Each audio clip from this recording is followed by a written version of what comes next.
proposed budget of the Department of Transportation and its attached agencies for 2023 is now called to order.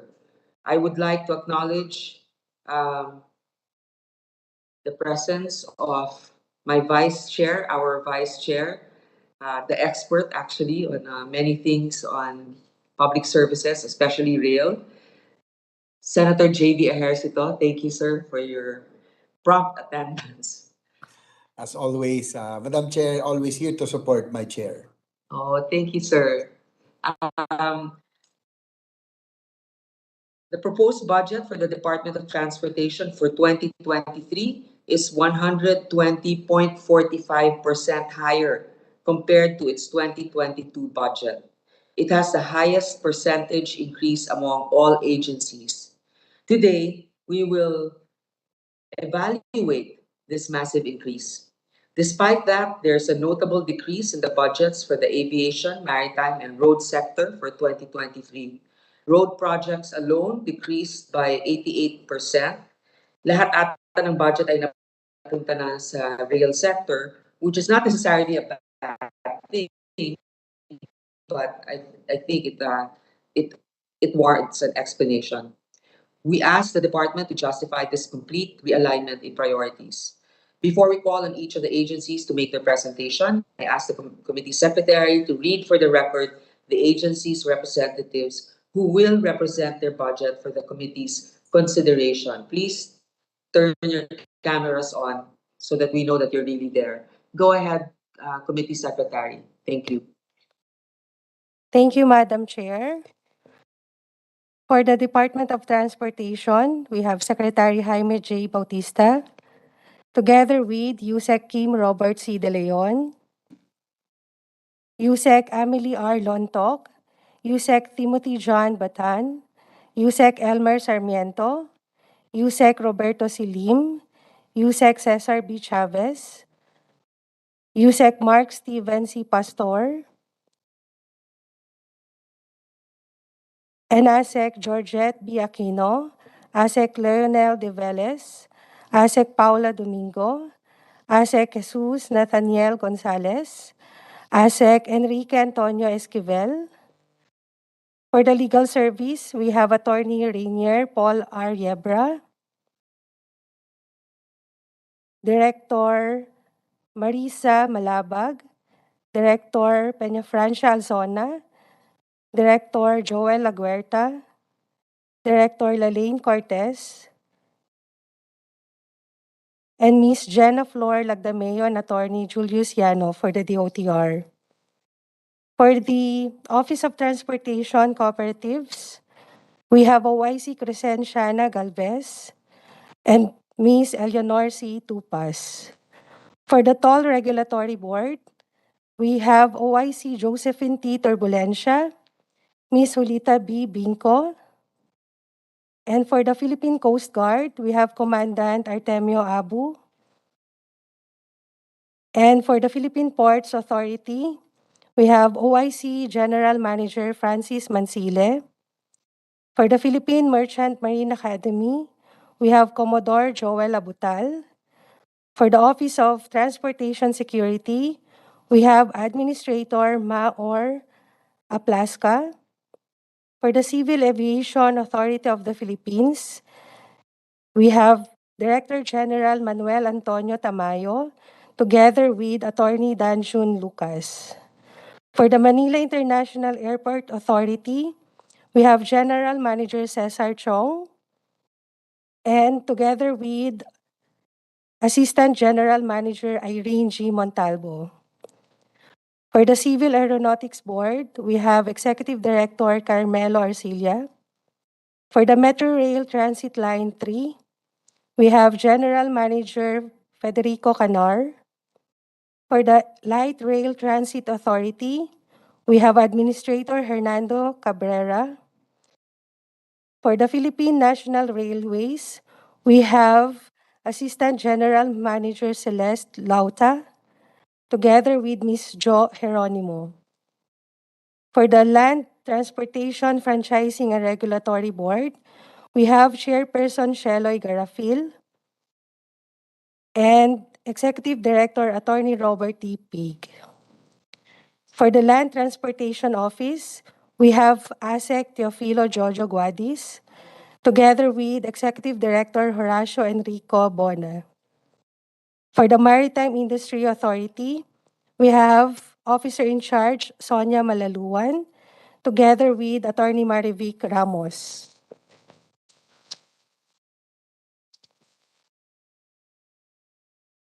And for the Department of Budget and Management, we have Maria Cecilia Socorro M. Abogado, together with Sherry May Luz Mateo. And for the Commission on Audit, we have Ms. Carmela Marcos, together with Nanita Valdez Talion, Darvin James M. Domingo, and Noreden Mirato. That's all for now, Madam Chair. The others will be joining later. Thank you. Thank you to our Secretariat. May we proceed with the presentations? May I ask the good Secretary Bautista, sir, welcome to our discussion today. I would also like to recognize the presence of Senator Sherwin Gatchalian. Before we proceed with our line of questions, I would like to ask the DOTR how many presentations you have. We have only one presentation, Madam Chair. So it's a consolidation of all the other attached agencies. Yes, Your Honor. Okay, may we request you to begin with your presentation, please? Thank you, honorable members of the Senate, fellow workers in government. I have the honor to present to you the proposed 2023 budget of the Department of Transportation as endorsed by the Department of Budget and Management to Congress. In the submitted National Expenditure Program, the total amount proposed for the DOTR and its attached agencies is 167.12 billion, which is 120% higher than the 75.827 billion level approved under the 2022 General Appropriations Act. Although we wish to note that the DBM recommended level is actually only around 30% of the original proposal of DOTR, amounting to 564 billion pesos.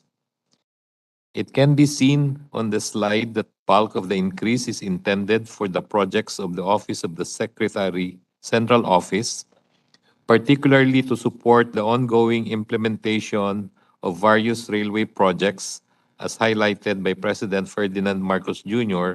in his first State of the Nation address. By object of expenditure, the biggest chunk of the budget will go to capital outlays for the priority infrastructure projects.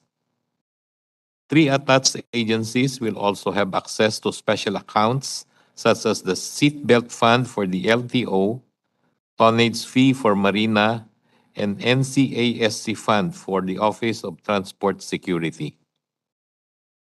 We now go to the details of the Department of Transportation budget. This slide outlines the breakdown of the budget by sector, wherein 112.53 billion pesos dedicated to the rail sector, constituting 417% increase from prior year's allotment due to the progress of the government's railway projects.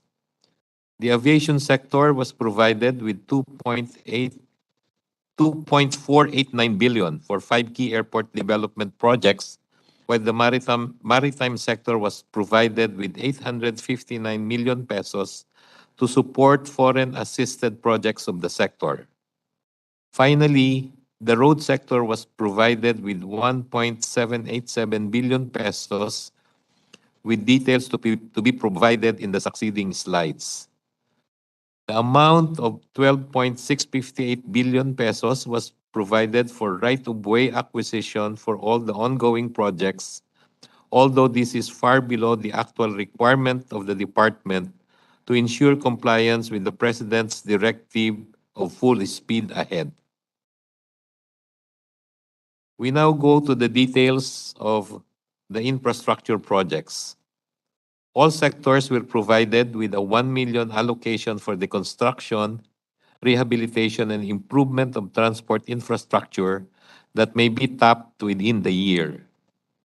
Also under the rail sector is the subsidy for MRT3 at around 7.11 billion pesos.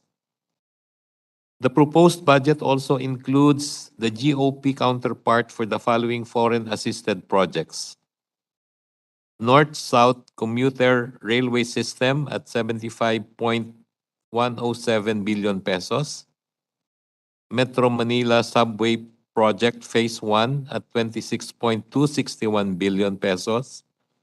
PNR South Long Haul Project at 1 billion 078 pesos. MRT3 Rehabilitation Project at 548 million pesos. And LRT Line 1 Cavite Extension Project at 2.745 billion pesos. The GOP counterpart will be used. The GOP counterpart will be used to cover payments for the GOP committed portion of the project cost, taxes and duties, engineering and administrative overhead, right-of-way and site acquisition, and the PS-DBM service fees. For the aviation sector, the 5 key airport development projects that will be supported by the 2023 NEP allocation are the following. Number 1, NAIA with 43 million pesos to partially cover the STP project, which NAIA cannot cover from its corporate funds due to the continuing effects of the pandemic. Number 2, Lawag International Airport with 445 million pesos. Number 3, Antique Airport with 500 million pesos. Number 4, Tacloban Airport with 1.42 billion pesos in order to recover from the damages of previous typhoons. And number 5, Bukidnon Airport with 80 million pesos. For the maritime sector, we have the GOP counterpart for the following foreign assisted projects.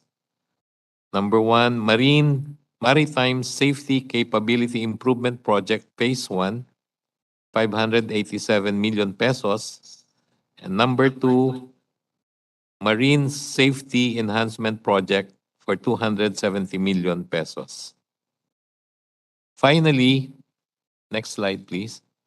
For the road sector, we have provisions for the EDSA busway project at 211 million pesos, the annual grantors payment for the Southwest Integrated Transport System or PITX at 100 million pesos, and the GOP counterpart for the following foreign assistance projects.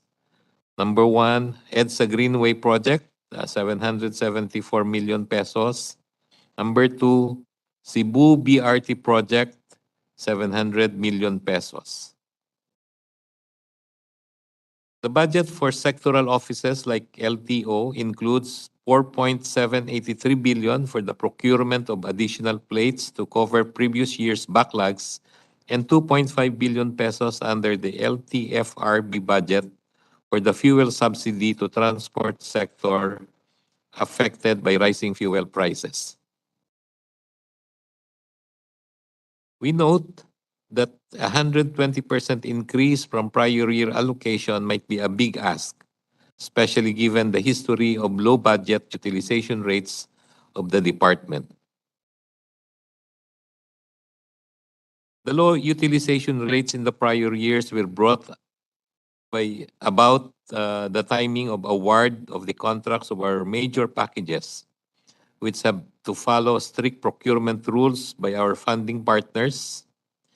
8 contract packages were awarded in 2019, 7 packages in 2020, 8 packages in 2021, and 8 packages in 2022, with an average amount of around 18.06 billion pesos per contract.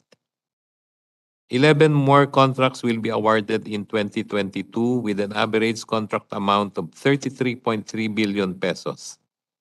Hence, actual obligations and disbursements are dependent on the actual date of awards of the contracts. Next factor is right-of-way and site acquisition, which is required to be handed over to the winning contractors before they can commence works and construction activities. Timely release of FLR items under the DOTR project also affected the disbursements BUR. A total of 11.237 billion pesos worth of allotments were only released to DOTR in December 2021. Hence, disbursements cannot be immediately made. Another factor, although somehow administrative, is the delayed issuance of the Notice of Cash Available Authority, or NCAA, which is required to record and recognize from our book of accounts the actual disbursements made by our funding institutions direct to winning contractors out of the loan proceeds. Because of the late release of the NCAAs, the disbursement BUR was understated by at least 70 billion pesos.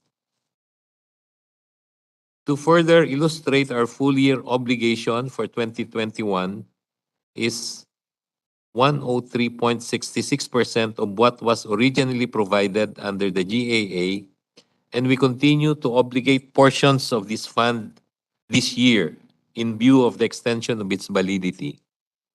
Meanwhile, disbursement rate is at 62% of the GAA allocation and 60% of obligation. The figures for 2022 is more promising. Despite a reduced allocation of 54.441 billion pesos, DBM has already issued 130.613 billion worth of allotments, of which 93.001 billion pesos is for the loan proceeds of our foreign assisted projects. Our obligation as of September 16, 2022 is already 150% of our GAA allocation and already 8.05% above our full year 2021 obligation. Disbursements are already 85.75% of the GAA allocation and 57.19% of obligation as of September 16, with still 3.5 months remaining for the fiscal year. In nominal terms, our disbursement as of September 16, 2022, in the amount of 46.684 billion pesos is already above our 2021 full-year disbursements of 45.742 billion pesos.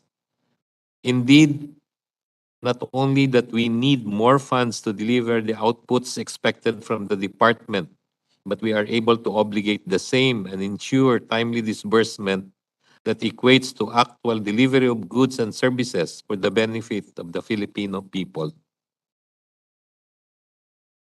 How do we intend to further improve our budget utilization rates?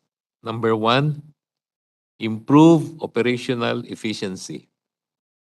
We have conducted a comprehensive review of available appropriations and allotment to ensure timely release of allotments and project implementation. Over the last 3 months, out of the 9.984 billion pesos in unreleased appropriations for the fiscal year 2022, GAA, as of end July 2022, the new management has already facilitated requesting for the release of 5.35 billion pesos or 54%, of which 3.870 billion pesos has been released by the DBM to DOTR as of date, which are now in the implementation stage. Number two, strict monitoring of project implementation.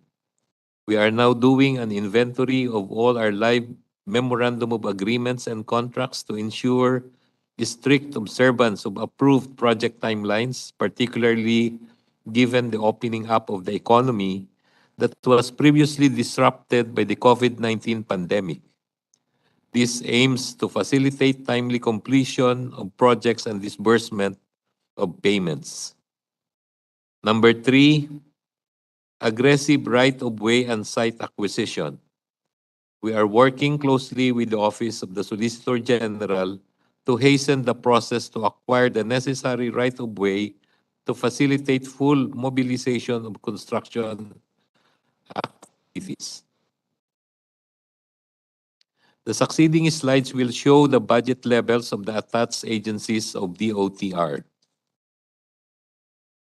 For the Civil Aviation Board, an amount of 236 million pesos was proposed for 2023 with a 6.27% increase from its prior year's budget.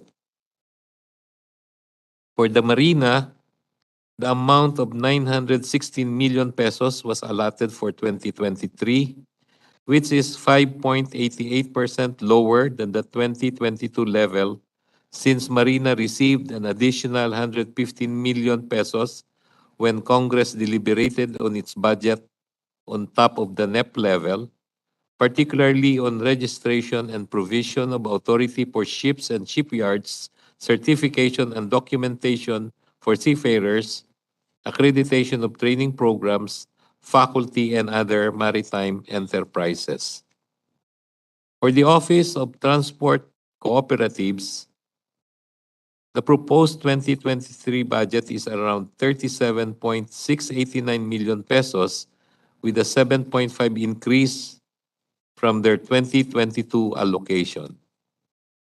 For the Office of Transport Security, the amount proposed for 2023 is at 411 million pesos, which is 25% lower than its 2022 level due to the 170 million pesos decrease in programmed utilization of aviation security fees for 2023. For the Philippine Coast Guard, the proposed level for 2023 is 21.26 billion pesos, higher by 1.949 billion pesos from its 2022 budget due to increased provision for its maritime security and law enforcement program, particularly for sea-based and shore operations.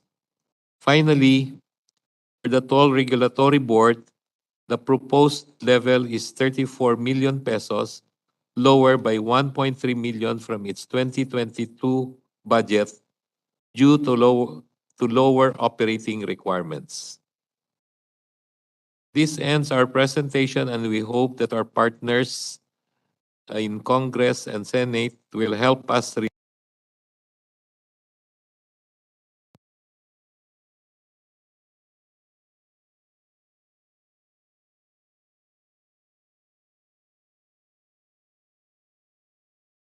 Are you done with the presentation, sir? Thank you for your presentation. Is that it, Mr. Secretary? Sir, are you done with your presentation? Yes, sir. Yes, ma'am. Okay, thank you. I guess we can begin with our questions. Who would like to start? My vice chair might want to have an opening or begin with a question. Yes, good afternoon. Thank you, Madam Chair. Anyway, thank you, Mr. Secretary, for that very comprehensive presentation of the DOTR. But very evident is the rail sector, no, as you mentioned, which will get the biggest share of 95.65% or 112 billion from the total infrastructure budget of the OTR. As you mentioned, this is a 417% increase for the sector from year 2022. While the chair and I laud the current administration for prioritizing the rail sector, indeed, in no time, this will be the backbone of our economy. In terms of outcomes, however, Mr. Secretary, when will probably a lot of Filipinos will ask, we are excited, but when will the Filipinos start to feel the results and benefits of the railway projects under the Marcos administration? Madam Chair, For the projects under the railway sector, if I may run through on a per project basis. First po on the LRT-1 Cavite Extension project. Currently, the project is on track to partial operations by fourth quarter of 2024 and full operations by fourth quarter of 2027. The LRT-2 East Extension, which is in the last phases of its commissioning process, is already operational, Madam Chair. For the Metro Manila Subway project, we are programmed to achieve partial operations in fourth quarter of 2027 and for full operations by the fourth quarter of 2028. The MRT-3 rehabilitation and maintenance project, the maintenance component of our current service provider is scheduled to be completed by second quarter of 2023, and our riders for MRT-3 are already experiencing the restored reliability of the line. For MRT Line 7, partial operations is currently scheduled for second quarter of 2023 and full operations in second quarter of 2025. For the North-South Commuter Railway System, the first phase between Tutuban to Malolos is scheduled to be partially operational by the third quarter of 2026 and fully operational by the first quarter of 2028. The north extension of the NSCR from Malolos to Clark will be fully operational by the fourth quarter of 2026. The south segment of the North-South Commuter Railway from Manila to Calamba will be partially operational by first quarter of 2028 and fully operational by second quarter of 2029. The Mindanao Railway System is scheduled for partial operation. The Mindanao Railway System or the phase 1 is scheduled for partial operations in first quarter of 2027 and full operations in second quarter of 2028. The LRT-2 West Extension is for full operations in third quarter of 2026. The PNR South Long Haul Project, also known as PNR Bicol, is scheduled for full operations in third quarter of 2026. The MRT Line 4 by third quarter of 2028, and the Subic-Clark Rail Project by the third quarter of 2026, Madam Chair. Thank you. Thank you. Yes, Mr. Sorry, just to interject. I would like to ask Yusek Batan to please submit to this committee the timelines that you just read now. I don't think we have a copy of that. What are the major rail projects and when it will be partially operational? Can you send that to us, please? We will submit po, Madam Chair. Thank you. Okay, go ahead, Vice Chair JB. Thank you, Madam Chair. And among the ASEAN countries, the Philippines has the shortest railway route. No? In fact, probably we're about 30, 40 years behind in terms of infra development compared to our neighbors. Kaya nga medyo napag-iwan tayo. I'm very happy, and as well as my chair, I'm sure that she is also very excited that we are trying to catch up, so to speak. But now our total route length of our railway projects is only 148 kilometers. Probably Yusek Batan or siguro si Secretary can answer. I'm happy that Yusek Batan was retained, no? So that there will be continuity. So ilan po yung magiging total route length natin upon the completion of this railway projects, itong ambitious plan of the DOTR? From 148 kilometers, ang Cambodia po has 652 kilometers. So masyadong malayo. So what will be our total route length, no, upon the completion of these railway projects? Madam Chair, across all of our current investment-approved railway projects, the total route length is going to increase to 1,209 kilometers. So this is for all of our rail projects with NEDA board investment approval pa. May I ask clarification on this?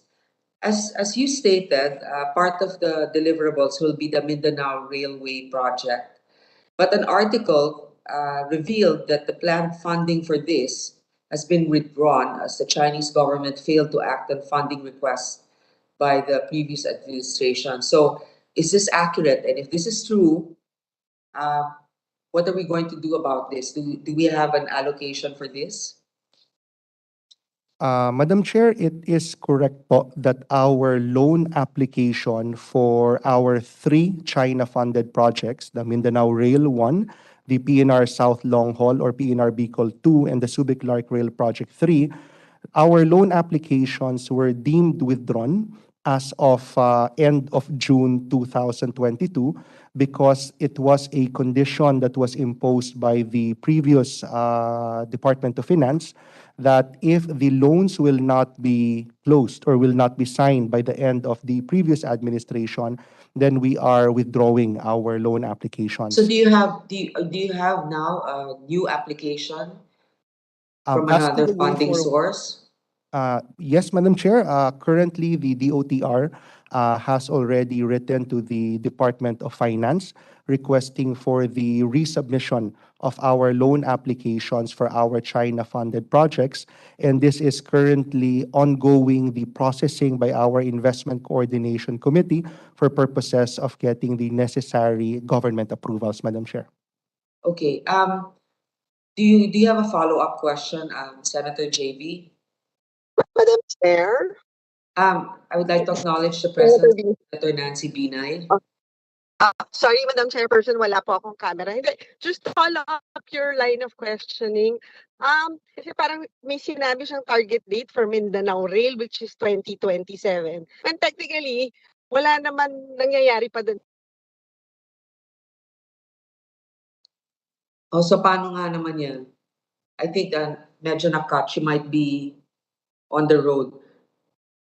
Madam Chair, for example po, for the Mindanao Railway project, we currently have our assumed timeline for the execution of the loan agreement with our Chinese counterparts, which is by the middle of fiscal year 2023. So based on this target of middle of 2023 loan agreement signing with our Chinese partners, then that is the basis po of our current completion date for Mindanao Railway of second quarter po of 2028, Madam Chair. And Madam Chair, if we may note, for these three railway projects funded by China, we currently have investment approvals, meaning some of the project activities are ongoing, such as right-of-way acquisition, while the financing for the contract packages are being arranged. So there are still some activities for these projects that we can pursue and that we can continue, notwithstanding the pendency of our loan applications for our contract packages, Madam Chair. Okay. So, Senator Batan- Binay, are you still with us? Yes. So you said, Batan, we're still pursuing yung Chinese financing? Yes, Madam Chair, that is the current direction for these three China rail projects, Madam Chair. Why? Okay. JICA offers a more considerable, a better term for us, right? Madam Chair, perhaps two things. Number one, Madam Chair, the interest rate that is offered to us by JICA, I believe, Madam Chair, you might be referring to the 0.1% per annum, is for a Japanese yen denominated loan. Whereas, Madam Chair, for our China Exim Bank loans, these are US dollar denominated. And so far, our most recent loan agreements with the China Exim Bank is at 2% per annum. If, Madam Chair, we apply a currency parity conversion to our JICA Japanese yen denominated loan agreements, then roughly, Madam Chair, from an interest rate perspective, they will not be very far apart, Madam Chair. That is number one. And number two, Madam Chair, for each of our bilateral partners, there is a window or there is a lending ceiling that our bilateral partners are limited to. And currently, Madam Chair, for our Japanese partners, our borrowing, their lending ceiling to the Philippines is generally already almost depleted, Madam Chair. So this is why we need to maintain diversification in our financing sources because our lenders have their respective bilateral ceilings as well, Madam Chair. So what you're saying is there are other government projects that also depend on JICA funding, but JICA or Japan has a ceiling of how much can be lent. So that's why we have to look for other sources. How about other countries? Have we explored perhaps from Europe or the US, Australia? Have they not been open to investing? Madam Chair, we maintain continuing relationships with other bilateral and multilateral partners. For example, other bilateral partners that we coordinate with include South Korea, the French, the Indians, aside from the Chinese and the Japanese.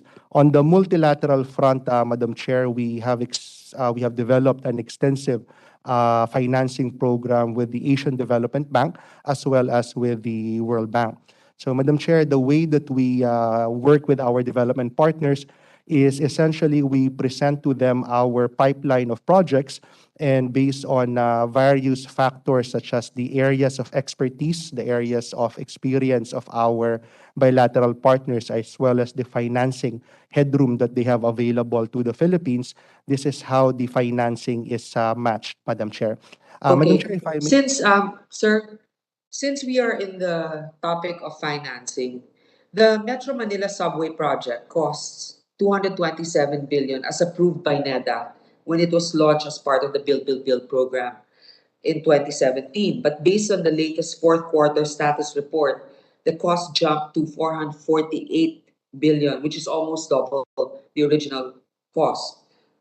Do you have approval from NEDA with regards to this increase? And how will the 26 billion funding for 2023 be utilized?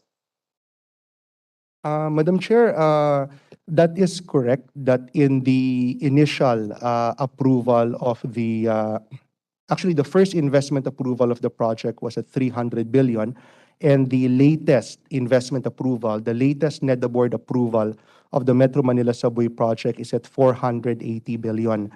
We have NEDA board approval for this, Madam Chair, as well as the approval of our JICA lenders for purposes of appraisal purposes.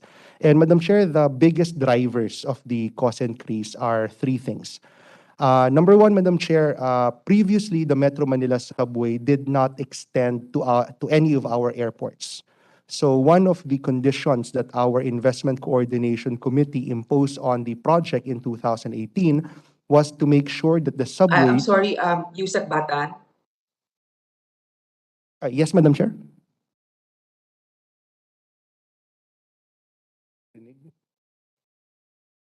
Hello? Okay, can you hear me? Yes, Madam Chair, yes. Okay. I was just checking because my signal is getting bad. Okay. So you were saying. Yes, Madam Chair.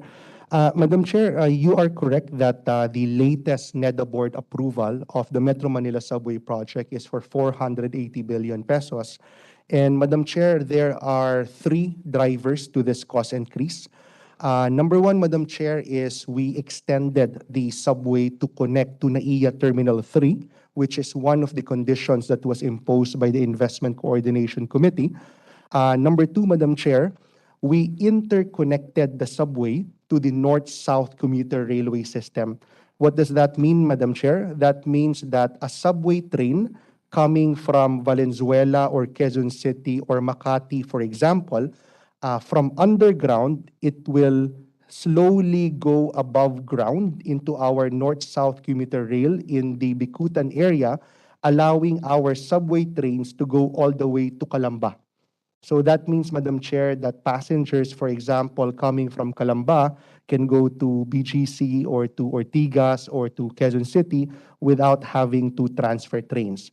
And number three, Madam Chair, during the detailed engineering design of the subway project, there are geological conditions such as the avoidance of fault lines that we had to address, and the interventions, the infrastructure interventions needed to do that were part of the reasons for the increase in cost, Madam Chair.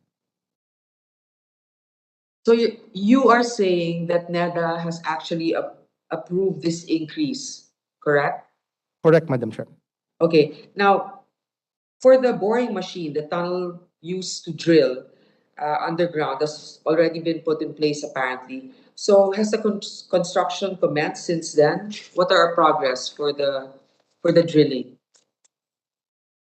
Madam Chair, construction has commenced and the first tunnel boring machine has been lowered.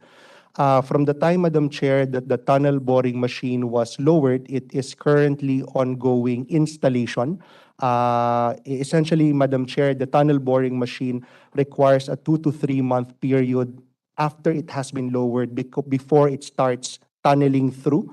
And currently, Madam Chair, we are scheduled to start tunneling in October, November of this year, Madam Chair. So 3 months after it was lowered. Okay. That's correct, Madam Chair. So around October. Okay.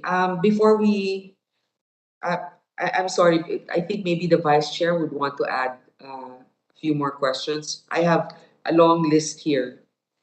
Thank you, Madam Chair. In line with your queries also, Madam Chair, I'd just like to ask to clarify lang siguro ni Yusek Batan.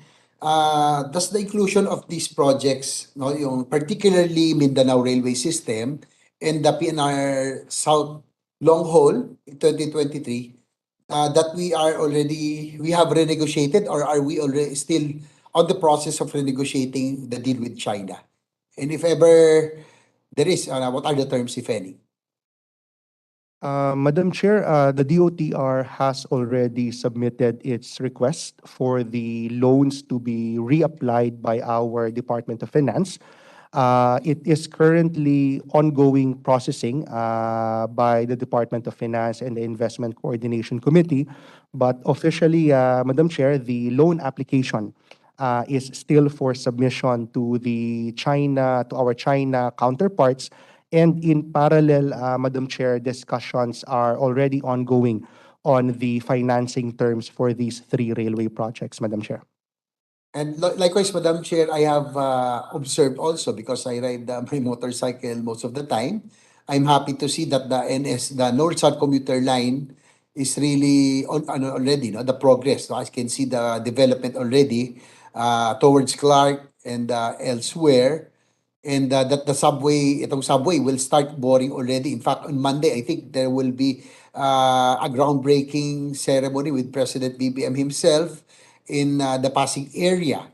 Ang tanong ko lang, Yusek Batan, I know that you are the one who was already here from the start. What happened with China? What were the causes of the delay of the ODA projects under China, particularly the PNR South Long Haul and the Mindanao Railway System? Because, Madam Chair, Mindanao Railway System, I think, is very, very important, not only for economic benefits, but I think for long-lasting peace in Mindanao. This will be very instrumental. So ano pong dahilan? Bakit may delay doon sa ODA with China? Madam Chair, for the PNR South Long Haul, for example, the contract for the contractor for the first contract package was awarded and signed in the first quarter of this year, and the loan application was very soon after submitted to China Exim Bank. However, Madam Chair, we understand that during the negotiation process, particularly on the interest rates, there was agreement was not reached on the interest rate that the Philippine government will accept for this loan. So similarly, Madam Chair, for the other two China Railway projects, there were discussions on the interest rates that did not lead to an agreement.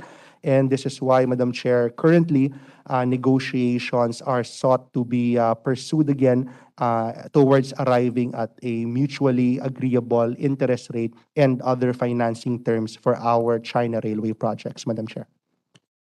Thank you, Yusek Batan. But Madam Chair, hopefully this time around, no, with the new administration, I hope this all pushes through. Sana makahabol kasi po yung North-South Commuter Line and the Japan ODA assisted projects are already moving, no? Medyo nahuli po talaga itong Mindanao Railway System because Madam Chair, we really gave support to this, no, during the start of 17th Congress during the Duterte administration.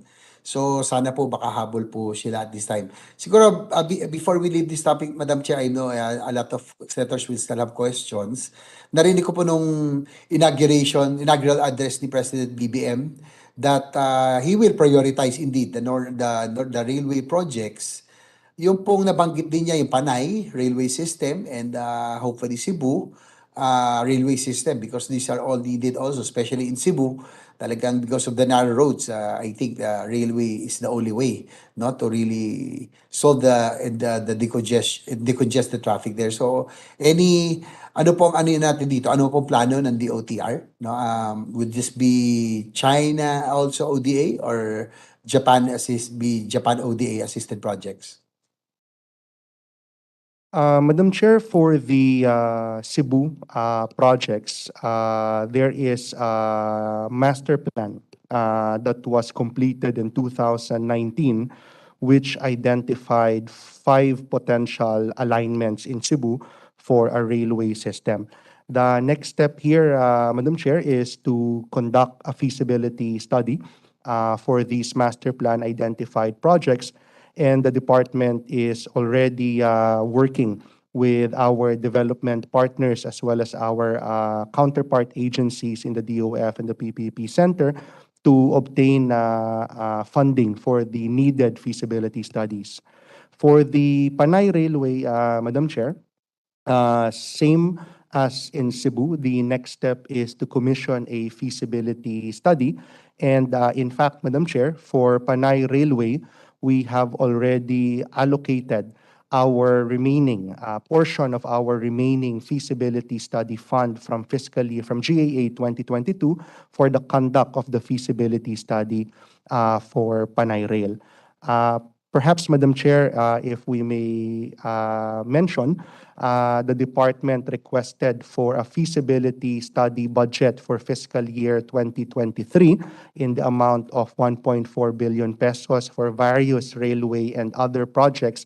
Unfortunately, Madam Chair, in the NEP, the department was not allocated any budget for feasibility studies, and this is why we are currently constrained to find other modes of financing our project preparations, such as through our development partners, Madam Chair. Thank you. Thank you, Yusek Batan. Likewise, anyway, you have already discussed extensively the ongoing projects and the plans. Tanong ko lang, no, medyo siguro ma-address din natin sa eastern side, Madam Chair, yung papunta pong Nueva Ecija, Isabela, Cagayan. Is there a plan to have a spur line or sorts going to the northeastern side of Luzon? Kasi na-cover na natin yung meron tayong plan going all the way to the Mortis La Union, yung old PNR line. Pero dito sa eastern side, para mabuhay din yung ekonomiya ng Cagayan Valley, Nueva Ecija, and other eastern northeastern side of Luzon, are there any plans also to link this with the current railway projects? Yes, Madam Chair. In fact po, Secretary already sent a letter to the PPP Center, particularly to utilize the Project Development Monitoring Facility or the PDMF of the PPP Center in order to finance and conduct a feasibility study going to the north. We are currently calling it, Madam Chair, as our North Long Haul Project to mirror our South Long Haul Project going to Bicol. And there are 2 alignments that will be explored.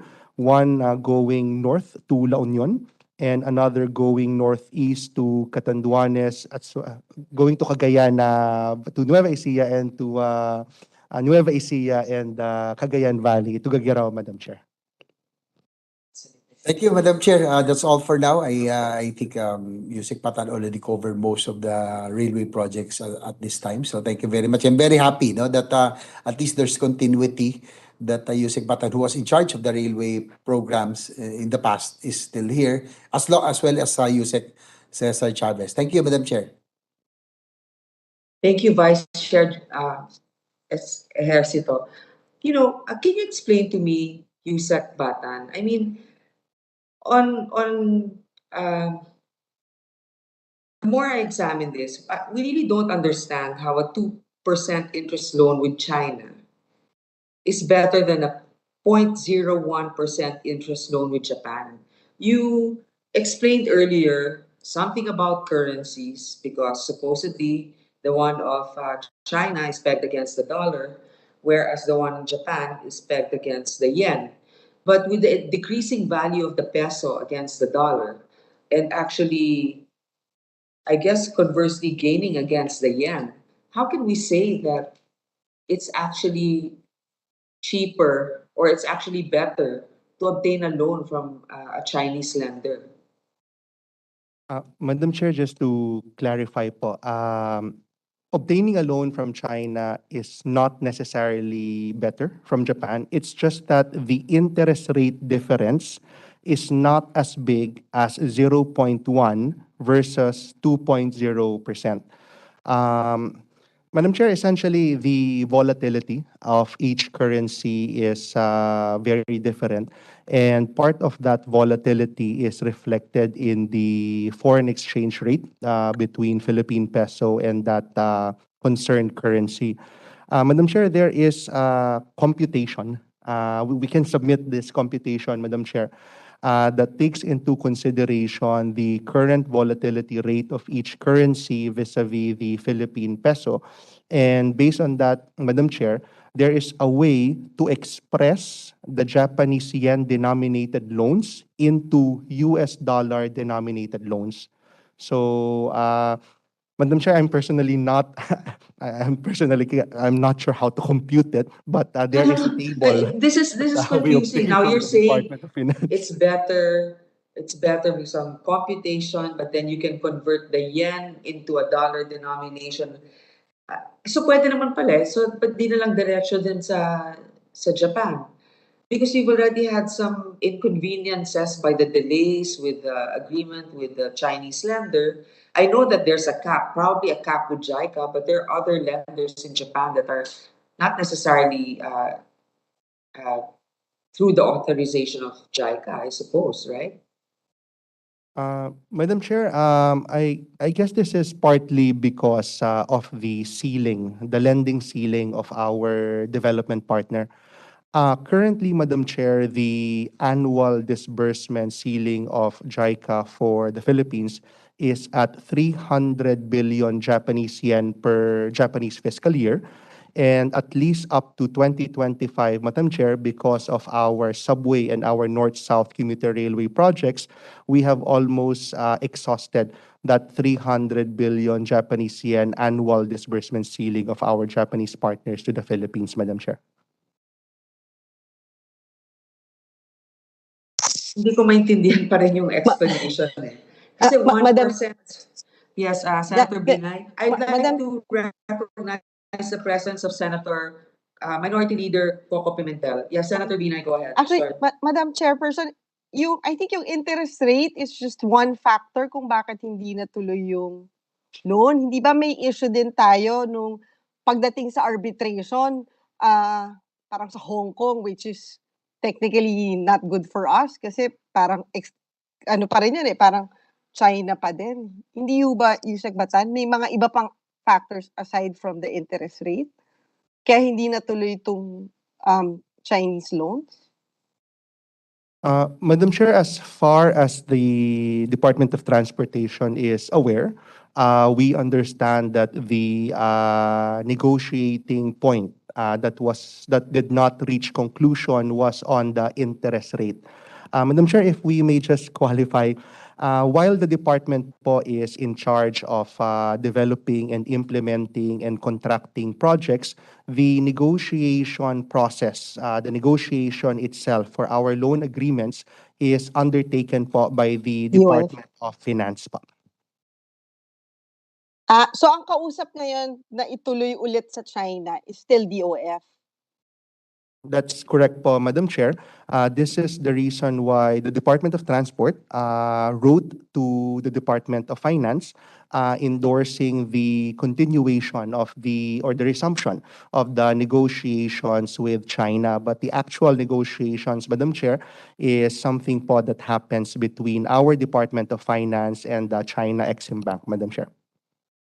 Sandali, wait. Madam Chair, so technically, hindi pa nag-resume yung negotiations? You're just recommending to DOF to resume? Madam Chair, officially, the loan application has not yet been resubmitted because there are Philippine side government processes and approvals that still need to be completed. But we understand, Madam Chair, that discussions have at least been initiated already between the Department of Finance as well as our counterparts from China. I mean, with that kind of scenario, hindi ba mas realistic na wag muna tayong magsabi na by 2027, operational na tong Mindanao Railway when at the moment, hindi pa natin alam kung saan tayo kukuha ng pera para ituloy itong programa na to? Madam Chair, I guess what we are saying is that the current program involves an assumption that we will obtain our China loan by the middle of 2023. And if that assumption in our current program is achieved, then our target po is for completion in 2028. Siguro, Madam Chair, baka next time mas ayusin natin the way you say it. Kasi when Senator Ejercito asked you kanina, yung completion date, ang sabi mo, 2027, tapos na, di ba? When technically, in limbo pa talaga tong programa na to. It's just wala an tayong assumption. pera. Wala pa palang pera. Wala pang tiyak na pera itong Mindanao Rail. But the way you said it kanina is parang 2027, may makikita na tayong project, di ba? Pero hindi mo sinabi na... Nag-umpisa na ba? Nag-umpisa na ba yung Mindanao Rail? Yes, it has started for right-of-way acquisitions. Actually po, Madam Chair, our completion targets are based on several assumptions, only one of which is the loan agreement. So for example, Madam Chair, all of our completion targets are based on programs, on targets and assumptions on when we will acquire right-of-way, when we will finish procurement, when our contractors will complete certain segments, as well as, Madam Chair, the signing of our loan agreements for the necessary financing for our contract packages, Madam Chair. So all the targets, Madam Chair, are really based po on several assumptions, one of which po is the assumed loan agreement signing with our Chinese counterparts, Madam Chair. Pero syempre, alam naman natin walang gagalaw kung walang pera, di ba?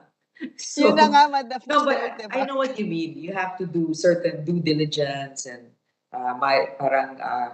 measures, etc., before you can get to that. But again, we're so presumptuous that we will actually get a loan. Yun na nga, Madam Chair. And di ba, parang let us manage everybody's expectation. Kasi if you go back to us next year, di ba, tatanungin na namin kayo na parang, nasa na tong programa na to or, di ba, tapos yun pala, at this point, kasi sinabi mo today, 2027, yun yung assumptive date of completion. When technically, hindi pa natin alam kung saan tayo kukuha ng panggastos for this project. Di ba? Pag hindi na tuloy itong Chinese loan, di madedelay na naman ulit yan, di ba? Yes po, Madam Chair. Thank you very much po for that input po. We will definitely make sure po that in our communication of our various completion timelines, we will clarify po that these are based on certain assumptions being in place, including po for purposes of Mindanao Railway, the execution of the necessary loan agreement po with our Chinese counterparts by the middle po of 2023, Madam Chair. Thank you very much po for that. We will comply. Last point na lang, Yusek Batan, hindi ka pa nga sigurado by 2023 matutuloy pa rin yung Chinese loan na yan eh. Kasi what if hindi na naman magkasundo dun sa interest rate, edi wala kang Chinese loan by 2023? Yes po, Madam Chair. We will discuss this po with the Department of Finance accordingly so that we can get some level po of assurance or predictability po from our finance counterparts on the likelihood of us getting the loan in place po by 2023. Thank you po, Madam Chair. Okay, I won't turn on my video first because apparently the signal here is not so good. But the next question now has to do with the unified Grand Central Station in North Avenue that would connect most trains in Metro Manila. However, from its construction contract in 2019, completion has been postponed from July 2021 to July 2022 and now July 2023. So given the pandemic protocols, will the DOTR be able to accomplish this by next year? Wala na masyadong protocols ngayon eh. So where are we at in this unified Grand Central Station? Madam Chair, currently po, we are on track to achieving connected operations by the second quarter of 2023. However po, Madam Chair, if we may just flag, one of the challenges po that we experience in the implementation of the Common Station project, aside from the pandemic, is the limited availability of cash from the Department of Budget. For a certain time, for a certain period, Madam Chair, of almost half a year, for the first semester of this fiscal year 2022, while our contractor has completed works and has billed the department for completed works, we have not been able to pay them po essentially because of cash shortage. But currently po, Madam Chair, as of the third quarter of this year, we have been able to catch up on payments and the pace of work at the Common Station has resumed na po. Did you receive the budget that you requested for the completion of the United Grand Central Station? Is it in the one that you submitted? Was it approved? Was it Madam included Chair? or?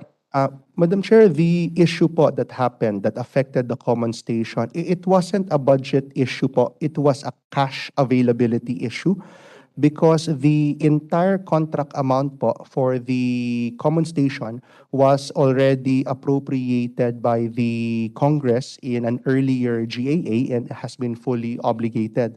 Unfortunately po, Madam Chair, despite the obligation of the full contract amount for the Common Station, we encountered challenges in cash availability in the first semester of 2022, largely because po of our fiscal our pandemic fiscal situation po.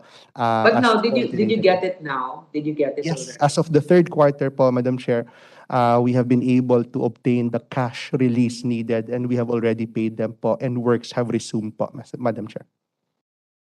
Okay. Another question is with regards to when you construct the subway, by the way, going back to that, I just realized that there are a lot of right-of-way acquisitions as well as supposedly there will be buildings and structures that will be affected that will have to be demolished. Have you already informed those that will be affected? And have you set aside an amount to be able to compensate for that in an hour right-of-way? Yes po, Madam Chair, on both questions. Number one po, We have already notified the property owners that will be affected by the subway, both those that will be affected by above ground works, particularly in the station locations, as well as those that will be affected by the tunneling works underground. At the same time po, the second question, Madam Chair, we have also set aside or requested rather, we have already requested for budget for the right-of-way payment requirements of the subway. So these payments po come in the form of payments for surface rights. These are the properties po that we will require including the above ground. Ito po yung full acquisition at current market value, as well as the properties po that we will affect only underground. So based po, Madam Chair, on our 2016 Right-of-Way Act, if a property will be affected by a subterranean project between 0 and 50 meters underground, then the department will have to pay po 20% of the current market value of that property po, Madam Chair. And have you already notified those property owners, all of the ones that will have to be affected? Yes, Madam Chair, we have already notified them po. In part po, Madam Chair, because our loan covenants with JICA, particularly in compliance with JICA social safeguards, require us po to ensure that all project-affected persons are duly notified, not just right before acquisition, but even earlier in the process po. Can I So have a copy? Can I have a copy of all of those that will be affected? I just want to know where those areas are. Yes, Madam Chair, we will submit po. Okay, next is about the shortage of Ay, the stored Madam, value. Madam Yes, Chair, hindi, related dun sa tanong nyo, may budget na kayo for the right of way? Yes po, Madam Chair. So Not pwede, entirely po. We have some po, Madam Chair. how much is some? Madam Chair, in the 2023 NEP po, out of the 117 billion po na GOP counterpart that we received, ang naka-allocate po for right-of-way is, Madam Chair, pardon me, I'm just looking for the number. Around 70 billion, Madam Chair. And siguro, paki-include na lang ho dun sa isasubmit nyong list sa committee, yung kung yung mga property na to, naka-budget na yung acquisition sa kanila, or if this property, wala pang budget for that.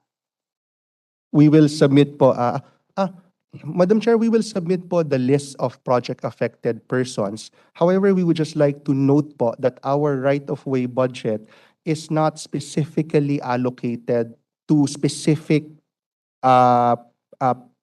affected property owner. So, hindi po siya yung one property owner, ito po yung budget. So, kung hindi po, Hindi, pero yung di pa dapat medyo gano'n na yung thinking nyo. Kasi I think meron kayong matatamaan dyan na kailangan din nilang paghandaan yung paglilipatan nila. Madam Chair, the difficulty po kasi is, for example, there are 10,000 property owners that we will be affecting for one segment of the North-South Commuter Rail. We don't, hindi po namin you said nilalike item. subway lang yung, more on the subway, yung maaapektuhan sa subway. Madam Chair, we have the budget naman po. We will submit po the amount that we have, as well as the list of project-affected persons po that we will be affecting. Okay, and siguro yung status nung pag-uusap niya dun sa mga affected din. We will do that po. Nag-agree na ba sila, or okay na kayo, nagpirmahan na? Yun lang po, Madam Chair. Thank you. We'll do po, Madam Chair. We will comply. Thank you. Thank you. And also, together with that, you should already have a traffic plan. I'm sure you'll do this in phases. So there should be detours for those areas that will be affected by the construction. Kasi hindi naman pwedeng basta last minute na lang. Wala naman pala kayong mga detour area. So that's just a reminder, ha. Another thing is,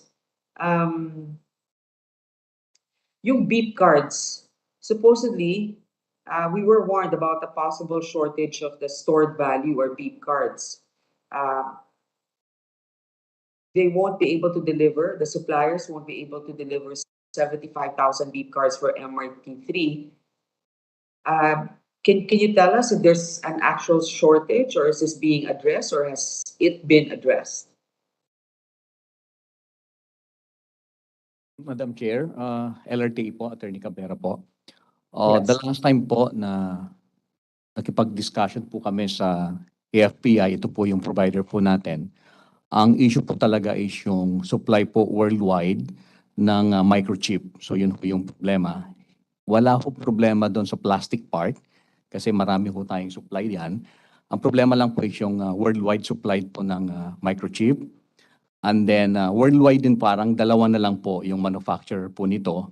And then this is something parang proprietary. So isang company din lang po ang may hawak po ng technology. But nonetheless po, ang kanila pong ginagawa at the moment is that they are trying to source out yung mga ibang suppliers dito sa Asia, patingi-tingi kung ano po yung available doon sa microchip. That's one po na ginagawa nila. Another thing po na easily pwedeng gawin po is that around 400,000 po na stored value ticket ang out in circulation. Mag-e-expire po itong mga to within the year or early next year. Kaya lang po, the best way at pinakasimpleng gagawin po nila is that mag-i-install po sila, which we have already done, yung tinatawag po ng mga parang extender na machine. So yung mga pasahero po natin, all they have to do is go to that particular machine sa mga stations and then they can extend po. One at a time, 1 year extension po ng stored value ticket. So kapag mag-expire na po yung ticket nila, they don't need to buy a new one. All they have to do is ay pa-extend lang po ito. Ang cost lang po ng kanilang extension is 10 pesos po. So instead of buying a new card, 10 pesos lang po, may extend po siya ng 1 year. And then kapag kinulang pa po yung 1 year, pwede na naman silang extend ito ng 1 year. So ganun po yung easy solution na pwedeng gawin. Another item po na gagawin po namin is that napansin po namin based sa study na marami hong pasahero na dala-dalawa, tatlo-tatlo po yung kanilang hawak na stored value tickets.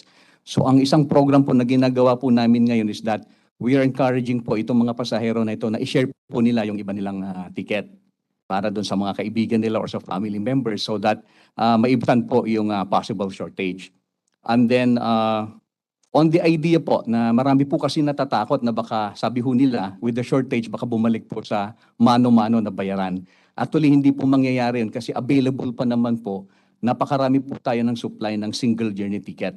So easily po yung mga pasahero natin just in case maubusan po sila ng stored value ticket, pwede po sila mag-avail ng single journey ticket po. So yun po yung pinaka-easy po na solution dito sa possible shortage So po. Which, you, I'm sorry, yung single value ticket, you can buy, what you're saying is you can buy in advance as many as you need. Ganun ba yun? Ma'am, hindi po. Kasi yung single journey ticket po, tingi-tingi po yun, time-bound po yun. So kapag binili mo po yun, you only have around 2 hours po para gamitin po yan. Ang reason for that po is that para maiwasan po na tumambay sa loob ng stasyon ho yung mga tao. I know, Time-bound po. pero what you're saying is, those will be available. Kung bibilin mo one time, one use, hindi ba parang mano-mano na rin ang dating nun? Yes, ma'am. Pero lang ang kagandahan lang po nun, ma'am, is that hindi maiiwasan na po yung hassle po na money, actual money po yung ibabayad mo and then wala na kong ticket. So ang sinasabi po namin is that with the single journey ticket po, maiwasan po yung actual po na masyadong maraming transaction by using a ticket po. Ang iniwasan po namin is yung mano-manong ticket na parang sa bus po na every time nasasakay ka, parang papel lang po yung issue. Sir, I'm sorry pero to buy that single-use ticket, magbabayad ka rin naman mano-mano rin ang dating yan, di ba? Yes, ma'am. Actually, tama po yun, ma'am. Yun lang Hindi yan po. solution. Sorry. Yes, ma'am. We understand that po. Talagang, yun nga po, magiging every time na sasakay po talaga, pipila po yung mga pasahero. Yun po yung hassle You know po, what? single journey. huwag nang dagdagan ng palamuti yung mga salita ninyo eh. Alam naman namin yun kasi bibili ka rin naman ng ticket na yon. Eh di may mano-mano pa rin doon, may cash pa rin. Paano mo sasabihin na maiiwasan ng paggamit na ng pera para bumili doon? Eh, paano makukuha yon? So maybe we can think of another solution. Like, para bang bumili ka na ng isang banig ng mga ticket na ganyan. You can buy it ahead. Yes, Senator Hindi, Tina. hindi, Madam Chair, tsaka baka yung mga commuters natin, di ba pipila na naman ulit sila para bumili ng single ticket. Tapos pipila na naman ulit sila para makasakay doon sa MRT. So, di ba kawawa din? Hindi, kaya nga, hindi nga solution eh. Sinasabi nila para maiiwasan daw yung single-use ticket. Eh, pipila ka rin to get that because, and you can't also purchase tickets in advance. But maybe you can think of a signature where they can buy already in bulk. Para yun na lang ipapakita nila. Hindi pala natin kayang mag-ano eh, yung dahil wala lang mga chip na available. So what is our contingency? Buy already a dated ticket, let's say for today, and then for tomorrow, and then kung ano man yun, para hindi na sila pipila pa. Pwede bang mag-submit ng proposal para dyan? Yes, ma'am. Actually, ma'am po, one of the things na tinitignan po namin is yung gumamit po ng QR ticketing code. So instead po na yung card, yung QR code na lang po, which pwedeng sa cellphone na lang po yung gagamitin. So, Oh yeah, okay. So can you develop that as quickly as possible before the actual shortage is felt?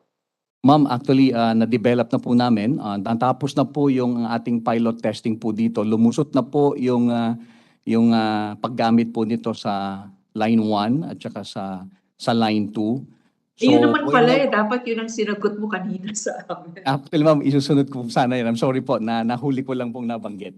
Eh, My hindi, apology po. yun yung Opo. pinaka-logical, di ba? Opo. Okay, so I hope that will be implemented in your other lines. Now, ito, importante to ha. Supposedly, doon sa Cavite, LRT Line 1 Cavite Extension, yung mga bagon or the trains that you procured in 2018 have leak problems, water leak issues. So tumutulo ito. Ngayon, kinontra ito na mabili noong 2018 or about that time dahil nga dito sa issue na to.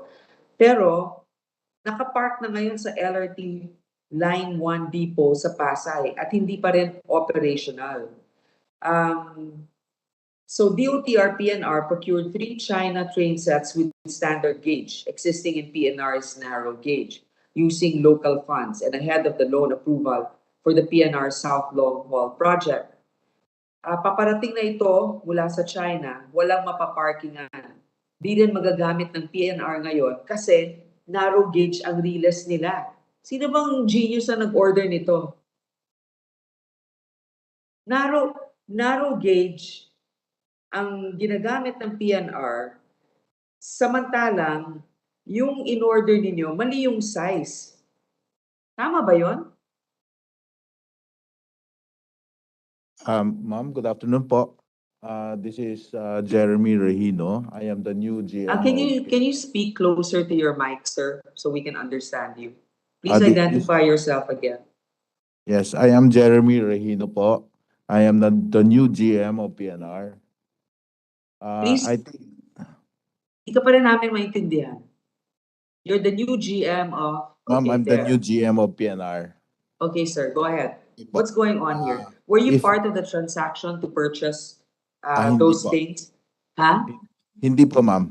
Hindi. So, ang sinasabi mo ba ngayon talagang may problema at hindi tama yung sukat? Yes po, it should have been a narrow gauge because the size of the truck for the wheels is different with a standard gauge.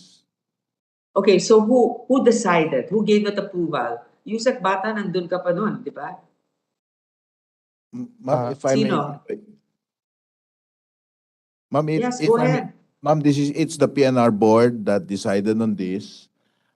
If I may provide the context to the decision of the former PNR board on why they made this decision, the procurement started sometime in 2019 before the pandemic. And at that time, the former administration was gung-ho that the um, loan agreement with China would be signed the soonest possible time.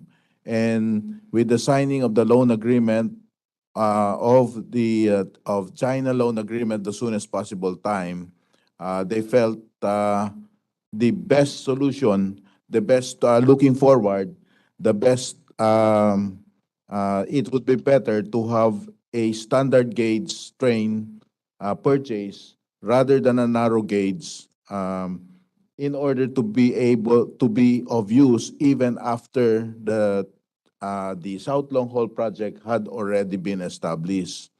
Also, at that time, they had a project on the truck relocation program, wherein there will be two tracks for the PNR.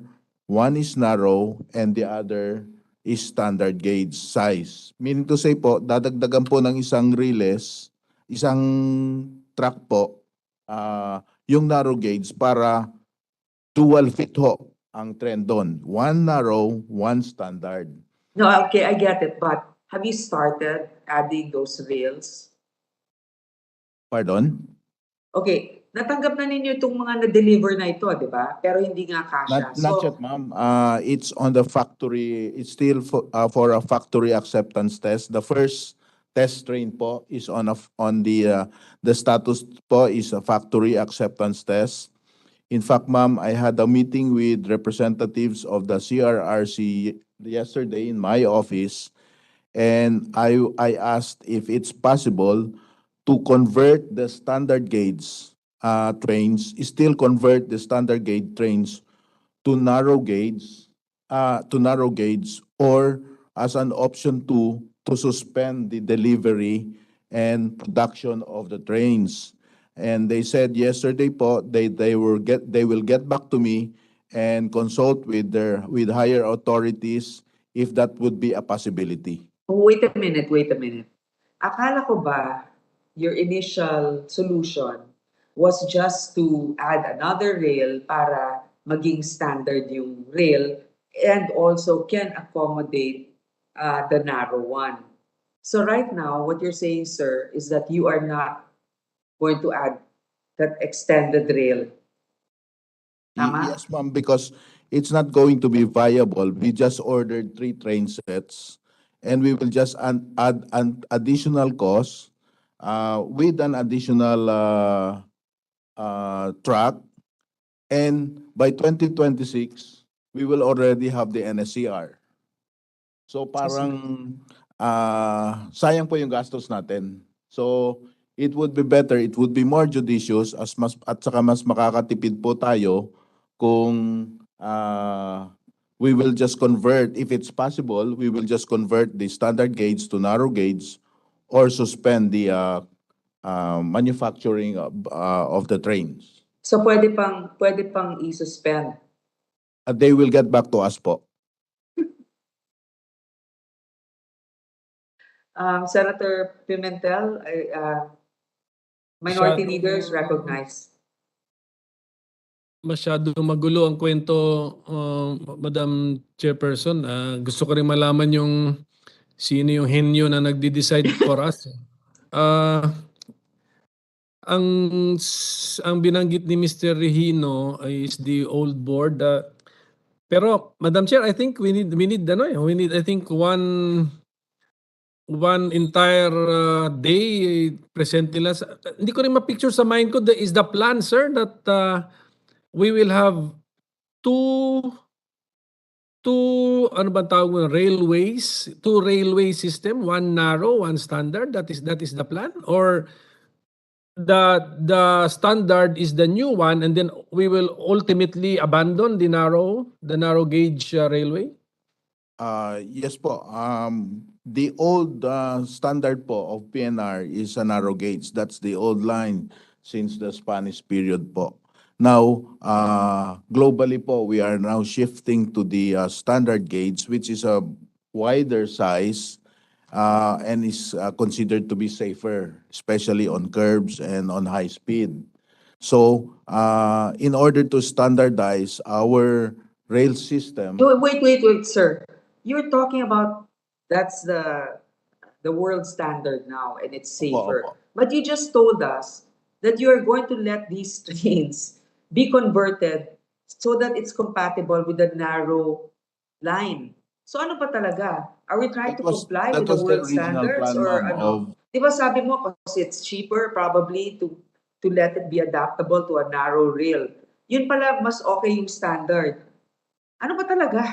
no, no, ma'am, because that was the original, ma'am, that was the original plan That when was the the three original train plan, but sets. then Yes, you ma'am. said it's not cost effective. So we'll just go with the conversion back to the narrow gauge. Yes, ma'am. That is as far as I am studying it right now, ma'am. Sir, Cost-benefit analysis. bakit? Hindi ba kaya, masyado bang mahal para i-update yung mga relays natin to accommodate a standard gauge train? Ma'am, if we do that, it will affect our timeline for the NSCR completion, and that would mean prolongation costs for us, and and by 8 months, it will lengthen the completion period of the NSCR by around 8 months, and that will have cost implications, and it's in the end we will be doing this just to accommodate three train sets with a capacity of 168 passengers per per uh, trip. It is Wait. not cost effective, Aside ma'am. from the three, why are you saying, sir, that we currently have trains aside from those three train sets that are running on those rails, right? The three train sets that were new ordered, we ordered only three train sets, ma'am. I know, but currently, how many trains are running? So far now, we have on the average 10 train sets, ma'am, running. How many, sir? 10 train sets. So you're saying to accommodate 13 train sets, but in the future, it's more of a standard to have a standard gauge, right? Yes, ma'am. By 2026, we will no longer be using the old line. We will already be using the NSCR. So meaning to say, ma'am, we are in a transition period right now. No, but how can you use it nga in the future if it's still narrow gauge? By 2026 po, ma'am, we will no longer be using it. We- Madam Chair, Meaning to say, parang ma'am, old may line po ito, wala nang old narrow. line, and the new line, which is the NSCR, is now being constructed, ma'am. The new line is Okay. electrified and standard gauge. Our Madam old Chair, line, if I may. Okay, Senator JV is If I may recognized. interject lang siguro, no? Yung siguro sinasabi ni GM, we purchased, Madam Chair, to our committee also, we purchased the Inca train sets a few years ago, which are now being used as a transition, no? Correct me if I'm wrong, GM, na ito yung ginagamit natin yung mga bagong train sets ngayon, kahit papaano, as we await the NSCR to be operational. So ito munang mga Inca train sets are being used by PNR. Tama ba, yes, GM? yes, sir. We also, in addition to the CRRC trains, we also ordered prior to the pandemic, Inca trains from Indonesia naman po. So these are just transition, no? Pagtapos Yes po, complete these are ng transition NSCR. trains po. Yes And po. you will be, but Madam Chair, I think they will be using this for regional, no? Para hindi man masayang because this cost, if I'm not mistaken, 3.5 billion din tong 9 train sets na ito. Para hindi masayang, you can use this for the regional rail lines, no? Siguro yung sa Cagayan or in Bicol. Sir, after the NSCR has been completed and operational, we can still use the old train sets for the San Pablo to Lucena up to the Bicol route because the San Pablo to Lucena up to the Bicol route is still narrow gauge until after the new Bicol line through possibly the China ODA has been completed and operational. So in other words po, magagamit pa rin po natin further south. Alam nyo, sinasabi nyo na we will be delayed by 8 months. As it is, you're already delayed by 2 years. I mean, you'd be forward thinking to correct it now to global standards. But anyway, what my point is, I think whoever made that decision to buy the wrong specs of trains should be named and held liable. Bakit yan ang pinili ninyo? Ngayon, nahihirapan tayo mag-renegotiate. Tapos magbabayad tayo ng extra para palitan na naman. Tapos how about yung mga LRT1 trains na tumutulo? Naayos na ba yon? Ma'am, it's now being, the new LRT trains are now being analyzed, and they're still in the process po of coming up with a root cause analysis. Tumutulo pala eh. Bakit hindi pinadala dito? Hindi ba dapat na-check na yan doon? So kailan pa yan pwedeng gamitin? Again, ma'am, this was transacted in the previous administration, but if I may also explain, that was during the time that there was a pandemic, and we could not send engineers for the factory acceptance test, because then at that during Yeah, but that that's in time- the terms of reference, that's in the agreement. It needs to be tested. So we could have had a reason to say a pandemic, it's your protocol. We're not allowed to go there. Sorry na lang.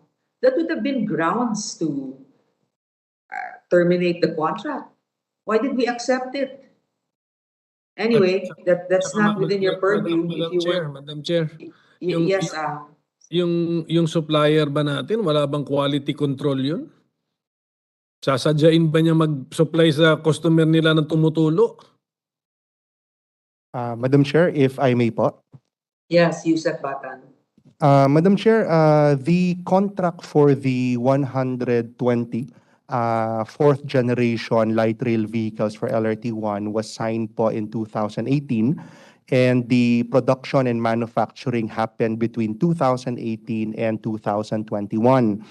At the end of or as part of the manufacturing process po, one of the tests that we require at the factory is what we refer to as the water tightness test.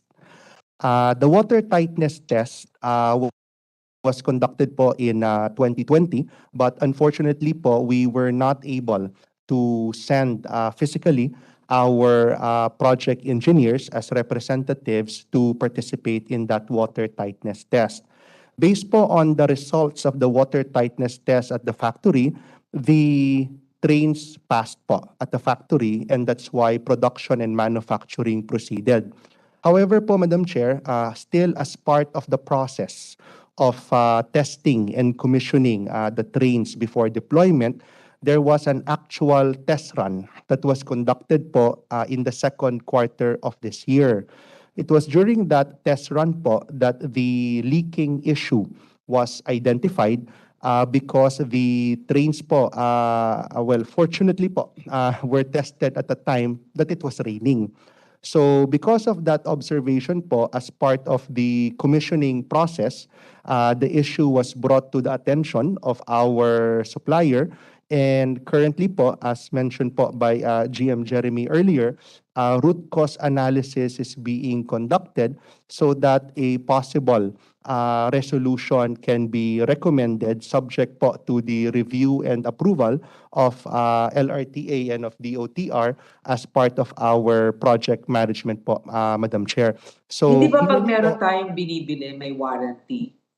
Normally, So, wala ba tayong redress dito? I mean, do they have engineers here now, as you said, evaluating? And what is the next step? Now that we can prove na may tumutulo, sila ba mag-aayos at no cost to the government? Yes, Madam Chair. Actually, Madam Chair, we haven't accepted the trains yet.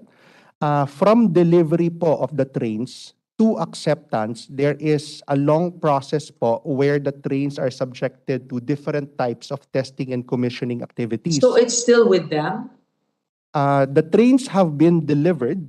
Oh. They are already in our depot, but we have not yet accepted po. So the warranty has not even started po, Madam Chair. And they Okay, have so to fix if we it at haven't their cost. accepted it, but it's still here, and then we say, oh no, we don't want it, it's not up to specs, can we return it? Madam Chair, if we are unable to address the observations and the trains remain to be non-compliant substantially with our terms of reference, then non-acceptance po is one of the remedies available to us. Okay, thank you. Senator Pimentel was raising his hand. Partial payments Ayun, already made. Partial payments, meron na? Yes, sir. Although not accepted, have we also have we made partial payments? Yes, sir. There have been payments made earlier po. Magkano, sir? Mr. Chair, Madam Chair, so far po, we have so far paid po 42% of the total contract value. The contract amount po is 14.3 billion, and so far po we have paid 6.05 billion po, Madam Chair. 42% of the contract amount. Huwag natin maliitin, Madam Chair, yung halagang na-expend na natin dito. At saka, pagdating dito, hindi ba ito first time na yung parang sa LRT or MRT ba, years ago, nag-order din tayo na from Dalian na ba yun, na hindi rin sukat ang width dun sa existing rails? Yes, nangyari na yan. Alam mo, Can anybody from DOTR confirm my statement and give the details para maintindihan yeah, natin? and Yusek Batan has been there all along. Before Yusek Batan comments on this, I'd like to acknowledge the presence of our majority leader, Senator Joel Villanueva. Thank you, sir. Thank you, Madam Chair. Senator Coco is recognized again. Before my question is answered, yung historical data, can we give the name of the supplier that we're talking about right now? Itong sinasabi niyong walang quality control na kung wala tayong representative pasado sa leakage water leakage test, pag walang representative, pagdating dito umuulan, bagsak. So who is that supplier at bakit walang quality control yan?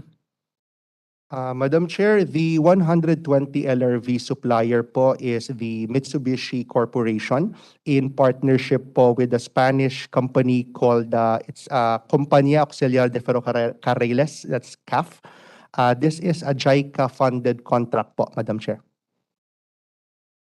Okay, thank you for that. So we have the name of the supplier that of the ano bang tawag dito? Cars bang tawag pa? Anong tawag po diyan? Cars ba yan? Cars that we're talking about? Coaches, bagon. Light rail vehicles po, LRVs po. Okay, light rail vehicles. Okay, so can we go back to history now? Itong about this wrong specs na dineliver. Can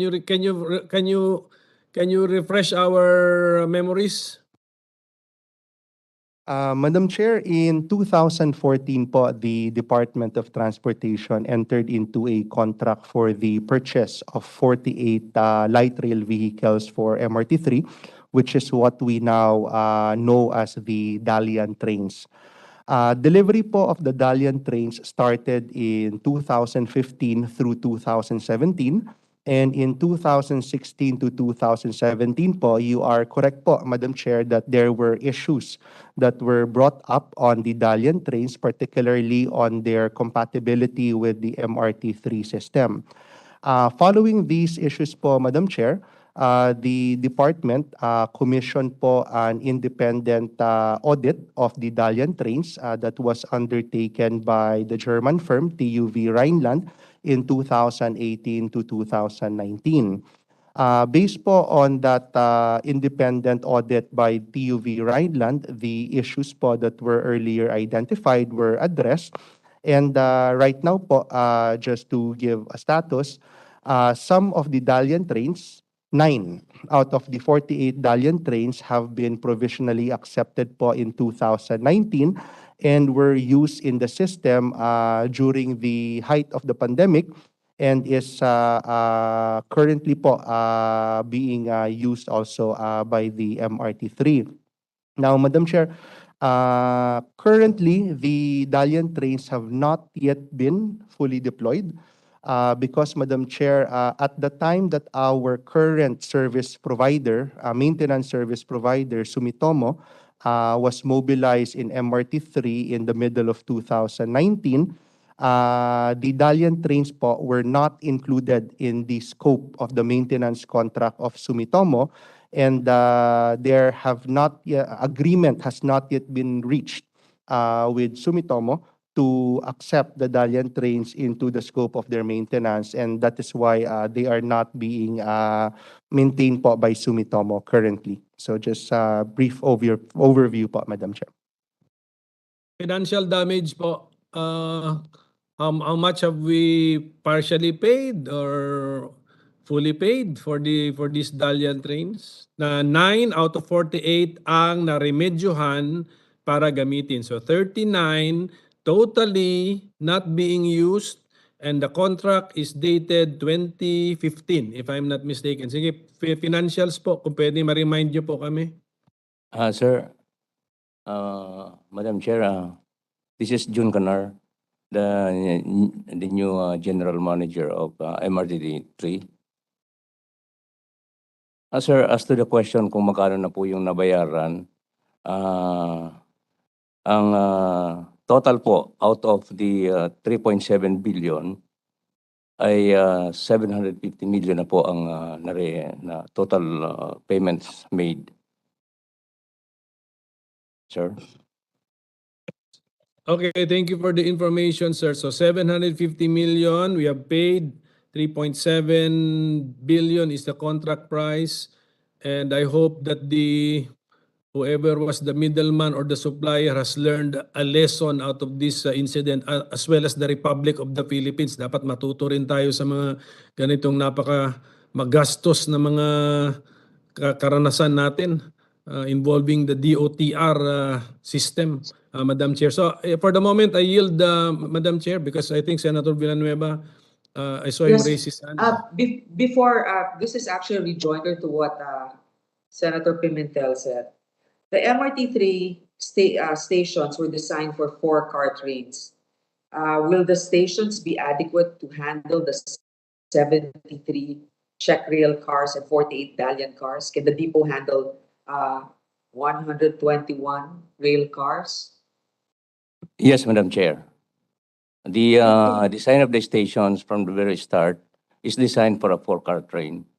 And the depot, although it's a little tight, but it can accommodate the additional 48 Dalian trains, Madam Chair. Bili tayo ng bili, ano? Walang continuity or planning. Anyway, Senator Joel, our majority leader, is now recognized. Oh, thank you, Madam Chair. Thank you. It's just that I'm so confused. We've been listening attentively. We were talking about yung tumutulo na trains, talking about yung 2 standards, and this representation together with the Senator J.V. Ejercito, we have been texting each other because I'm really confused, and he explained it to me pretty well what has been going on. It's just that I can't just imagine having 2 sets of TV. You're buying a television set that you would put in your living room. Yung isa 110 volts, yung isa 220 volts. Yun yung dating mo sa akin. And then, I'm still interested sino yung genius na nag-design nito, sino yung genius na nag-design nito. Kung sasabihin nating board, parang SRA din pala to.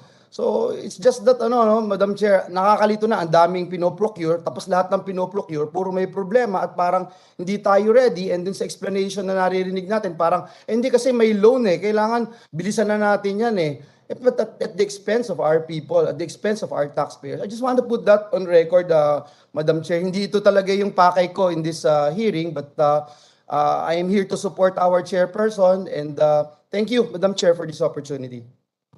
Madam I Chair. think, Senator Nancy Bina, you're recognized. Madam Chair, permission to ask one question lang, Madam Chair. Hindi, kasi based on sa COA audit, merong 13 billion projects na either discontinued or delayed that cost the government nga 8.64 billion. Ano ho ba tong 13 billion? Ano itong 13 projects na ito? Madam Chair, based on the COA audited report po for fiscal year 2021, The projects that they are referring to po are the foreign assisted projects of the department po, Madam Chair, which have delayed implementation po as of that year.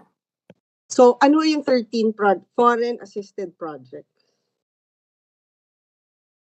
Madam Chair, for the rail sector, we would have the LRT1 Cavite station.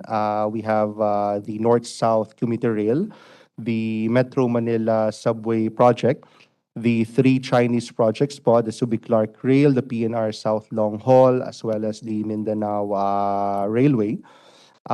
For the maritime sector po, we have our maritime safety enhancement project phase 1 and phase 2. We also have our maritime safety enhancement project po, MSEP, for our maritime sector, and for our road sector po, we have our EDSA Greenways project, our Cebu BRT project, and our Davao Public Transport Modernization project, Madam Chair. So, technically, lahat ng foreign assisted projects natin. Yes po, Madam Chair. Meron tayong penalty or commitment fees? Tama po ba? Madam Chair, for all of our foreign assisted projects, we pay po financing charges for our loans. For some of our foreign assisted projects, the financing charge come in the form of commitment fees. Now, Actually, Yusek Batan, we had this conversation already last year during the last year's budget, and apparently, andito pa din, di ba?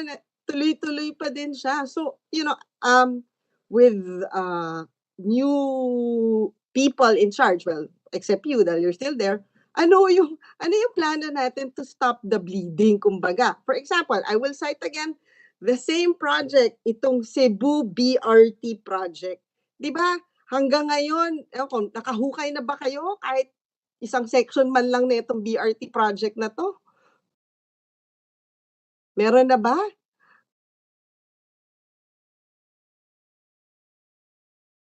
Madam Chair, this is Yusek Lontok, the one handling the Cebu BRT project. The reason for the delay of the Cebu BRT project is partly because of the lack of budgetary support. Ang dami nga ninyong unutilized eh. There was I think, zero. there was a budget. There's a budget this year, right? There's was nothing for 2022, Madam Chair. There was no budget allocation for the fiscal years 2019, 2020, and 2022. It was only in 2021 when it was provided for later release, which they released in November or December of last year. Kasi Yusek, baka kaya hindi kayo binibigyan ng pondo kasi wala nga nangyayari dun sa project. Di ba? May hukay na ba? O hanggang ngayon nasa drawing stage pa din tayo? Madam Chair, we have ongoing procurement for the Civil Works Package 1 and the consultant for technical support and financial management. Actually, yun nga ho nakakapagtaka, Madam Chair. Di ba parang umuutang tayo na wala naman pala tayong plano dun sa gagawin nating project. Tapos utang tayo ng utang. So, di ba, taon-taon, dun sa terms of reference na yun, di ba, parang may commitment tayo na this year, kailangan ganito na yung project, this year, ganito na yung, tapos tuwing hindi natin nako-comply yung dapat nating gawin, bayad tayo ng bayad dun sa utang. Hello, magkano na ngayon yung exchange rate, Madam Chair? So, I would assume yung mga penalty natin for not implementing the project, mas lalaki pa to in the coming years. So, Madam Chair. I guess, ano yung catch up natin to stop the bleeding? Because I would assume every year, lalabas sa COA audit itong nasasayang na pera because of this 13 foreign assisted projects. Madam Chair, if I may. Go ahead. Yun pong procurement ngayon is already a rebidding. There was a bidding conducted in 2021, but it failed because of the non-compliance of the bidders to the procurement guidelines. So we conducted another market study, and that is now what is being done. And now we are awaiting for the release of our request for the reallocation of our 2021 GOP budget to loan proceeds so that we can award the what is being procured now, Madam Chair. Or itong EDSA Greenways. Parang, Oo nga, di ba, 3 years describe ago, to us. patinig tong EDSA Greenways na to. Clarify nga yung EDSA Greenways. Ano yan? Yung mga walkways, ganyan. So, nasa na tayo dyan? Ano na yung mga na-deliver nyo dyan? I think you had about 2 billion for that, no? Good afternoon, Madam Chair, and to the honorable members of the committee. I am Mark Steven Pastor po for the road sector of the department. Para po sa the EDSA Greenways project po is an elevated walkway consisting of 4 stations po that will connect it intermodally with other transport modes po such as the MRT3. It is supposed to be located in Balintawak, Cubao, Taft, and Guadalupe. At this point, Madam Chair, we are set to procure the design and build civil work contracts by October, while the procurement of consultancy services for construction supervision is already ongoing for shortlisting po. Likewise, the parcellary survey and property appraisal is ongoing, and we have ongoing delivery as well of the notice of taking po to the landowners for the right of way. So, hindi pa pala talaga nag-groundbreaking, ano? Magkano na ba yung ginastos? Magkano ba yung allotment ninyo for that last year? For 2022 pala, magkano? For 2022, Madam Chair, we do not have funding. 2021. For 2021, Madam Chair, we have 1 billion pesos po. And then for 2023, what was approved by NEP? For the 2023, Madam Chair, we were approved 774,970,000 pesos. Madam So, Chair. okay. So in short, wala pa talaga. Ano nangyari dun sa 1 billion yun noong 2021? It's for purposes po of the right of way allocation. And So, as mentioned, Gastos niyo yung 1 billion?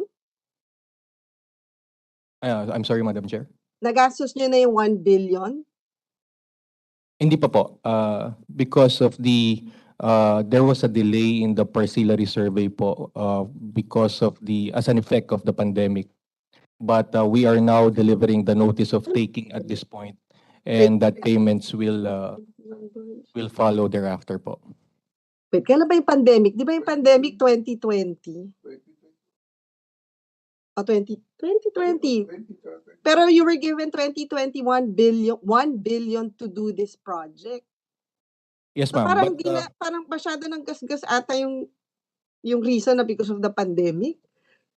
because, ma'am, it was necessary for the parcellary survey po, and that people should, it is required that our people will be on the ground and to communicate with the lot owners po.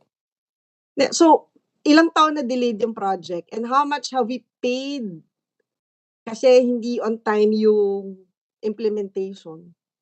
Dahil di ba, magkano yung loan dito? For the incurred commitment fees po, it is in the amount of 6 million pesos. 6 million yung nabayaran natin kasi wala pa nangyayari dun sa project. As a commitment fee, Madam Chair. And how much is the loan?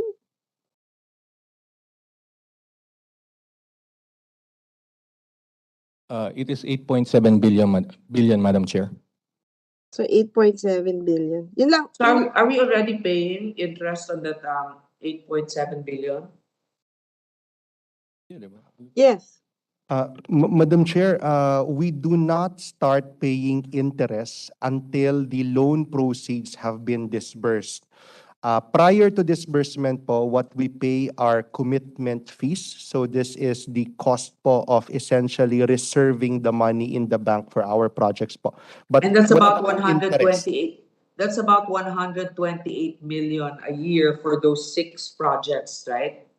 That's correct po, Madam Chair, 128.4 million po in 2021. Madam Chair, siguro Yes. just put on record yung 128 million na binabayaran natin because of our inefficiency. Marami nang mabibiling gamot, yung kailangan ng health sector natin. Kaya hindi ko alam kung paano, I think kailangan na siguro ng DOTR through Secretary Bautista to think of ways kung paano tayo makakahabol para mahinto na itong pagbayad natin ng ganitong penalty. Yun lang po, Madam Chair. Actually, naawa ko kay Secretary Bautista. Itong nadatnan po ninyo. I'm sure in the private sector this won't fly, but unfortunately, this is how it is in many government offices. Anyway, I think... Madam Chair, if I may. Who's speaking? This is Kim Robert De Leon of the Finance Group, Madam Chair. Go ahead. Relative to the discussion on the commitment fees that we have incurred for delayed foreign assisted projects, the Secretary has already ordered several measures for us to improve our operational efficiency. That includes revisiting all the contracts that we have inherited as entered into by the department so that we will have a comprehensive view of the remaining deliverables, identify possible bottlenecks so that we can catch up in the deliverables expected from us. We have been closely working as well with the Secretary's guidance with the Department of Budget and Management to ensure timely releases of our appropriations and allotments, including those categorized as FLR. We are also working closely with them for the timely issuance of cash, as mentioned earlier by Yusek Batan, in the form of NCA and NCAA so that we can timely pay for our obligations from our contractors to avoid further commitment and interest charges. And we're also closely working with the Office of the Solicitor General under the direction of no less than the President to fast-track the acquisition of right-of-way for our priority and flagship projects because any delay in the acquisition of right-of-way will also result to delayed implementation of the projects themselves. So those are some of the interventions that we have been doing, not only to improve our utilization rate, but more importantly, the progress of our flagship infrastructure projects, Madam Chair. Madam Chair. Senator Pimentel is recognized. Before we leave the matter of the EDSA Greenways project, okay. Para lang maintindihan ko po, kasi this is Metro Manila centric, no? Ang nabanggit is the total loan amount is 8.7 billion. That means, am I correct to understand that the entire project will cost us around 8.7 billion pesos? Yes, Mr. Chair, that is accurate. Tama. Okay, so yun. So and this will connect four areas, no? And via pathway. Ganun ba yung gusto niyo sabihin? Pedestrian by walking. Tama po, Mr. Chair. This is the project of the department to promote active transportation and via elevated walkways po, similar to what we see in to cite an instance in Singapore. This will connect the establishments along EDSA to our modes of transportation, particularly our rail lines along EDSA, which is MRT3 and LRT2. For the other stations, this will also connect with LRT 1, particularly the one in Taft. Can Mr. you Chair. tell me how many kilometers this is and from where? Did you say Balintawak until where? Yes, Madam Chair. The totality of the walkway is 5 kilometers, more or less 1.5 kilometer po, 1.250 kilometer po per station. So ito po ay located in Balintawak, Cubao, Guadalupe, and Taft Avenue po. Guadalupe and what? Taft Avenue, Taft. Madam Chair. What is the main idea here? Bababa ka, station ito, bababa ka sa station ng LRT or MRT and then you walk to what? Bus to a main street where you can ride a taxi, jeepney or bus. Is that the main idea? That is correct, Mr. Chair. Also to provide an improved walkway for the pedestrians, considering that the current configuration of our pedestrian lanes along EDSA is very short and narrow. So this will improve it through an elevated walkway, Madam Chair. I mean, so not only are the passengers of the MRT, LRT are going to use these pathways, but or even the ordinary pedestrians who are not using LRT, MRT can use this Greenways project? Yes, that is correct, Mr. Chair. For example, to cite an instance for the Guadalupe station, Greenways station, there will be 7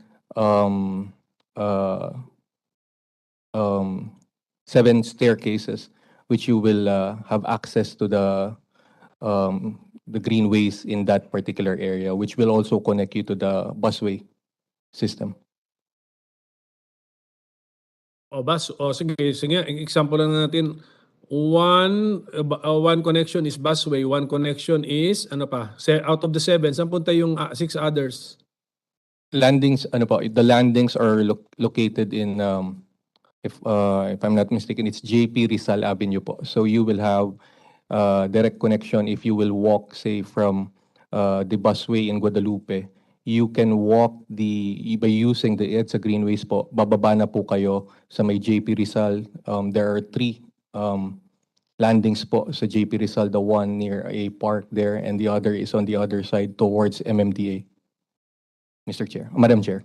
Okay, so that the person can either continue to walk sa sidewalk or ride the jeepney or hail a taxi. Ganun ang mangyari. Ganun po yun, di ba? Tama po, Okay, Madam Chair. Okay.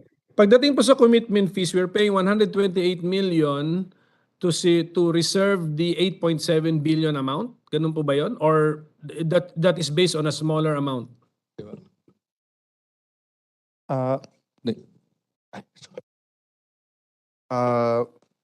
Madam Chair, the 128 million po is for all of the foreign assisted projects of the DOTR. And noting lang po, Madam Chair, that not all of the foreign assisted projects of the DOTR are subject to commitment fees. Because, Madam Chair, in 2017, we changed the terms of our borrowing with JICA. We no longer pay them commitment fees on an annual basis. We only pay them a front-end fee, and this is to address the financing concerns that we have experienced po in the past. Also po, Madam Chair, the 100 commitment fees po, we would just like to note, would still be paid even for a project that is on schedule. Because when we borrow money po, we borrow money for the requirements of the project over multiple years. And the undisbursed amount of that loan for a year is subject to commitment fees po, even if the project is on schedule. Actually po, Madam Chair, we are trying to coordinate with the Department of Finance so that we are able to properly attribute which portion po of the commitment fees that we pay are naturally incurred in the regular program of the project compared po to the portion that can be attributed to the delay. So that 128 million po in commitment fees in fiscal year 2021, that is not entirely due po to the delay of the projects, Madam Chair. So just to clarify po, Madam Chair. So thank you, tama. It's the 1.28 million is commitment fees for foreign assisted projects, not only the EDSA Greenways. Okay, thank you for that clarification. Maganda, marami tayong natutunan dito. Ibig sabihin yung mga finance people pala nakaimbento ng another way of labeling interest. Parang parang interest din ito dahil connected sa utang din. Okay, anyway, pero I think there was a mention of 6 million pa lang ang nagagastos sa EDSA Greenways project. Am I correct? Tama po ba 'yon? 6 million and paid for what? That is correct, Madam Chair. 6 million was incurred for as payment of commitment fees. Okay, yun pala. Kaya dun, Penalty yun. Penalty yung 6 million. Hindi, iba yata eh. As explained to us, commitment fee is talagang for the right to have a line, siguro. For the right to have a line, you pay a commitment fee. So, another way of calling interest. That's correct, Hindi, actually, hindi, di ba, minsan din, sa Coco, ginagamit yung word na commitment fees. Pag na-delay yung implementation ng project, kumbaga parang pinipenalize tayo nung nagpautang. And they use the word commitment fees. That's why I think, sino ba, who mentioned it, na you're looking for a way to, to properly tag, which is the commitment fee na regular commitment fee and a commitment fee because of a delay. Siguro. Okay, so ano pa? I mean, tama po 'yun. I think that's a good approach to be more transparent with our expenses.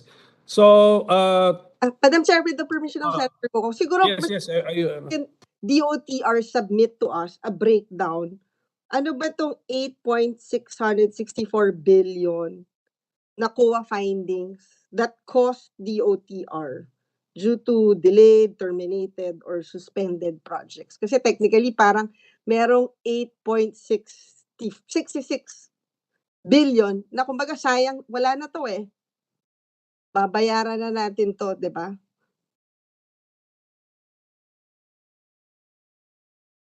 Pahingi lang ng breakdown. Excuse me, Senator Binay, is that a loss to the government o hindi? That 8.7 billion pesos?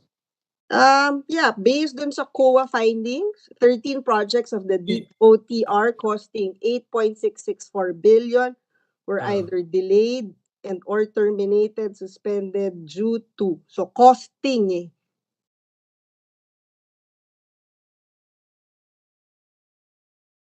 We will submit po, Madam Chair, the 3 projects. 13 projects, yeah. Madam Chair, I have other questions on other subject matters. So, ano muna ako, wave muna ako in the meantime. Thank you. Okay, palaktaw-laktaw tayo minsan kasi pag may naalala na papasok. But I would like to recognize Senator Joel Villanueva. I think he has an issue with LTFRB for many years now. Yes, Madam Chair, thank you very much. Just give me well, Madam Chair, before I go with LTFRB, I'd like to point out this also perennial problem that I have been raising in the Senate, yung pong issue ng overloaded trucks and damaged roads, no?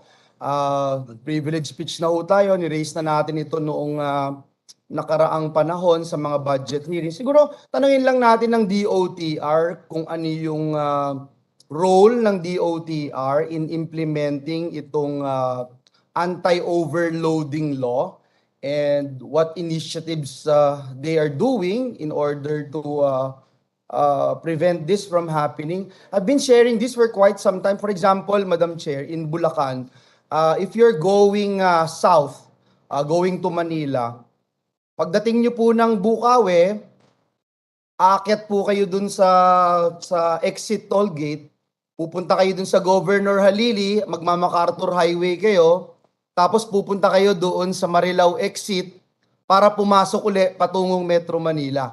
Everyone knows about it. Every single person in Bulacan. At 10, 11 in the evening, punta ho kayo doon mamayang gabi. I'm sure, napakahaba ng traffic, overloaded lahat yung trucks na pumupunta doon. Because doon sa Bukawi toll gate, meron siyang weighing machine. At pag ikaw ay napatunayang overloaded ka, sisingilin ka, magbabayad ka ng fines, etc. So, ito matagal ko na hong binabanggit ito, no? Nabanggit ko rin sa DPWH, sa ating PNP. I just wanted to find out what DOTR is doing. I raised this last year and last year, Madam Chair. Thank you.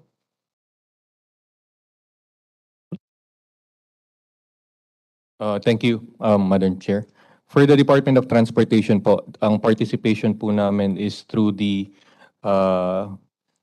joint memorandum circular with other agencies, particularly po the DPWH, the PNP, and the LTO in implementing the anti-truck overloading law that is in effect.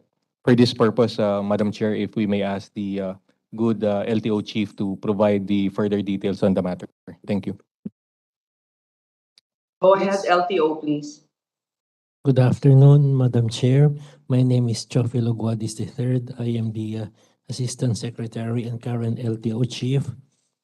For the query, we have been conducting an anti-overloading operations. In fact, last night we just had one.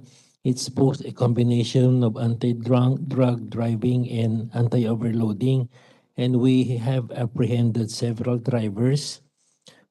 This operation continually goes at random on different occasions at different times. But normally we conduct this between 7 o'clock in the evening to 10 in the evening when trucks come in from the different provinces. How many were apprehended, Your Honor, sir? Have you ever get a chance to look at the situation in Bulacan northbound? Because this has been ongoing for quite a long time. Sir, may I be given the chance to give it to you at a later time? I don't have the exact figures, but what I'm well aware of is that this is a continuing operation by the LTO Law Enforcement Office at random on different times of the day. I mean, on the different times of the night. We will provide you with the information on Monday, first thing Monday morning, Your Honor. Kailan ho kayo nag-start sa LTO, sir? I just started about 70 days ago, Your Honor. Sige But po, I have been we'll with give the you time, LTO sir. for- We'll give you time. But just want to put on record, sir, and to inform you that this has been ongoing for years now. And if you want to go there tonight, nandun lang po yon between 10 to 2 in the morning. Sobrang traffic, sira na ho yung daan ng Governor Halili going to MacArthur. Yung MacArthur Highway from the Bukawi section up to dun sa Papnong Marilao. Wak-wak na ho yun. Mas malaki pa yung crater doon kaysa sa buwan, sir. At we have been following this up with the DPWH, the local officials, sa lahat sila wala hong magawa no? And yung PNP natin, yung PD natin, kausap natin kamakailan lang din. And we even allotted yung, if I'm not mistaken, 30 million worth of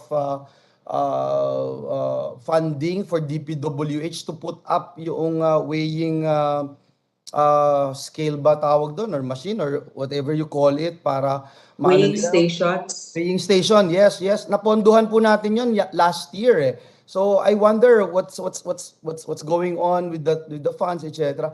It's just that, sir, at least kayo bago lang kayo sa LTO. I hope na matugunan po ito kasi kung wala din hong nanghuhuli doon, wala rin talaga. Magpapatuloy po yan. Sisirain lang po yung mga daan. This year, ang laki na naman ng pinondo para sa MacArthur Highway. Sisirain lang din po kasi kung overloaded nga po yung mga dumadaan dyan. On my next... Madam Chair, hindi, siguro just to share, pero hindi ko alam kung initiative to ng LTFRB or ng NLEX. Parang ini-implement na nila, Sen Joel, yung kailangan putulin nila yung gilid ng truck para hindi na nila talaga pwedeng dagdagan yung pwede nilang ilagay. For example, katulad dun Yes. sa building natin, yung Senate building ngayon, medyo nakakaproblema dun sa delivery ng buhangin kasi nga pinaputol na nila yung side ng truck. Ibig sabihin, nung una, puro overloaded sila nung Yes, nagpupula. yes. So, hindi na sila pwede mag-overload kasi nga lumiit na yung capacity ng truck. Yeah, Your Honor. we laud the efforts, no? Yung ginawa niyo, Sen Nancy, we laud the efforts of doing that because that's one of the ways that you can do to avoid itong overloading. Pero kung wala ding manghuhuli o may mga kasabwat doon sa Bulacan area specifically, talagang wawasakin ito yung mga daan natin. I just want to put that on record.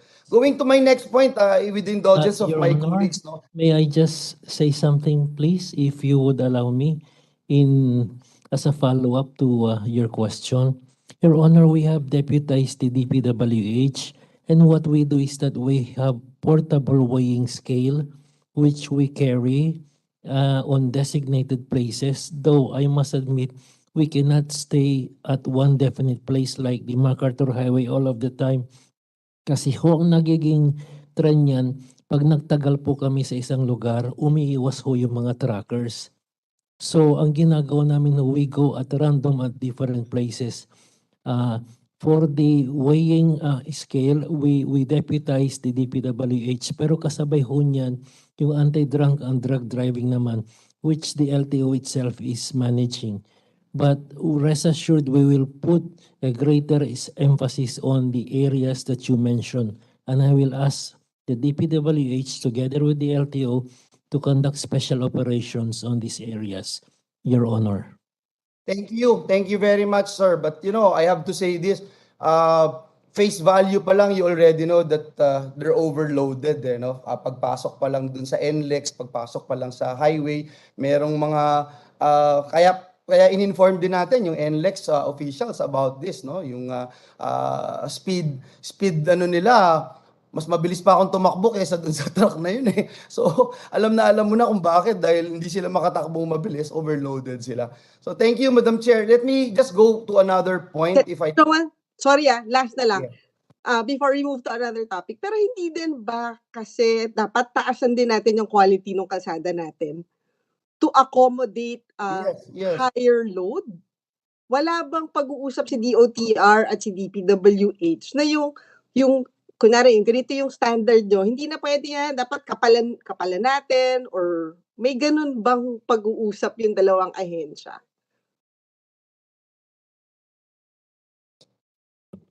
Yung last conversation namin, Sen Nancy, with the DPWH, that's what they did dito, yung sa Manila area, sa may Manila Port area.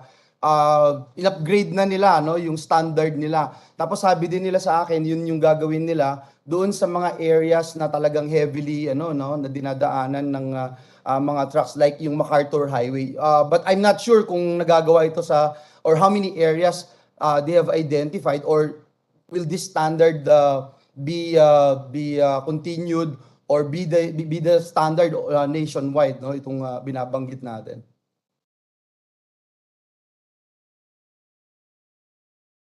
Madam Chair, pwede mag-interject on road use and road safety? Yes, go ahead please, Minority Leader. With the, Senator Joel, okay lang?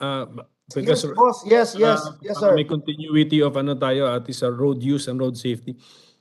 Mr. Secretary, DOTR's mission seeks to provide not only an efficient and effective but also secure transportation system that is globally competitive, compliant with international standards, and responsive to the changing times. Sana kinuha ko yan sa mission and mission statement ninyo. The Philippine Development Plan for 2017 to 2022 results matrices midterm update even included road transport safety, targeting a 10% reduction in road transport accidents per 100,000 population per year. Para measurable. And reminder lang, di ba si President Marcos gusto niya measurable po yung kanyang administration. I've been informed by my staff in 2020 alone, PSA reports 8,000 deaths by land transportation accidents. Kababasa lang natin recently, ang daming event, ang dami pong mga incidents leading to not only physical injuries but loss of lives. Yun ang pinakamalungkot sa lahat. So, my question to the DOTR, why is road transport safety absent in your list of performance indicators? Mr. Secretary.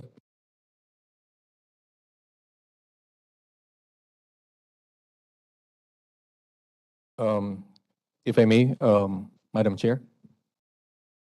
Go Steve ahead. Pastor po. Thank you, Madam Chair. Madam Chair, we have programs that specifically targets the improvement of our road safety, particularly to those in trucks and our public utility vehicles. This is part and parcel of the push of the department for the modernization program and to deviate from the registration or renewal of vehicles through only emission testing. While much is needed to be done, we would like to highlight that the focus of this administration is to further promote the road safety initiatives of the department, and we will continue to push for our programs such as the modernization and the motor vehicle inspection system, so that we can have a tangible measure or stages so that we can check the roadworthiness of the vehicles plying our roads. Thank you, Mr. Chair. Madam Chair.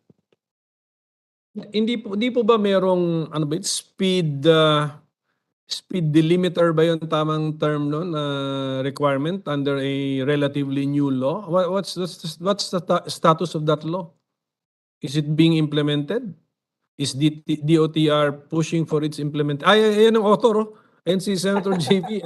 Senator JV. Thank you. Sige, Tama. Thank you for asking. Yes. Can anybody, who can answer, Mr. Secretary? Madam Chair, we are implementing the Speed Limiter Act through the mandatory use of inclusions in the public utility vehicles, and at the same time, we also check the speed limiters of public utility vehicles through random inspections po, through our inspectors through the LTO and the LTFRB. For purposes of particulars po, I may request the good ASEC again of LTO to provide further details. Thank you. For the speed limiters, sir, first we conducted this test normally every afternoon until evening, especially during Fridays, Saturdays, and Sundays, kung saan po maraming lumalabas, and then they go out from some entertainment areas. Meron ho kaming dala palaging speed limiters, and these are geared, one, towards checking the speed of those drivers. Number two, to check if those drivers have alcohol in their body. Normally, if a vehicle exceeds the speed limit, we flag it down, and then we always conduct also a sobriety test immediately if we notice that the person has alcohol in his body. Sabay po yun, Mr. Senator, if we conduct the speed limiter test, pati yung drunk and drug driving test po. As I understand the law, I think it requires the installation of a gadget which will force the heavy vehicle to not to exceed a maximum speed. Tama ba pag-aalala ko sa batas o mali ako? Madam Chair, for this particular question, we'd like to call on Chairperson Cheloy Garafil of the LTFRB. Thank you. Good afternoon, Mr. Chair, Ms. Chair, Madam Chair. For the LTFRB, with respect to the speed on the speed limiter, we've already established the Central Public Utility Vehicle Monitoring System. With respect to the one busway. minute. I think I see the hand of Senator JV. Are you raising your hand? Yes, Madam Chair, just like to correct yung yung statement ni LTO Director, baka hindi lang niya alam. Yung the law itself, yung it's the installation of speed limiters on public utility vehicles, particularly buses and heavy cargo trucks. So kailangan ma-monitor yan ng LTO, LTFRB kung naikakabit, no? Kasi karamihan po ng rationale, Madam Chair, is most of the fatal public utility buses accidents were because of marami dito was overspeeding and reckless driving. So i-correct ko lang po yun, hindi yung tungkol sa radar and paghuli mga overspeeding, but it's the installation actually of the speed limiters on public utility buses and cargo trucks. Yan po. Thank you, ma'am. Thank you for that clarification, Senator JV. Go ahead again, Ms. De Leon. This is Chairman Garafil from LTFRB, Madam Chair. Oh, sorry. Madam Chair, dun sa LTFRB, we've already established yung CPU VMS, yung monitoring system namin. Nag-start na kami, this is to monitor po yung mga buses na nagpa-apply dyan sa EDSA busway. And in it, we can monitor po yung mga speed limits nila through the GPS system. So ngayon po, we can monitor po majority ng ating mga buses dyan sa EDSA busway. Start lang po ito. We plan to do it all over the country. Pero since may limitation din po tayo, mag-start po muna tayo sa EDSA busway. Well, Madam Chair, given the replies, mukhang they are intentionally misreading the law. Or tell us if you do not want the law, you want the law amended, or it's impossible to implement the law. Ang idea ng law actually is the user of the heavy vehicle will have no choice, technologically bound siya to a speed limit because of that gadget which is required by the law to be installed. Yun yung spirit ng law. Ang tagal na po niyan na hindi na implement. So those who are expected to implement it, give feedback to your Congress, to your legislators. You know, do you disagree with the wisdom of the law? Don't you like the law? Is the law impossible to implement? Para we will react accordingly. Hindi itong parating sasabihin nyo, we will detect their speed. You know, yun na nga ang point eh. Whether they like it or not, a speed limiter will not allow the driver to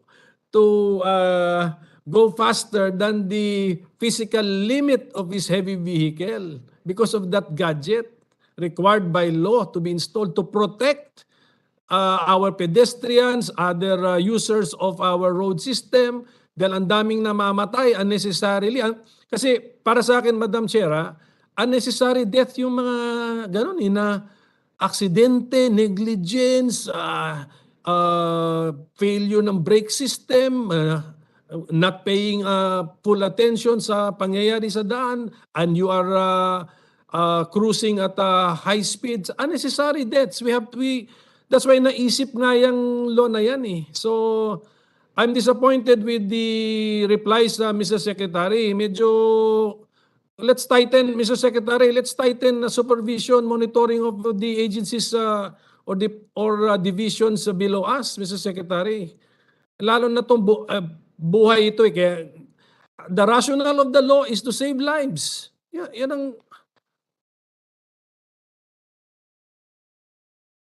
Yes, Mr. Senator. Can we get a statement from the Secretary, a commitment on that? Yes, sir. Yes, Madam Chair, we'll commit that we will see to it that we will implement this in coordination with LTO and LTFRB. Oh, thank you, Mr. Secretary. Senator Joel is recognized.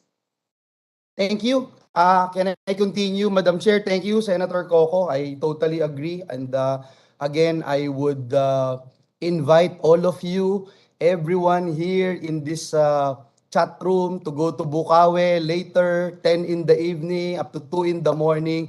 I have been saying this every single year for the past 3-4 years. So I hope may mangyari din po. Yung mga trucks na dumadaan po doon, 10 kilometers per hour. Can you imagine? Kaya napakahaba ng traffic doon. At higit sa lahat, sirang-sira na nga po yung daan namin. Sa Ano po, no? Gusto ko lang tanungin yung DOTR, yung current status din on the North Luzon Express Terminal o yung NLEX operation. Can we have just an update with this? Kasi is this project pushing through? Kasi start of the year, I remember the former DOTR secretary made mention that NLET and PITX will continue to operate. But I think last week or last week lang, I was in Bulacan and I passed by the terminal in Bulacan. There seems to be no activity in the area. So I thought it would be a good time right now to ask this question, Secretary or anyone from the OTR.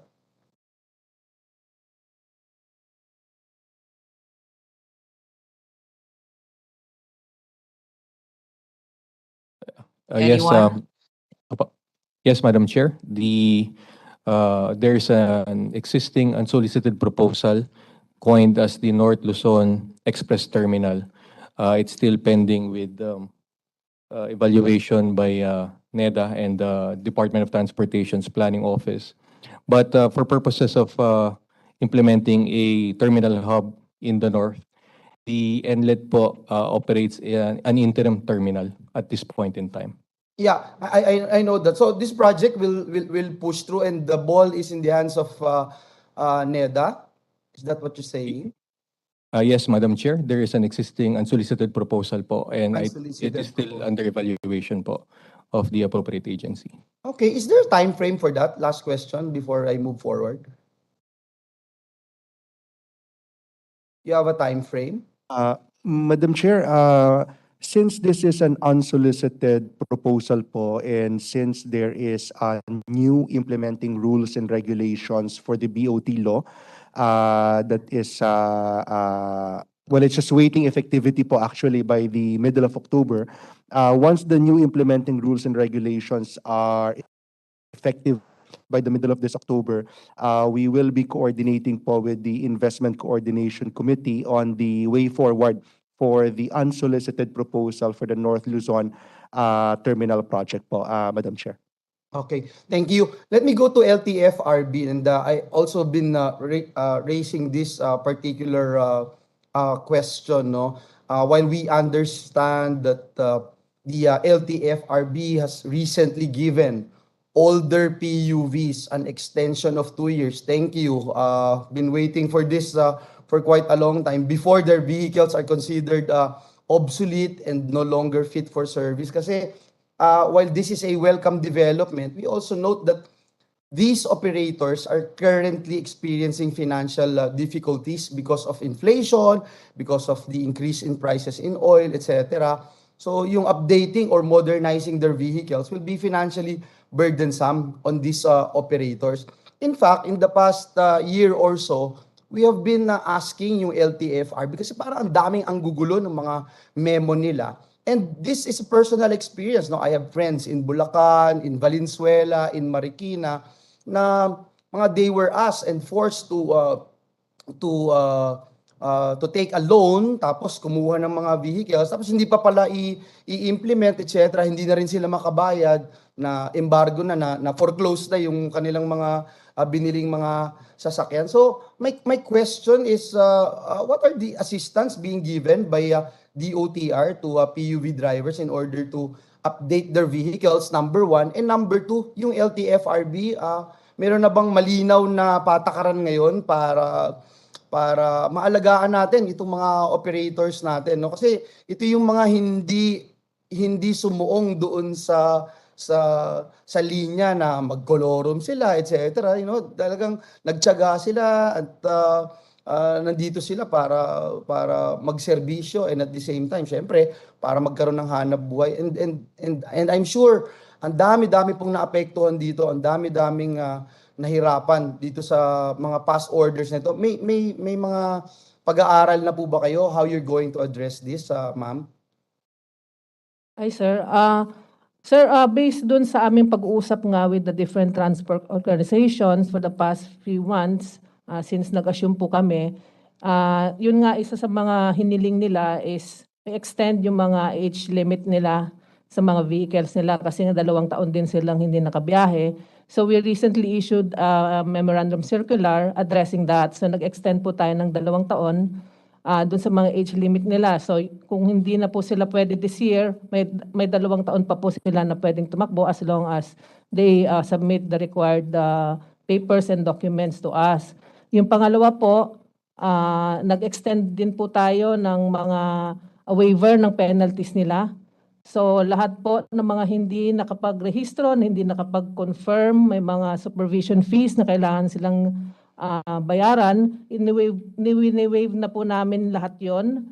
And then we are extending also yung mga deadline nila for the submission of documents kasi alam din po natin yung mga ibang mga operators, yung mga sasakyan nila, since hindi nakapagbiyahe for 2 years, kailangan nilang pa-refurbish or ipagawa din yung mga sasakyan nila. So nag-extend din po tayo ng submission nila ng mga documents sa ating ahensya, and then wala pong penalties yon for the delay. That's good. Among That's other good. things. Madam That's Chair. good. And that's a welcome development, no? Sige, kung may dadagdag pa po. Opo, Madam Chair, thank you po. Tama po yung mga nabanggit at observations po ni Senate Majority Floor Leader. And we want to highlight at this time lang po that we have programs upang matulungan po natin ang ating mga drivers and operators, especially during the pandemic. There are 2 programs po that are existing. Ito po yung Chuper Scholar Program natin na kung saan binibigyan ho natin ng pagkakataon yung mga drivers and operators and yung direct immediate family po nila na mag-enroll into vocational courses so that they will have additional income for their family. As of today, we have 20,387 total beneficiaries po. And another program is yung Entrepreneur program po natin in partnership with the Department of Labor and Employment na kung saan po yung mga drivers and operators din po natin ay binibigyan po ng pagkakataon na magkaroon po ng negosyo. Meron po silang negosyo card at para matutuo sila kung paano magpatakbo na itong negosyong ito. As of today, meron po tayong 6,333 beneficiaries po. We have recently received the funding po for the 2022 GAA for the continuation of these programs, and that there are more or less po 15,000 additional beneficiaries for the coming months po. We will continue to implement this. In addition po dito sa nabanggit ko pong social support component ng PUBMP natin, gusto ko rin pong bigyan diin na nakakatulong po sa pang-araw-araw na pagbayad sa kinikita po ng ating mga drivers and operators and eventually payments for the loans that they have incurred is the service contracting po natin, where we ensure na magkakaroon ho sila ng additional subsidy po as they operate their public utility vehicles. I would like to take this opportunity as well po that for the 2023 budget of the department, we requested for funding for these particular programs. For the PUVMP po, we requested 778 million. And for the service contracting, we requested 12 billion pesos po. Unfortunately, we do not have the said allocation under the National Expenditure Program of 2023. At sana po matulungan po tayo ng Senado. Maraming salamat po. So USEC, zero yan? Wala, Zero yan this year? Senator Joel, just for clarity, wala ngang budget for service contracting, di ba? Tama po, Madam Chair. At meron pang mga hindi nababayaran na nag-provide ng service na yun, di ba? Yung current po, as of today, tumatakbo pa rin po yung ating service contracting program dito sa EDSA Busway. We confirm po that meron pa hong hindi nababayaran, but it was narrowed down to 2 weeks na po yung payment system. Yung 2 weeks po na yon is because of the turnaround for the submission of documents and the processing po of LTFRB for the payments. Okay, thank you. Go ahead, Senator Joel. Yeah, thank you, Madam Chair. Yusek, binabanggit mo kanina, hindi siya pinondohan, not even a single cent? That is correct, Madam Chair. Dalawang item that you mentioned. Yes, that is correct, Madam Chair. Wala po sa yan NEP ang mas po sustainable program than just giving dole out na 'di ba? Binibigyan mo ng ayuda na ito yung salapi, tapos ito natuturuan sila. I think that's more sustainable. Anyway, can you give us a copy na lang of that request? Let's see what we can do. But let me go back dun sa LTFRB. Una, we laud the efforts of LTFRB in looking into this. Ma'am, maraming at mataas ang expectation po sa inyo dahil yung mga nakaraang LTFRB, babanggitin ko po dito sa hearing na ito, for the past years, we have been facilitating meetings after meetings with different transport groups, cooperatives, etc. Lahat po discouraged, lahat hindi naging masaya yung experience, including this representation, no? And I feel bad about it. Gusto ko lang pong tanungin yung update doon, last issue ko na lang po ito, yung rationalization study ng DOTR mentioned in several LTFRB's circular, kasi ito yung isa sa mga hirap na hirap yung ating mga operators na wanted to, gusto lang naman magkaroon ng hanap buhay. And ma'am, I'm sure ang LTFRB, you are all aware of the perennial problem of fixers, etc. Maraming lumalapit dyan. Lumapit kayo sa amin, gagawin namin, bigyan namin kayong prangkisa, etc. Napakatagal na po yan, hindi lang nung nakaraang administrasyon, but in so many administrations, ganun na talaga yan, nandyan na talaga, ang dami yung fixers, ang daming mga manggagancho dyan sa lugar ng LTFRB area, ang daming lalapit, etc. At ang dami na rin pong nabibiktima. I hope we do something about it. No? And isa dun sa mga nilalapit sa ating opisina, itong rationalization na study being mentioned in several LTFRB sa circular. May we know how many routes have been covered by your study as of today? Sir, with respect po doon sa naging problema doon sa LPTRP na kung tawagin yung route rationalization natin para sa mga LGUs, totoo po na nagkaroon po talaga ng delay doon sa implementation kasi po yung nakuha nating consultant, if I'm not mistaken 2 years ago, ay hindi po nakapag-submit ng tama doon sa kanyang kontrata dahil po nagkaroon ng pandemic. So hindi po sila nagkaroon ng proper study with respect sa mga ruta sa iba't ibang lugar. Can I ask if this rationalization study is still ongoing? Sir, kasi nga po na-delay po sila. So ngayon It's still ongoing. Ongoing, sir. Actually, gusto namin i-save yung mga initial na submission na nitong consultant para po we can use it para i-submit sa mga banks doon sa requirement nila for LPTRP. So mahalaga po ito, ma'am, no? And what is your initial findings dito sa binabanggit po ninyo? And when do you plan to complete this, yung binabanggit nyo? Sir, marami pong result ng study ang pwede na nating i-adapt. Actually, ngayon, sir, finalize na lang natin yung mga initial na pwedeng ruta talaga na pwede namin isubmit sa bank, and then we're set to meet with the land bank first week of October para i-discuss yung magiging alternative document na pwede namin isubmit sa kanila in place of the LPTRP. Kasi basically naman yung mga ibang na-establish namin na ruta, solid na rin naman po yun. So baka pwede na po natin gawin yon para at least yung mga nakabinbin na mga loan na hindi na-approve dahil walang LPTRP, ma-approve na po. Oo, yan yung malaking problema, ma'am. Ang dami yung kakilala natin na biktima po niyan.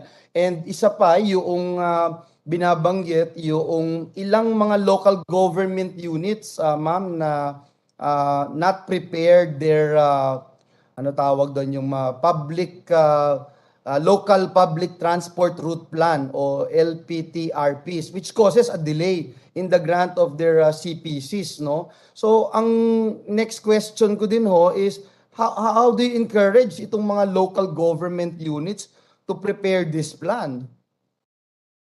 Actually, sir, yung out of 1,500 plus na LGUs, 800 pa lang yung nakapag-submit sa amin ng LPTRP proposals. Yung iba po, ang gagawin po namin, magkakaroon po kami ng another round of capacity building sa mga LGUs na hanggang ngayon ay hindi pa nakapag-submit. At saka yung mga ibang LGU naman na nakita namin yung LPTRP na hindi angkop doon sa ginawa nating guidelines, magkakaroon din po kami ng another round of capacity building po before the year ends. Madam Chair, if I may po, Madam Chair. Please proceed. Sir. Thank you, Madam Chair. Tama po yung nabanggit ni Chair Garafil of LTFRB.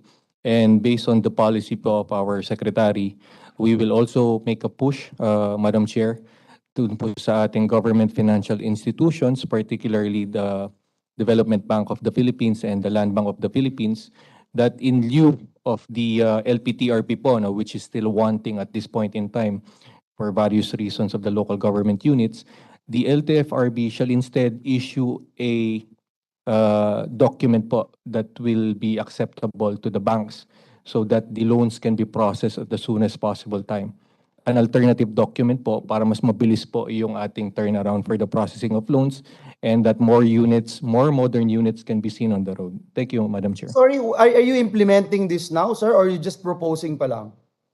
We are in discussion po with the government financial institutions for them to accept po, Madam Chair, the substitute document that may be issued by the LTFRB, ensuring po that the routes that will be applied by the applicants for the loans is certified to be viable po, no, and that the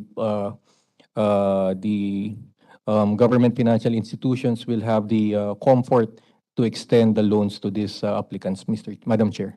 Thank you. I just want to put on record that I'm in full support of that initiative. Please give us a heads up kung saan tayo and if there's anything we can do on our end dito sa Senado to help out, no, ma-expedite itong initiative na ito. Just would like to put on record that we are here to help in any way we can. Protektahan natin yung ating mga kababayan, lalo na yung mga operators natin, mga drivers natin, PUV drivers natin. Hingi na lang ako LTFRB ng status report dito sa LPTRP issue na ito. And again, thank you, Madam Chair. Thank you, dear colleagues, for your patience. Thank you, DOTR family. Salamat. Okay, there are many attached agencies under the DOTR. We have to go through each of them. If you don't mind making it quick, your responses, because I have to go through my checklist. What I need, if you can just submit to us the pilot study for the taxis for hire, motorcycle taxis for hire. There is a transport advocacy group to permit the entry of more players in the pilot study. That's one. Can we accommodate them? Number two, what is DOTR's position about the recent acquisition of Move It by Grab Philippines? How will it affect the pilot study? Will this move disadvantage other motorcycle operators? Briefly, can you answer that? Hindi kaya parang unfair competition ito? Thank you, Madam Chair.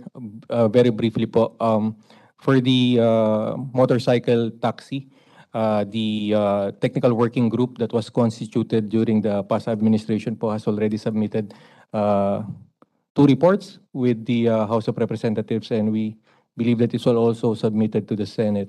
We will furnish again po another copy of the report. With regard to can you give me the gist of that?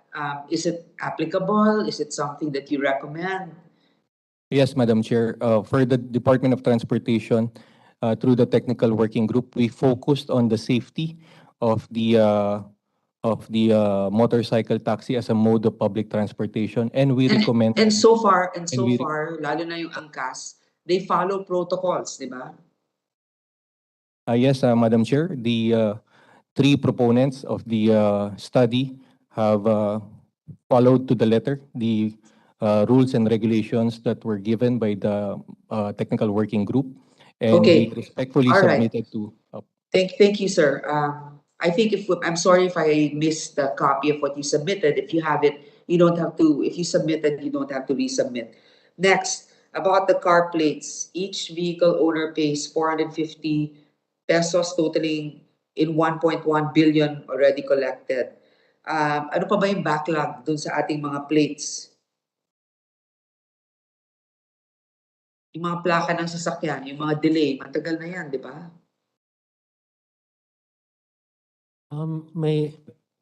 May I answer the question? Chofelo Godis from LTO. For the motor vehicle replacement plates, ito po yung mga green plates na dapat ay maging black and brown, black and white ang background. There is a backlog of 2,328,000. Okay, when are you planning to supply those? Ma'am, we are waiting for the budget for this year. If we are able to get the budget, we will be preparing our terms of reference and in the hope that by the end of 2023, we will be able to address this backlog. Half of this will be produced by the LTO plant. We have a plant that produces these plates. Half of it may be given to the private sector dahil outsource, baka hindi ho namin kayanin lahat. So, ang ibig sabihin, meron naman kayong budget ngayon for that, right? Wala pa rin, but we anticipated. May NEP ho kami na 4 billion which was endorsed by the DBM. Which was endorsed. It was endorsed by DBM. Okay. It was recommended by DBM. My apologies, Madam Chairperson. So meron o wala? Meron po. Okay. Next, dun sa application for the driver's license, no? LTO requires that applicants for student driver's permit undergo the theoretical driving course module, which is 15 hours long. Hindi ba napakahaba nito? Nasa IRR lang naman yan, di ba? Wala naman sa batas yan. May I answer, Madam Chairperson? Yes, please. This was the original concept adopted by then Assistant Secretary Galvante when they crafted the memorandum circular. 15 hours for theoretical and 8 hours for practical driving test, driving course. Right now, we have convened again a technical working group to address this issue. We feel, Your Honor, that 15 hours may be a little long, and we feel that 3 days of seminar may be quite expensive, especially for those working people. I'm looking into the possibility of reducing it to as much as 7 hours for a theoretical. However, for the practical, Your Honor, I still subscribe that an 8 hours of lesson is needed in lieu of the continuing road crashes on the road. We still feel that the 8 hours is needed, but we're still validating this in our dialogue with the driving schools in the hope that we can come up with an acceptable. Okay, but how do they fulfill this 8 hours? They have to go to a driving school that's accredited. Ganun ba yan? Yes, Your Honor, they go Okay. to a. Now, for the seminar, you plan to cut it down to how long? We feel that about 7 to 8 hours would be justified. We will just consolidate some topics.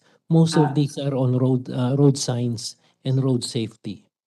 Can you explain to me what an LTMS portal is? Yes, Your Honor. LTMS portal is the Land Transportation Management System portal. Ano yon? Computer ba yon? May I take a look into my notes, Your Honor? This was the portal, I'm sorry, this was the portal designed to consolidate all the IT requirements of the LTO from motor vehicle registration to driver's license to the law enforcement apprehension. All of these data are put together into the IT system of the LTO. Kasi ang balita, ginagamit itong mga portals na to answer the theoretical exam. Instead of the mga fixers ang nag-a-answer, hindi yung mga talagang nag-a-apply. Bakit? Sorry, I'm not familiar with it. Paano nangyayari yon? Are there computer portals in the LTO offices? Is that how they answer their exams?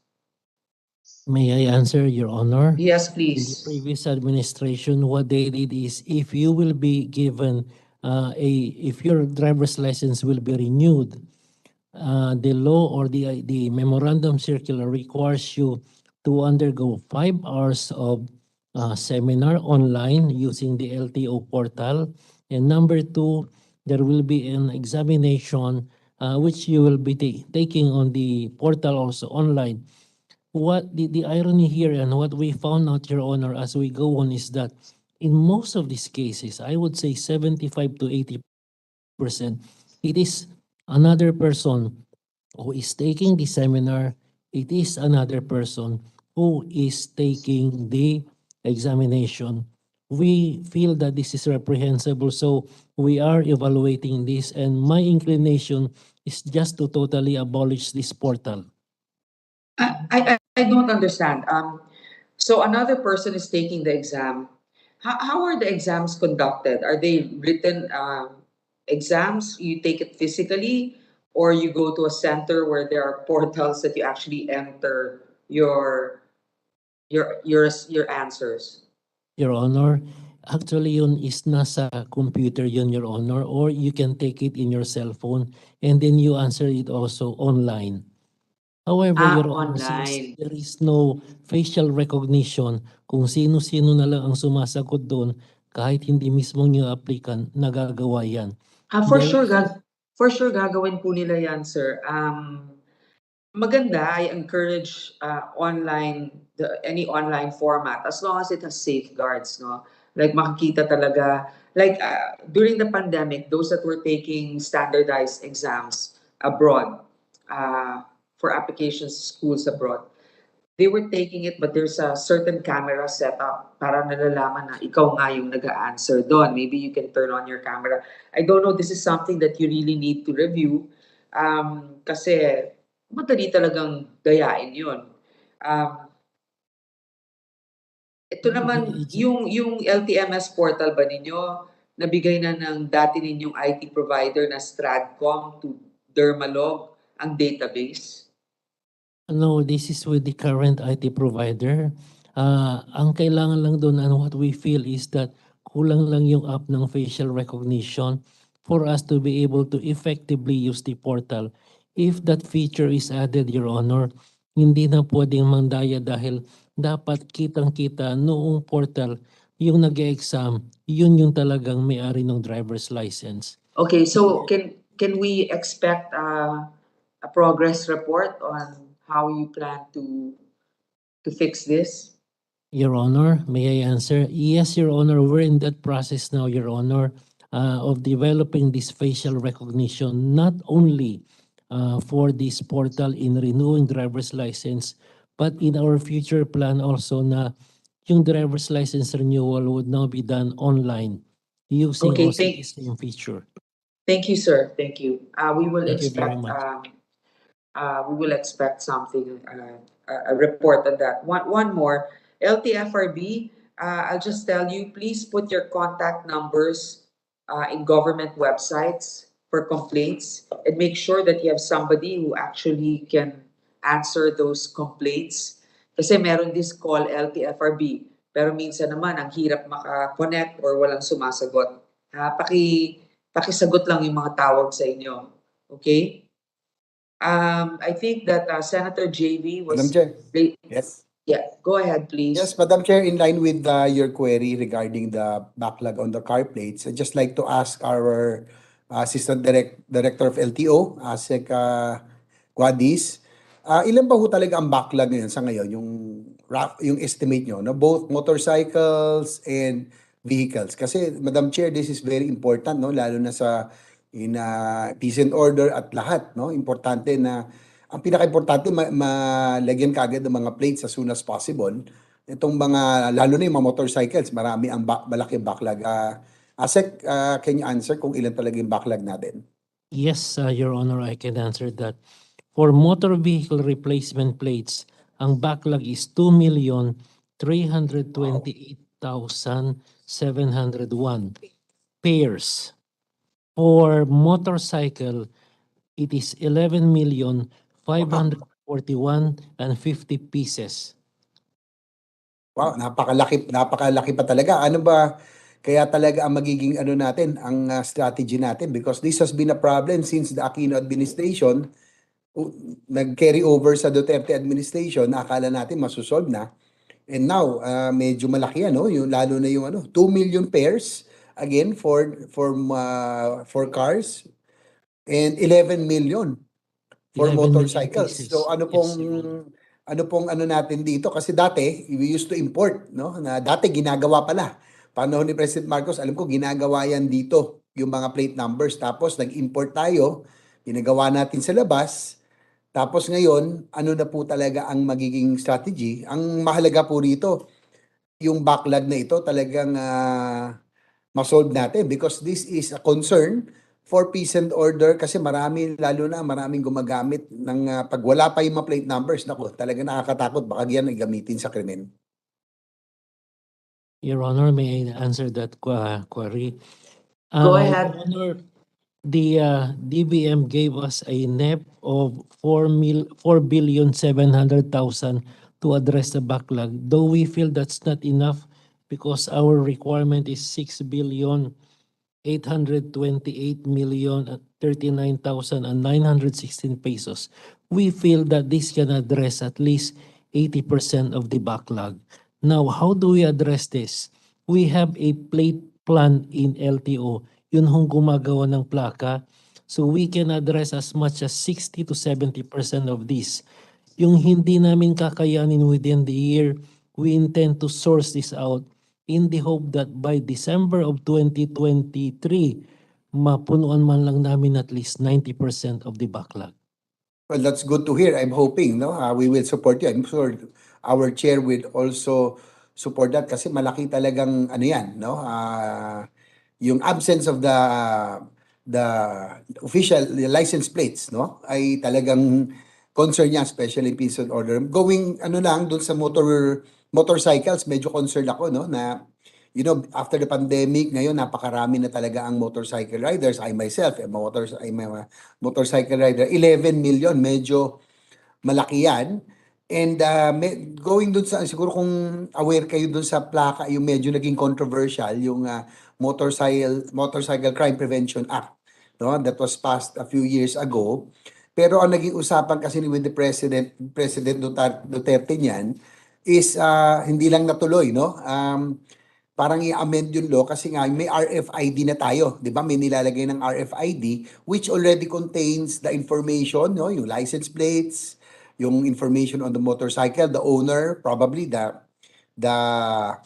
license, no?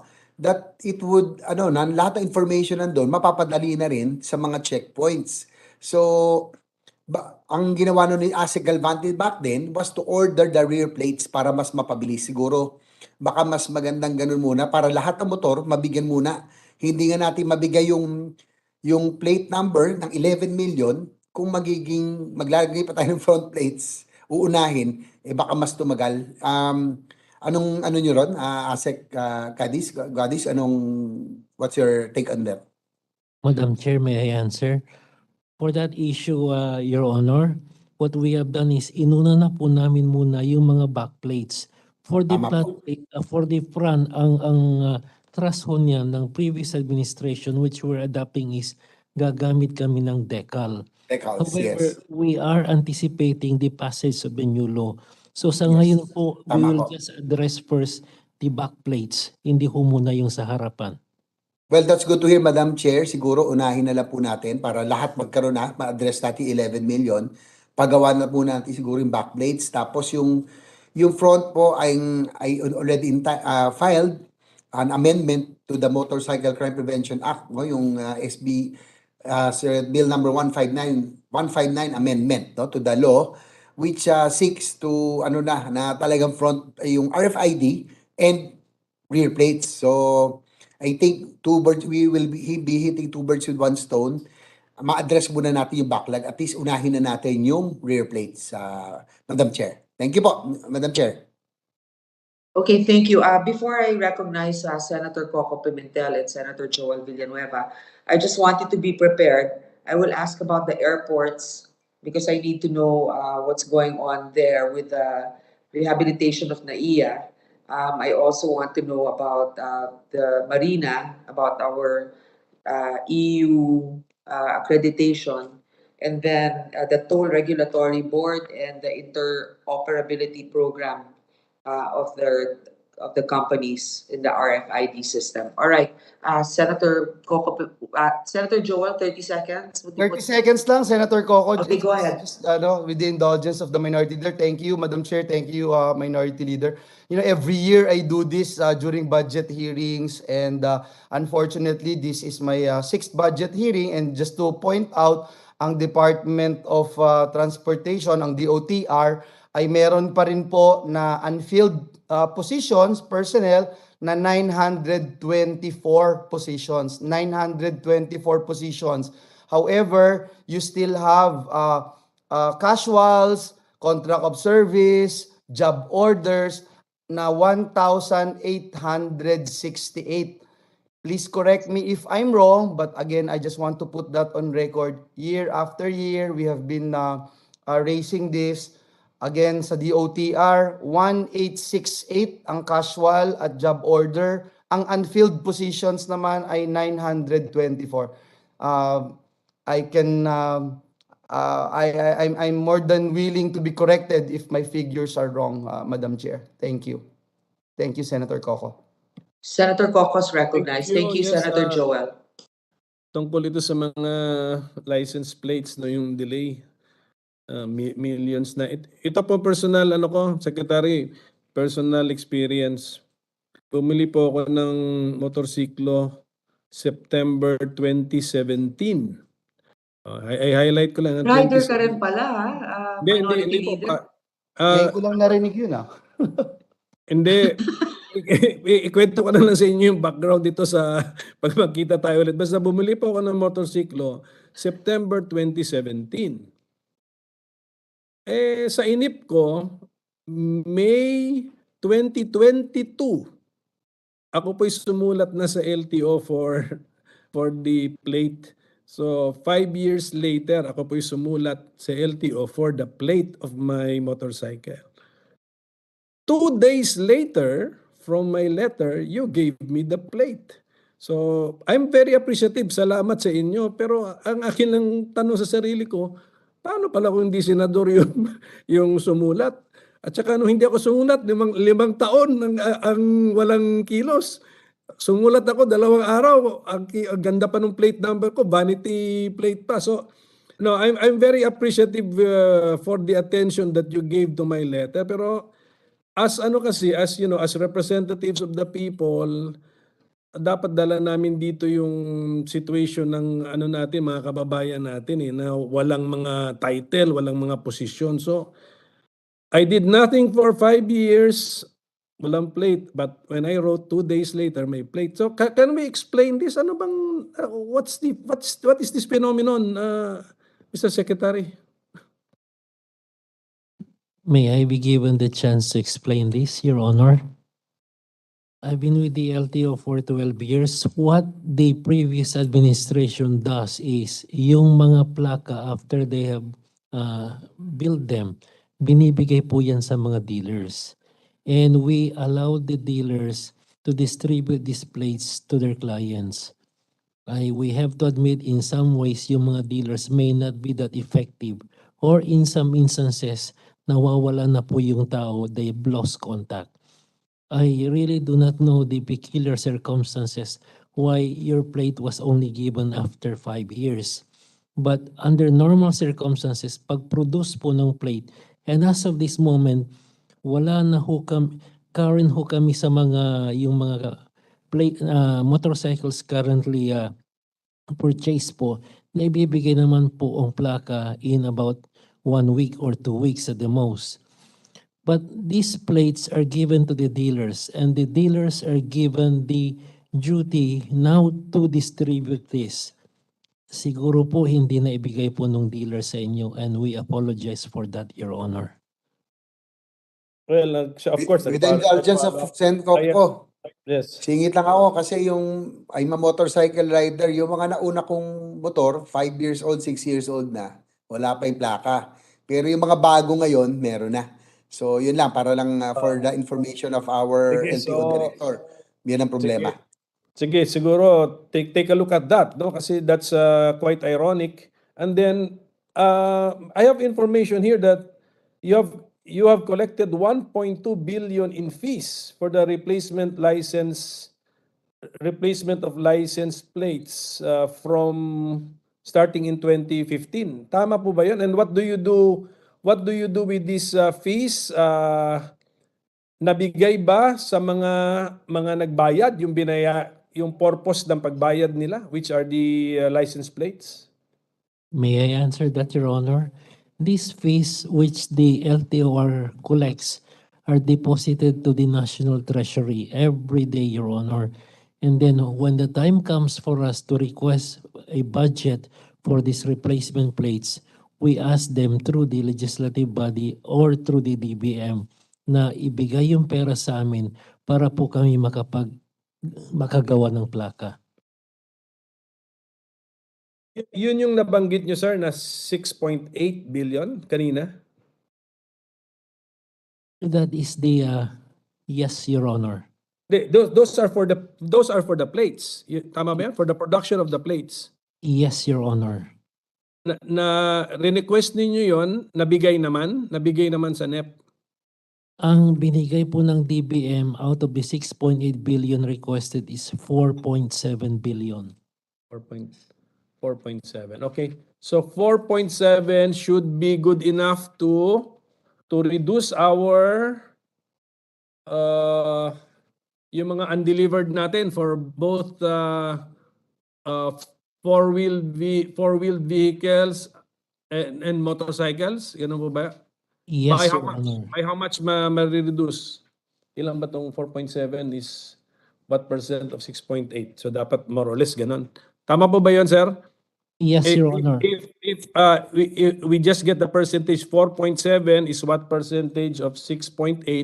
That is our expectation. Yan ang reduction ng quantity ng undelivered plates. Is that Yes, Your correct? Honor. That would be roughly about 70%, Your Honor. Okay, sige. So sa next year's budget cycle, dapat ano na yan, achieve ano yan, ang tawag mo doon, accomplishment report.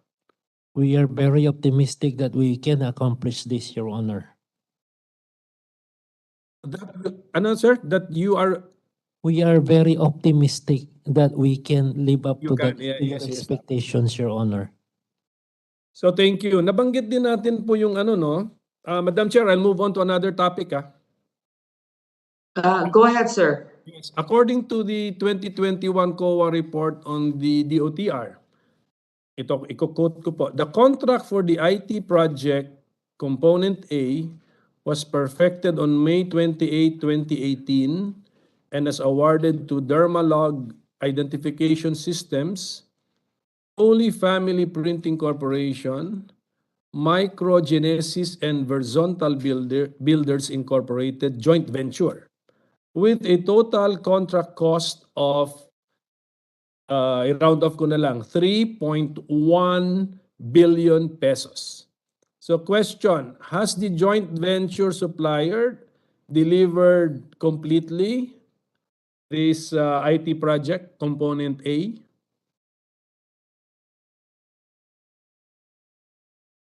Your Honor, according to the finance group is yes, they have delivered mostly, and right now we are on the maintenance stage for the 5 years maintenance program, which we have also used the Dermalog for the maintenance of our IT units. So how much has been paid of the contract cost, sir? Just been paid. What was paid is 2,311,345,105.80 out of the amount of 3,146,991,996.37. Yes, let's round off the unpaid amount. May mga let's say 700 million. What explains the unpaid amount, the yet unpaid amount of 700 million? Your Honor, the balance would be for the maintenance of the IT for the next 5 years, which started 3 years ago. and which would end by 2024. For that, they would have an unpaid balance of 835 million roughly. Okay.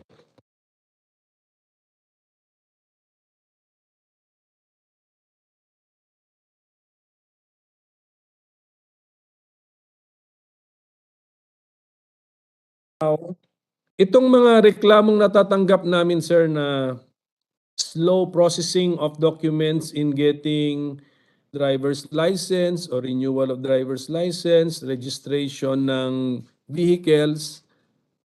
Yung reklamo, sir, may reklamo kasi. Meron nga akong classmate sa law school, sabi niya, meron nga daw kayong monitor doon na paulit-ulit nagsasabi, we're sorry for the delay, ganun, ganun, ganun.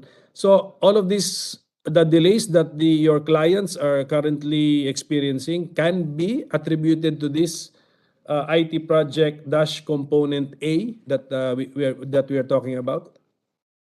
Your Honor, this what we call slowdowns can partly be attributed to this IT project, Your Honor. There would be, may I further explain, Your Honor? Kasi, Your Honor, when this was tested, ang capacity lang noon is about 60 to 70,000 transactions per day. As of this time, between 10 in the morning up to about 2 in the afternoon, nagbabalo na po kami ng 100,000 to 120,000 transactions. So, in layman's term, nabubulunan yung computer, which means when that happens, the computer tends to slow down. So what we did 15 days ago is to address this issue. Pinalawak po namin yung server nila. We requested them to improve the services, improve their servers. So as of this time, Your Honor, nakaka-deliver naman po sila on time. Okay, so you made changes 15 days ago. So dapat expectation ko or kaming mga linalapitan ng mga kababayan natin para magreklamo ay dapat kumonte na itong mga ganitong klaseng reklamo, sir? I would assure As of you, this sir, time. that as of for the last 5 days that I have been monitoring, hindi naman ho nag-slow down yung system. I believe that they have effectively addressed the issue.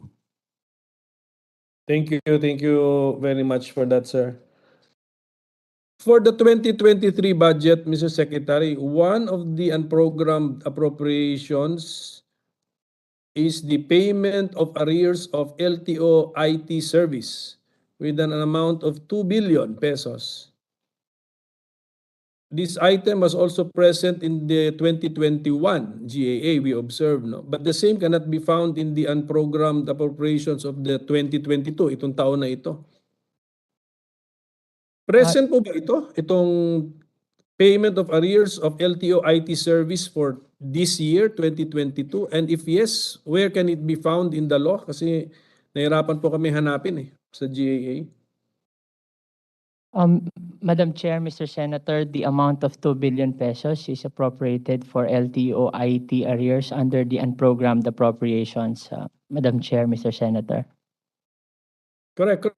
Pero tama kayo, no? You're the agency which knows about this, di ba?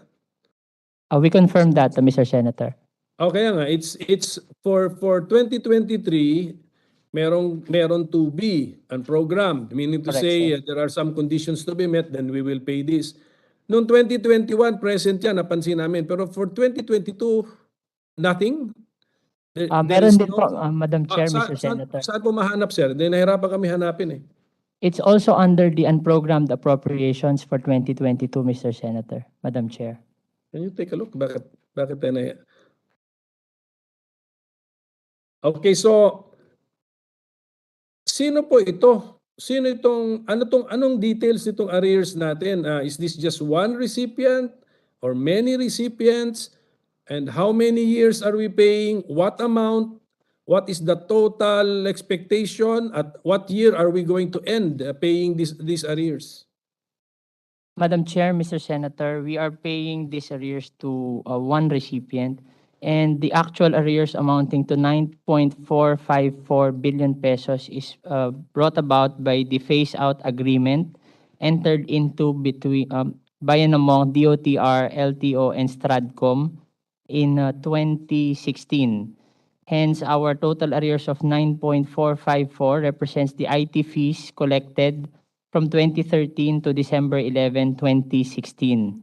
Out of the 9.454 billion pesos of total arrears, we have already made 4.308 billion in payments in 2019 and 2021.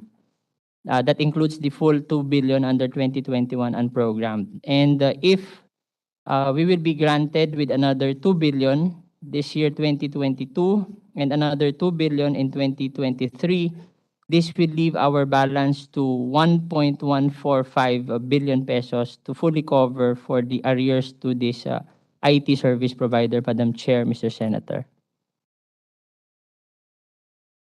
Bakit po naging 1? Sabi mo 3, we have paid 3B and then plus 2B this year and 2B next year, 7B po yun, di ba?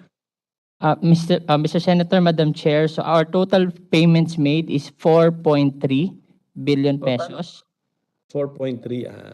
Yes, sir. And another 2 billion under 2022, which if will be granted by DBM, and another 2 billion under the 2023, so that will bring it to 8.3 billion pesos. So the remaining balance will be 1.145 if, again, the 2 billion pesos requested from DBM will be accommodated and will be able to be released this fiscal year, Mr. Senator, Madam Chair. What are we paying for po dito to the tune of 9.4 billion pesos? This is for the IT fees collected from 2013 up to the period of the effectivity of the phase-out agreement, which is December 2016, Mr. Senator, Madam Chair. Because what happened to the collections remitted to the National Treasury, hindi pala binayad sa service provider? Mr. Senator, we confirm that that's what happened. These are IT fees supposedly remitted to the service provider but was remitted to the National Treasury. So for all this time period, the service provider absorbed all of the costs and expenses related to the provision of the service. Ganun po ba yun? Up until December 11, 2016, that is accurate, Mr. Senator, Madam Chair. Because after that, we are being able to release to them the actual IT fees that were collected by LTO. Okay, nagkaroon ng change na system. Okay. So mga ilang taon ito? So 2013 January po yan nag-start, no? 2013. We count the Yes. entire year was 1 year. Yes, Mr. Senator, Madam Chair. Full year 2013, 14, 15, and until December 11 of 2016. So may full year na so around 4 years. So Yes. kung tignan ba natin talaga bang mga more than 2 billion a year ba talaga dapat ang fees na nakukuha nila? If we are to look at the actual fees collected, it's more than 2 billion per year. In fact, in 2016, it reached 2.668. So if we'll be able to pay more than 2 billion, we'll be able to settle all our dues, our arrears to the service provider the soonest possible time, Mr. Senator, Madam Chair. Because the agreement with the supplier commits 100% of the fees to the supplier. Ganun po ba 'yon? Yes, Mr. Senator, Madam Chair. Okay. Ito ba yung nagka-issue on who owns the data or the database generated by the programs?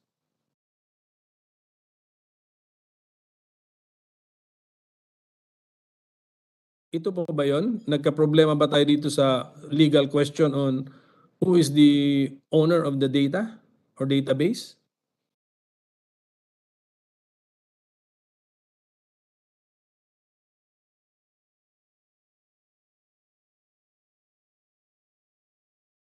Yes, I believe, yes, Your Honor. Wala bang old-timer sa department who can answer the question? Categorically, yung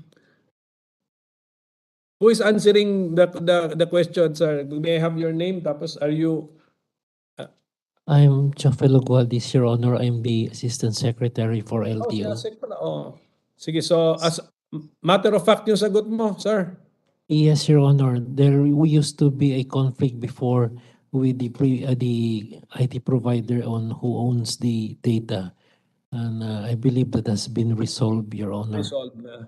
Okay, yung new provider ninyo ng IT system, akala ko nagrereklamo siya sa ngayon sa access to all data. Well, I believe, Your Honor, they already have the current the data that they are requesting. As That they in need. fact, every 3 months, the previous IT provider has been supplying them with the data needed, Your Honor. Okay, so meaning to say, yung effort noon to register and to computerize the data and information from your users have not been put to waste kasi nandyan pa siya, it's there in the database and it can be accessed by your new systems. Yes, of course, Your Honor. In fact, Your Honor, ginagamit na yan for renewal. Meaning to say, if you renew, there is already the current data in the LTO data system. So the current datas are, the datas are now current, Your Honor. Kaya nga, for those who are just renewing, dapat may maramdaman silang konting convenience, no? Kasi existing na dapat yung nila old data nila Yung old registration nila, tama? Digitalized na 'yon and accessible na. Yes, Your Honor. Ako yun. Sige po. Can I, yes, go ahead to JB. With your indulgence kasi maganda yung punto mo, no? Tanong ko lang kay ASEC, kay Godis, no, kay Director, what was the rationale bakit pinalitan pa yung dating provider? And ngayon, from what my information send ko, Madam Chair, yung dating 2 oras, makukuha mo na yung lisensya, ngayon daw 5 to 6 days na, noon nagpalit ng provider. Bakit nagkaganon? Kung mas maayos noon, ano yung rationale, bakit pinalitan pa, nagkaroon pa ng mga problema? Can you answer that, ASEC? That was under the previous administration, Your Honor. But my take on this, Your Honor, is that in the previous IT provider, the public pays a certain amount for the transaction. May IT fee na binabayaran. In the current setup, Your Honor, the public does not pay any IT fee. Libre ho yung IT fee, you just pay na for the materials for the driver's license. Though I admit, Your Honor, indirectly we're also paying because we paid 3 billion to them and that is the taxes of the people. Pero I'm sure si Senator Goku would agree with you, parang too good to be true naman, wala silang makukuhang processing fee man lang. Ano sila, makabayan masyado na they will not charge itong mga applicants ng license? Your Honor, may I answer that? Yes, please go ahead. In the previous setup, hindi po kasi atin yung IT. It's owned by the IT company. In the current setup, binili po natin yung IT from Dermalog, a foreign company. So, by 2024, tayo na po ang mag-ooperate ng ating sariling IT system. That's the reason po na wala ho tayong binabayaran ngayon dahil binili po natin mismo yung system. Yung IT, yung program. So LTO will now own and now operate the IT system, the software. Yes, Your Honor. Okay, thank you po. Thank you, Senator Coco. Pero in effect, parang may retainer fee pa rin yung joint venture because you pay them maintenance fees, di ba? For them to ensure that the system works every day and every month. Ganun po ba yun? Your Honor, that would only be a 5-year contract which will end on 2024. Okay. For the 5 years, meron silang parang retainer or professional fee to yes, check Your the Honor. system, visit your office, make sure that system works. Okay, I'll move on to another topic, Madam Chair. For 2023, meron tayong unprogrammed appropriations for support to foreign assisted projects amounting to, I'll round this off, 380 billion pesos. And then support for infrastructure projects and social programs amounting to, I'll just round this off again, 149 billion pesos. Are these funds for the DOTR, Mr. Secretary? Madam Chair, Mr. Senator, if I may, this is Yusek Kim De Leon of Finance. Yes, sir. We confirm that out of the allocation for support to foreign assisted projects, out of 380 billion, 378 of which is for DOTR's foreign assisted projects. However, for the other item that is support to infrastructure projects amounting to 149.6 billion, we are not receiving anything from that allocation, Mr. Senator, Madam Chair. Okay, thank you. Kasi para sa akin kasi these unprogrammed appropriations are in the form of lump sum or lacking in details. So, can I ask you, Yusek De Leon, for the details of the 378B? Yes, Mr. Senator, while we will also submit, but I will run down the details of the 378 billion pesos under the support to foreign assisted projects in the unprogrammed appropriations, the bulk of which 224.8 billion is for the loan counterpart of the North-South Commuter Railway System, followed by 78.758 billion for the Metro Manila Subway Project, another 34.373 billion for the PNR South Long Haul Project, 3.060 billion for MRT3 rehabilitation, 5.778 billion for LRT Line 1, and 25.335 billion for Mindanao Railway Project. Another 2 billion for Maritime Safety Enhancement Project, 1.179 for EDSA Greenways, 2.778 for Cebu BRT, and finally 175 million for Infrastructure Preparation and Innovation Facility. We will also submit this list to the Honorable Senator and the committee. Okay, so I've noticed na more these are mostly Metro Manila centered or Metro Manila originating projects. Meron lang ako narinig na Mindanao Railway 425B and the Cebu the BRT project at 2 billion. These are in addition to, no? These are in addition to program funds under the DOTR budget. Tama po ba 'yon?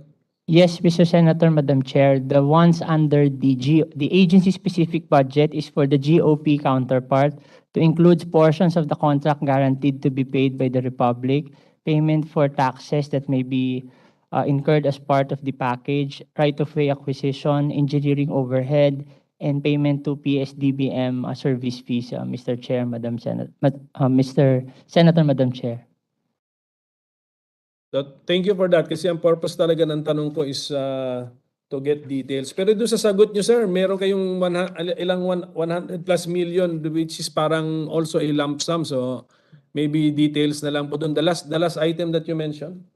Yes, sir, we will submit the GOP counterpart. The breakdown of the GOP counterpart, we will likewise submit, Mr. Senator, Madam Chair. So thank you for that, no, for transparency's sake. Okay, lipat na ako. Another. I'll move on to another topic, Madam Chair. Yung PUV. Go ahead, yes, Minority yes, sir. Leader. Yung PUV modernization program natin, supposed to be ang ano nito, ang objective nito to facilitate the shift in the country's PUV supply to more fuel efficient and climate friendly public transportation system. The budgetary allocation was substantially raised to 1.8 billion this year. It came from 591.8 million in 2021. For 2023, tama po ba yung aming understanding? Zero? No more, no appropriation for this PUV modernization program? Madam Chair, Mark Steven Pastor po, Undersecretary for Road Transport. That is correct, Madam Chair. So meaning to say, this will now cease to be a program of the department? Not necessarily, Madam Chair. Tuloy-tuloy pa rin po, we will continue to implement the program. We will proceed with the existing funding, particularly the equity subsidy po. Dito po kinukuha yung subsidiya para po doon sa gustong avail ng loan po through the government financial institutions. And at the same time, meron din po tayong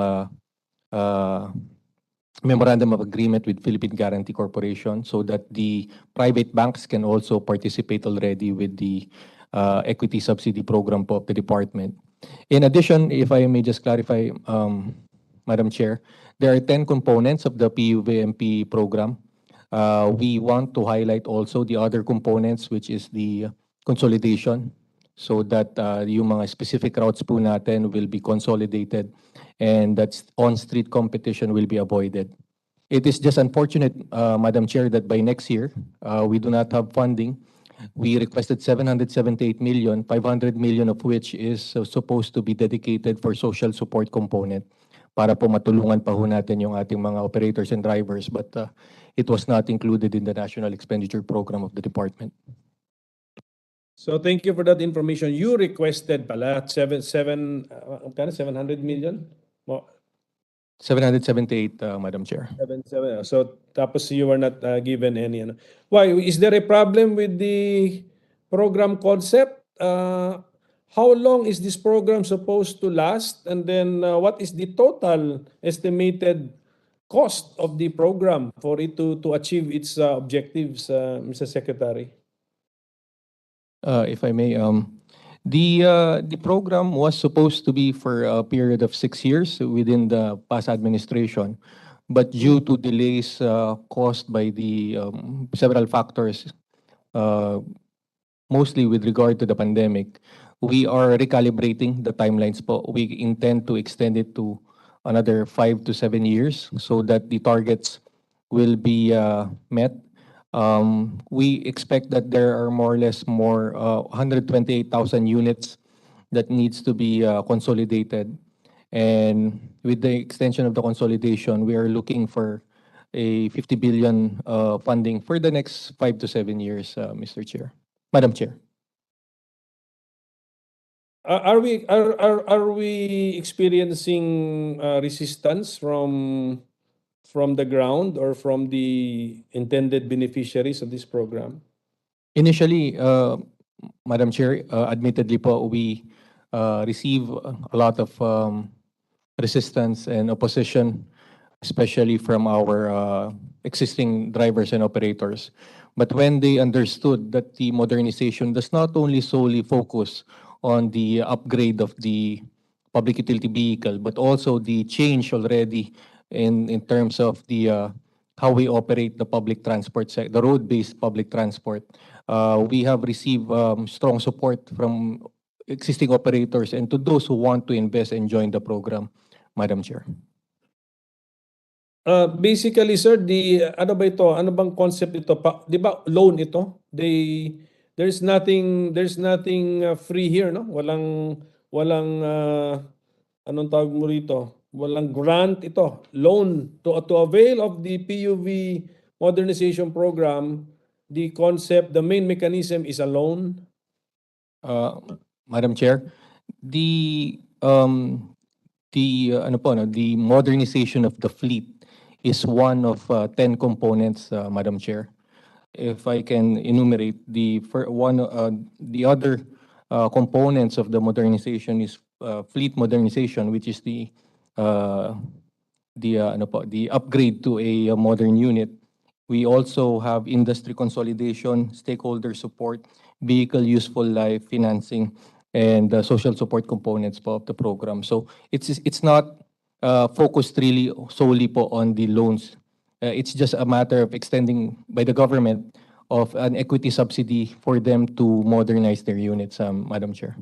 To our minority leader, just a gentle reminder. I think in past hearings, there's usually a 10-minute rule.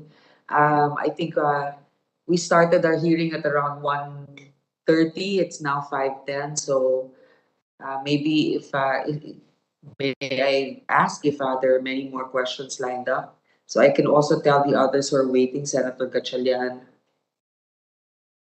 I will yield to the others, Madam Chair, because I've actually used up also the time of my fellow minority senator Risa Ontiveros. So 20 minutes correct. na yata ako.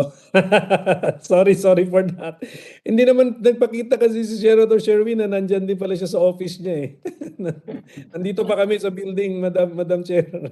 Okay, while we're waiting for Senator Win, because I have a checklist. Also, I have to ask about the other attached agencies of the DOTR. For example, for the Manila International Airport, you asked for 43 million for 2023. Now, I know 43 million is not just a small amount, but considering for the NAIA, it doesn't seem like quite a lot. And I think that we really have to improve the facilities there. Even the restrooms have to be updated. Also, I know that it's also part of the immigration's concern, but the lines are pretty long, and I think that I don't know what we can do about this, but perhaps the secretary, being also once an executive of an airline company, can facilitate a more efficient way of processing our passengers. That's just one, and maybe if you can submit a position paper so we don't have to take long with the responses. Another thing is with light rail. No. When it comes to the marina, um, there is this.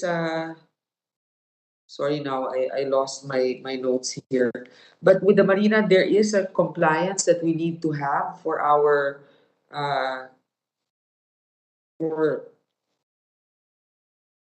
Okay.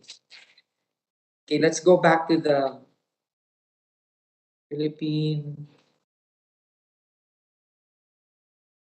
Okay, for our airports, for example, how many more need the night here for the marina? Let's go back to the marina. You're responsible for implementing the standard. Marina, I remember this has been an issue ever since.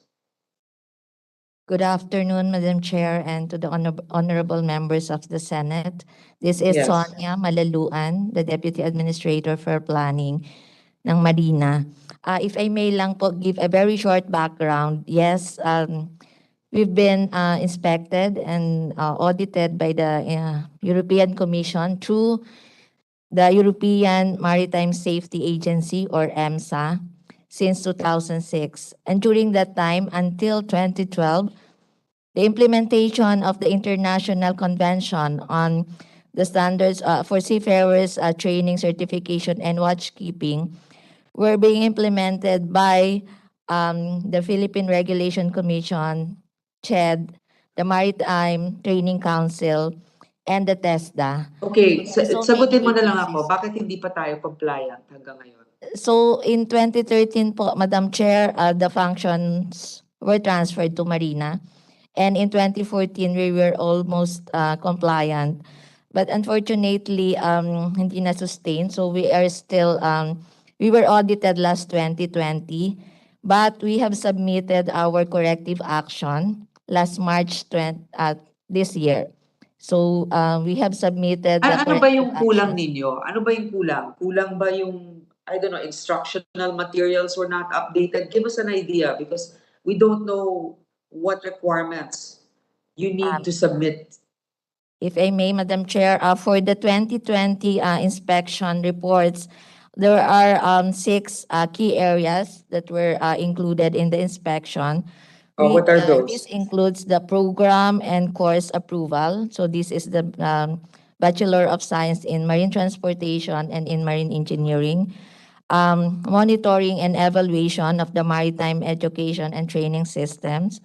Examination and assessment of our seafarers.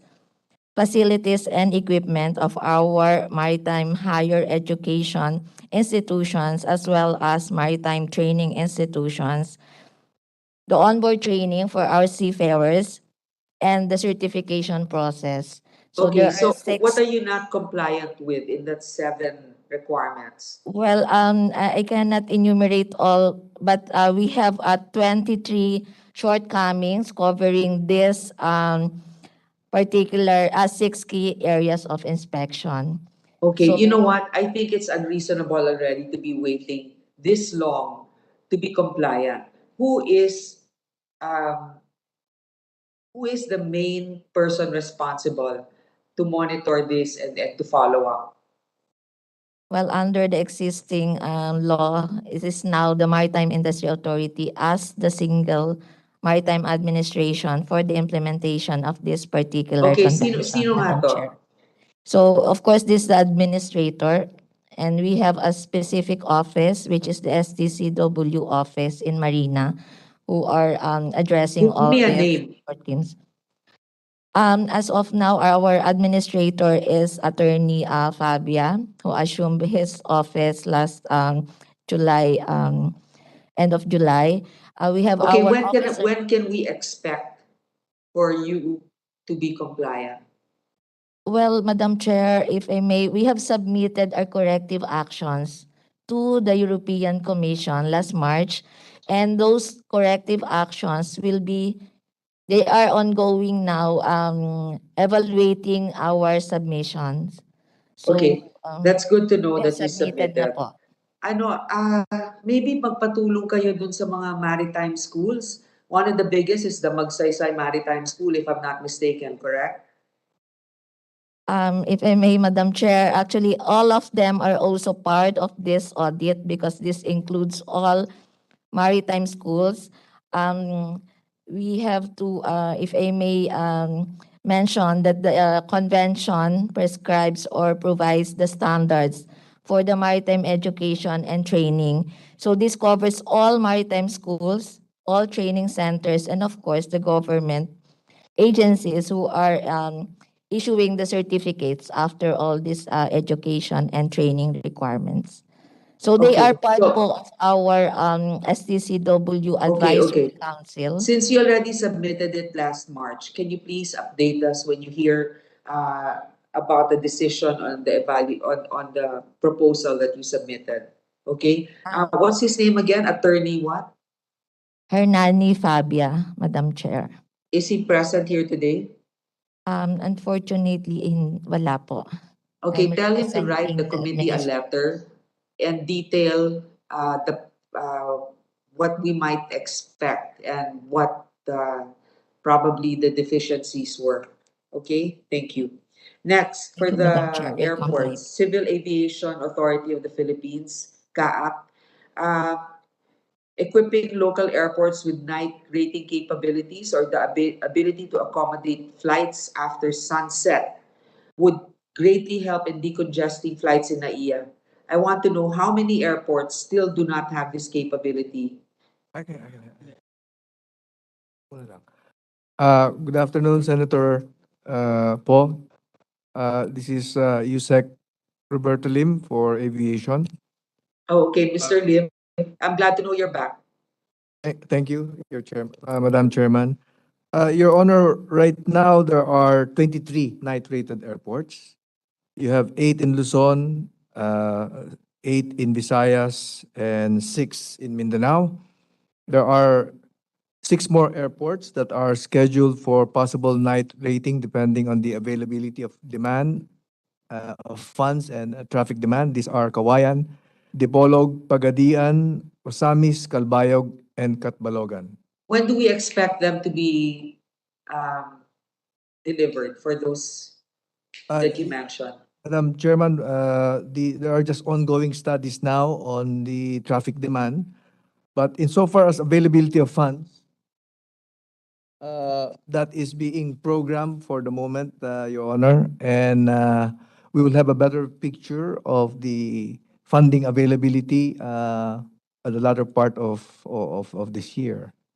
Okay, how much normally is needed? You know, Kawayan, I remember since a long time ago, we've already been talking about making it compliant for night flights. So, how much is it to upgrade an airport so that it's with night rating capabilities? Your Honor, on the average, the budget to do a night rating for airports is around 100 million pesos. 100 million. Can you repeat once more? Can you repeat those places? How many is how many is night rating capable? How many airports? Right now, there are 23 airports that are night rated. Okay, And 23 airports. How many total airports do we have in the country, sir? We have a total of 90. Nine zero. Yes, 90. 77 of these airports belong to CAAP, and 9 belong to the different authorities like Clark, Mactan, Davao International Airport Authority, NAIA, Subic, San Fernando. So those are private. No, they belong to airport authorities, Madam Chairman.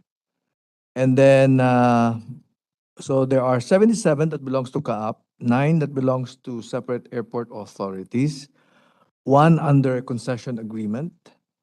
That adds up to a total of 90, Madam Chairperson. Okay, so we're expecting how many more to be added from the 23? 6. We've 6 identified more. And 6. when will they be completed? Based on the advice of CAAP, between 2 to 3 years, Madam Chairperson. Okay. Lastly, then I will open the floor for Senator Win Gatchalian. Oh, since we're at the subject of airport, may we have an update on the Bukidnon Airport? It was given 1 billion pesos this year. In 2022, and we were told that this amount has been downloaded to DOTR last week, but it needs a memorandum of agreement so that CAAP can start the bidding and construction. Can we draft this MOA already so that the fund does not revert to the Treasury? Do we have your commitment to release this MOA before we tackle your budget in plenary? Mr. Secretary. Madam Chairperson, we already have the MOA between DOTR and CAAP, and it has been given to CAAP already for signing. So the documentation needed to roll out this project would be forthcoming once this is signed. There will be the next steps, of course, will be the procurement process already. Okay, that's good to hear. That will be one of the submissions that we would want from you before we recommend your budget to plenary. Okay, Yes, I will Madam yield the Chairperson. floor now if Senator Gatchalian is ready.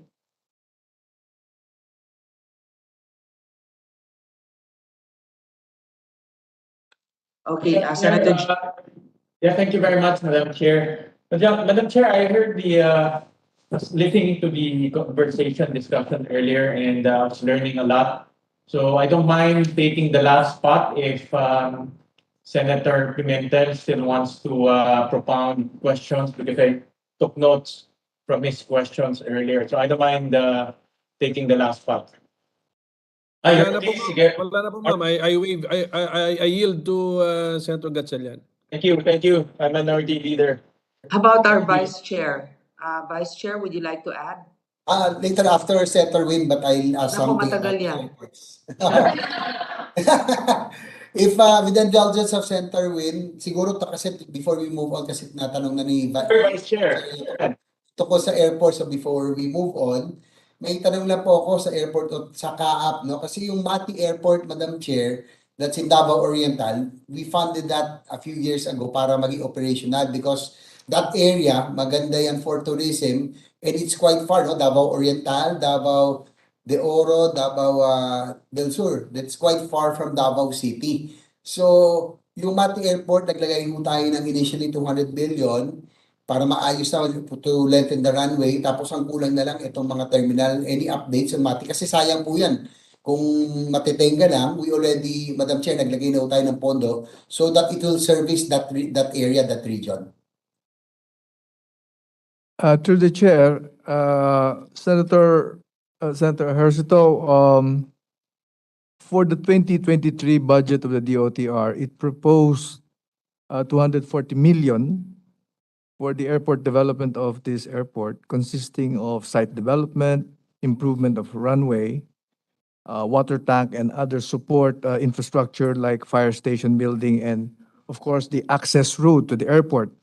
Unfortunately, this proposal was not approved by the DBM and no funding was provided.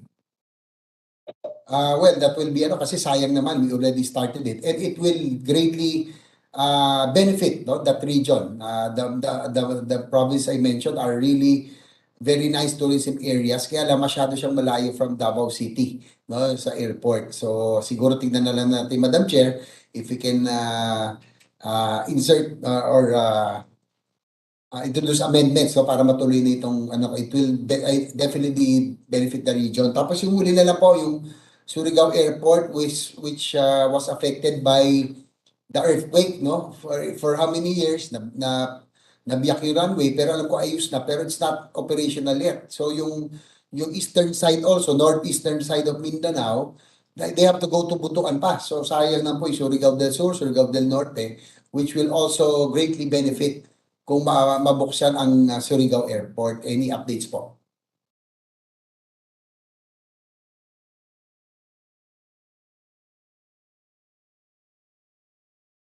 Good afternoon, Senator. I am from CAAB, the Deputy Director General. I am Captain Ed Diaz. Right now, sir, for the update in Surigao, it is operational actually, sir, at this time. That's good. That's good to hear po. Kasi wala. Are the commercial flights already back? Na balik na po ba? Kasi ngayon, putro-butuan pa eh. Medyo malayo rin po. For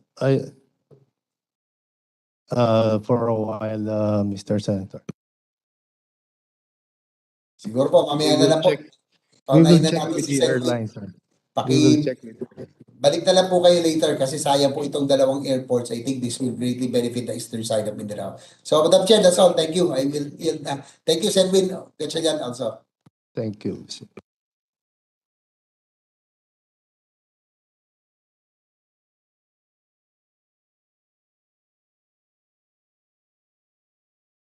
Thank you, Vice Chair JB. Ma'am, is it my turn? Yes, go ahead, please. Thank you, Madam Chair. Thank you very much. Actually, I was listening intently to everyone, and I'm learning a lot, and I took a lot of notes from the questions and also from the answers of DOTR. From the onset, Madam Chair, let me congratulate Secretary Jimmy Bautista for his appointments. I haven't talked to him or seen him in person to congratulate him in person. So let me congratulate his appointment to this very important agency. And likewise, let me also thank the DOTR family, headed that time by Yusek Kim Dalian. I requested for a briefing because when I was going through the budget of DOTR, it's top 8 in terms of the budget amounts. You know? So it's not a small agency, it's a huge agency and getting bigger. So I wanted some clarification on some of the items. So I requested for a briefing and they graciously accommodated my request together with the other heads of agency. So I want to thank the DOTR family for accommodating my request. And going on my topics, I saw that the DOTR budget received the biggest increase in 2023. Among all the government projects, it's number 1 in terms of increase in amounts at 91 billion. That's about 120% increase, much bigger than education that received only 68 billion pesos. So in effect, Madam Chair, the budget of DOTR doubled from 75 billion to 167 billion pesos. So, lumaki po siya. And having said that, I support infrastructure, even during the previous administration. I support the BBB. I support pushing our infrastructure spending to 5% of our GDP. And so when I say infrastructure, that's together with mobility, meaning transportation infrastructure. So I support the move to invest heavily in transportation, especially now that the BBB is called BBM, Build Better More. So meaning more budget for infrastructure and mobility. So having said that, Madam Chair, there's a great concern that is accompanied by that increase in budget. And I heard earlier Secretary Bautista mentioned underutilization or the utilization rate of budgets. And I know that the chairperson, Senator Grace, knows about this very, very well, that ang sakit po ng DOTR is really using money, utilizing the funds that the government appropriates for it. And I remember I chaired this committee one time in 2019. Yan na po yung pinag-uusapan namin ng former secretary, yung underutilization of budget. So so that's my concern, Madam Chair, in the utilization. And my concern is in 2021, according to the COA report, the utilization rate is only 63% out of the obligation of 85 billion. So meaning 35 billion pesos were not disbursed by that agency. So, and prior to that, more or less it's the same. The prior years, it's more or less the same. So my fear, Madam Chair, is mababa yung utilization rate, pero tinaasan pa natin yung budget.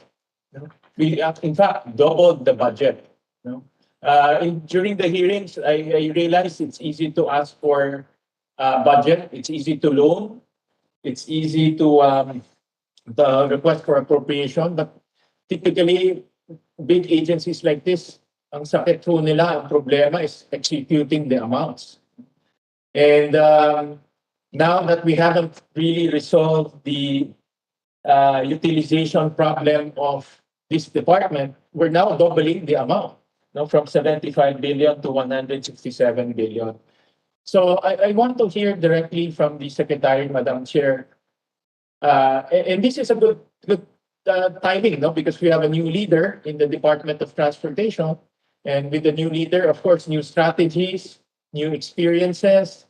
I am very optimistic with the experience of Secretary Bautista, being a corporate man and also a certified public accountant.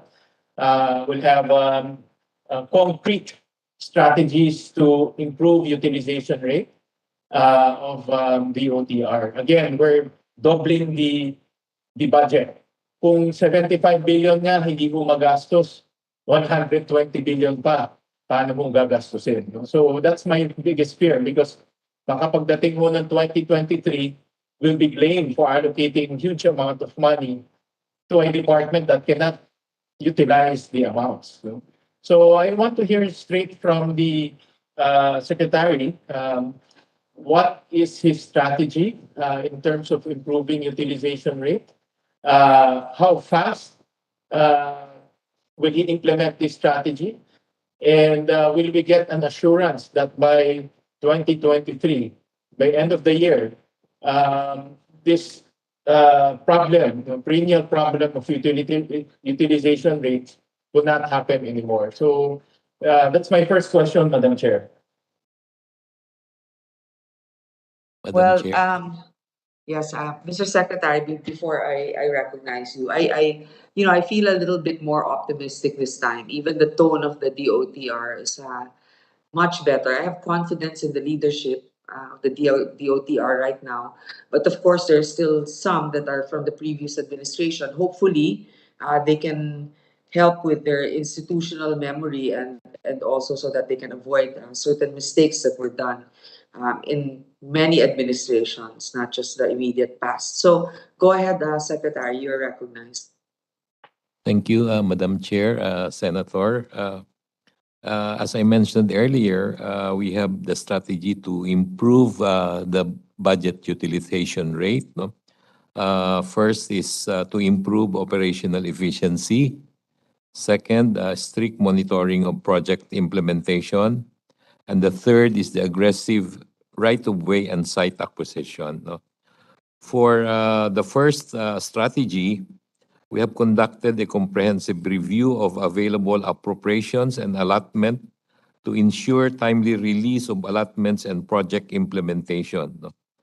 Over the last 3 months, out of the 9.984 billion in unreleased appropriations for the year 2022 GAA as of end July 2022, the new management has already facilitated requesting for the release of 5.35 billion pesos, of which 3.870 billion has been released by DBM to the OTR, which are now in the implementation stage. No? For the strict monitoring of project implementation, we are now doing an inventory of all our live memorandum of agreements and contracts to ensure strict observance of approved project timelines, particularly given the opening up of the economy that was previously disrupted by the COVID-19 pandemic. On the third strategy, aggressive right-of-way and site acquisition, we are working closely with the Office of the Solicitor General to hasten the process to acquire the necessary right-of-way to facilitate full mobilization of construction activities. No? Reforms on linkaging of planning, procurement, and implementation are currently being undertaken. No? So we will reconstitute a Bids and Awards Committee to focus on the implementation of our transport infrastructure projects and ongoing review of the structure, institutional strengthening efforts to ensure that the structure is complemented by both capacity and capability of our personnel to implement our projects. No? Also, we are preparing or updating all the master plans that will serve as the basis for all our actions. Thank you, Madam Chair, Mr. Senator. Thank you, Secretary, for those strategies that you mentioned. Secretary, may I also get the timetable for each? For example, po, in the right-of-way, no? This is perennial problem. In fact, alam po to ni Senator Grace that the Senate always cuts the right-of-way because hindi naman nagagastos. No? We always, even again, in 2019, I remember we had to cut it by a large amount because hindi naman mo nagagastos. And one of the bottlenecks here is the coordination with other departments. Like for example, the OSG, the LRA, even the transferring of titles. This takes coordination and commitment. So I want to go deeper into the right-of-way problem because this is always the problem. What innovations or what steps have you taken to coordinate with the other agency insofar as the ROW acquisition? Because a lot of it also is beyond the control of the DOTR. But then again, it hampers projects, no? Because you cannot build railways, you cannot build roads without right-of-way. So what innovations or what new introductions have you are you going to implement to improve coordination between these agencies? Madam Chair, Mr. Senator, we have already met with the Office of the Solicitor General. Personally, I talked to Attorney Maynard Guevara that he will assign more lawyers on the existing cases that they are handling, because one of their problems is they lack lawyers, no? And he promised that he will assign more lawyers so that all these cases can be resolved as soon as possible, no? Another program that we will implement is that we will advance or give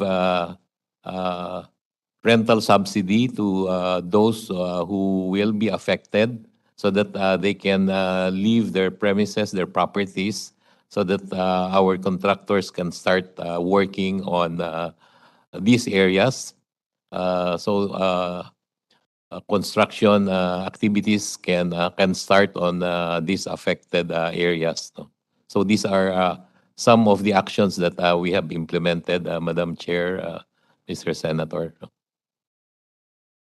Thank you, Secretary, because I saw also in the budget that the right-of-way amount is the biggest, has received the biggest increase, about 666%, from 1.6 billion to 12 billion for next year.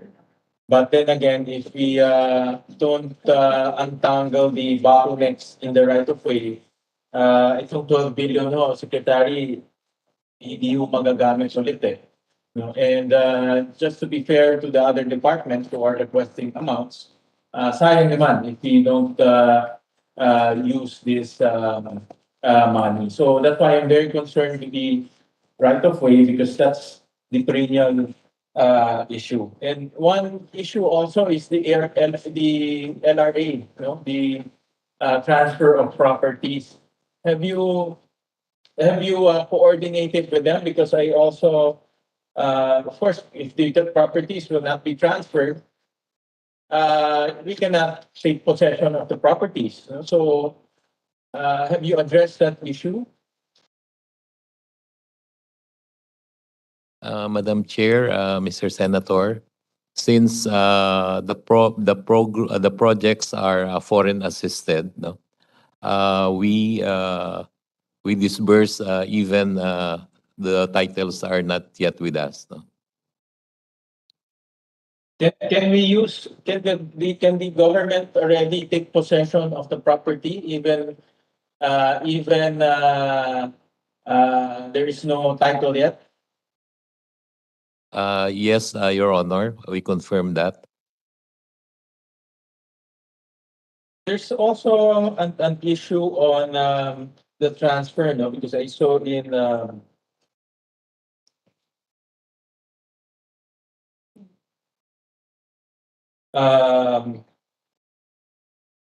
I saw in the COA report that there are about 91%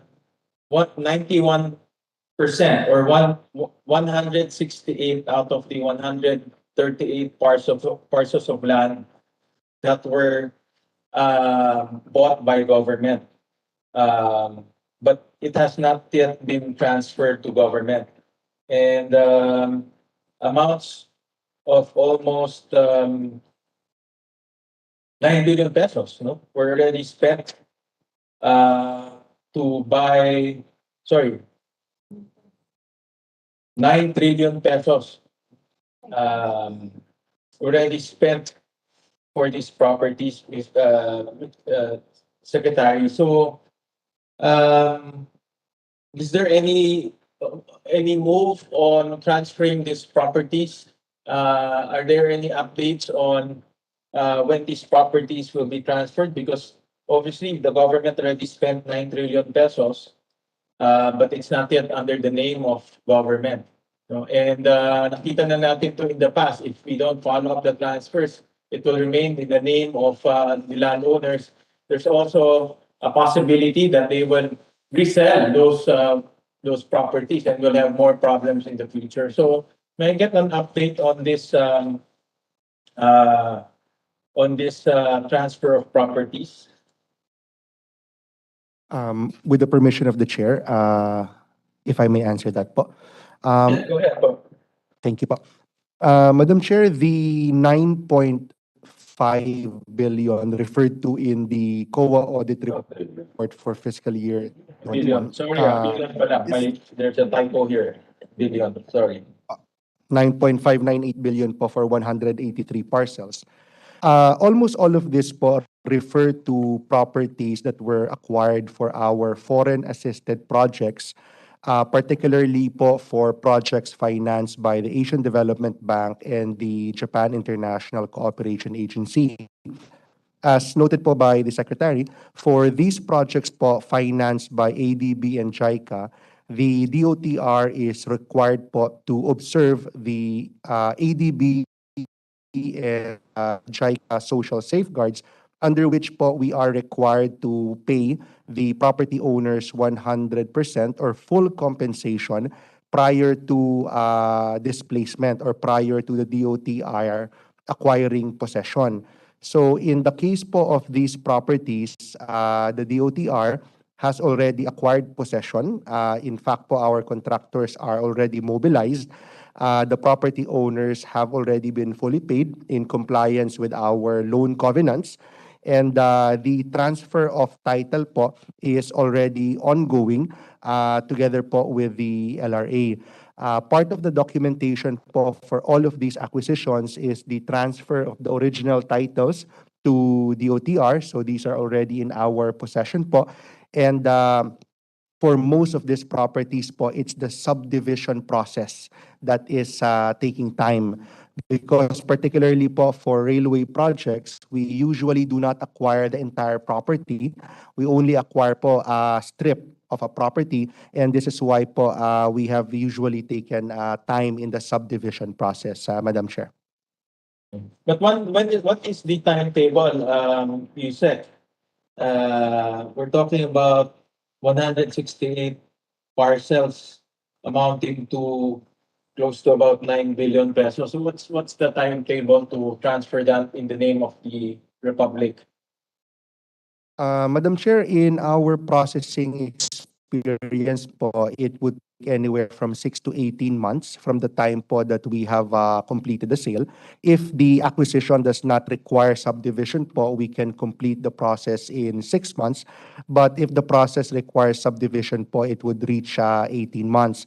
Madam Chair, this is an ongoing process po for DOTR. The 183 parcels referred to po in the COA CAR report is a snapshot of the total number of properties that continue to be acquired by the DOTR on an ongoing basis. And we will update this po as we move along, Madam Chair. Can you submit to us the timetable for the transfer of those projects? We will do that po, Madam Chair. We will comply. Transfer of those parcels of land? We will po, Madam Chair, we will submit po on a per parcel basis at which stage of the transfer process they are in now po, Madam Chair. And may I also request the good secretary to also submit to the committee. I know there's in the PowerPoint presentation of the OTR a strategy to improve budget utilization rate, and he also articulated earlier some of the concepts. But may I also request a greater detail on this strategy and also timetable? Like for example, improve operational efficiency. How do you improve operational efficiency of the department? Are you going to add more people? Are you going to create more departments? Are you going to create multiple BACs? Are you, ito po yung mga details na we want to know, no? Because again, we're allocating double the amount of your previous appropriation. So we just want personally, I just want to see what is the strategy moving forward. And I know that there's a strategy, but we need to see a concrete, line by line timetable on how this will be improved. Madam Chair, Senator, we will submit. Thank you, Secretary.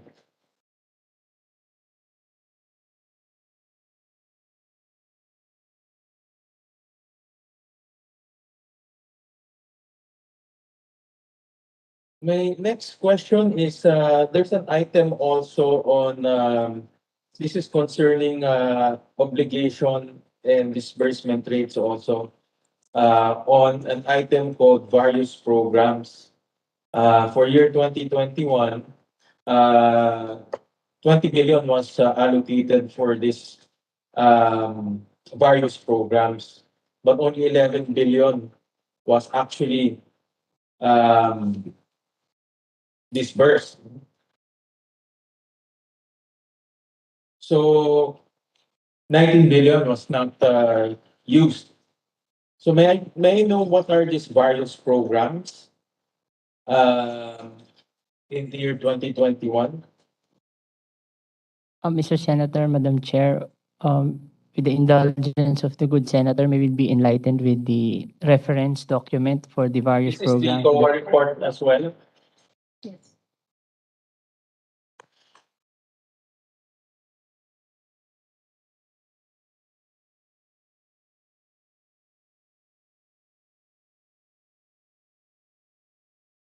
Mr. Senator, I would like to confirm if this is in the amount of 20.242? 20 billion. 20.242.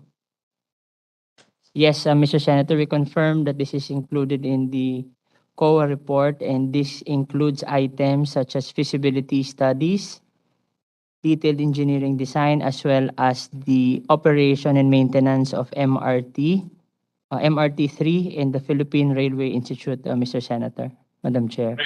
Actually, that's my point, because a lot of this, for example, the feasibility studies, the detailed engineering, these are all operational, these are all within the powers of the OTR, and it's an operational issue, meaning the pace in which these items can be procured or can be mobilized is within the power of the OTR. And of course, this is management. This is precisely a management activity. So, and the reason why I asked that, it relates to the operational efficiency. So my point of the matter there is 19 billion ang hindi natin dispersed for items that we need to plan and to execute the project. So in other words, if you don't do feasibility studies, if you don't do detailed engineering, obviously wala tayong project. We don't have a project. We don't even have, we cannot even buy right of ways. So that's my point. Secretary, you said.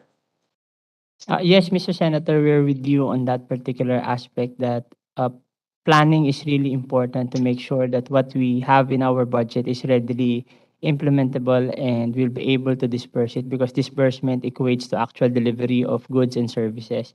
And it is also precisely the reason why we are strengthening the linkage of the finance group with the planning and the project development group, to make sure that for all our future projects, under the guidance of the Secretary, we only place and propose what's implementation ready and what can be readily disbursed and implemented within the fiscal year, so as not to waste any appropriation allotment given to the DOTR.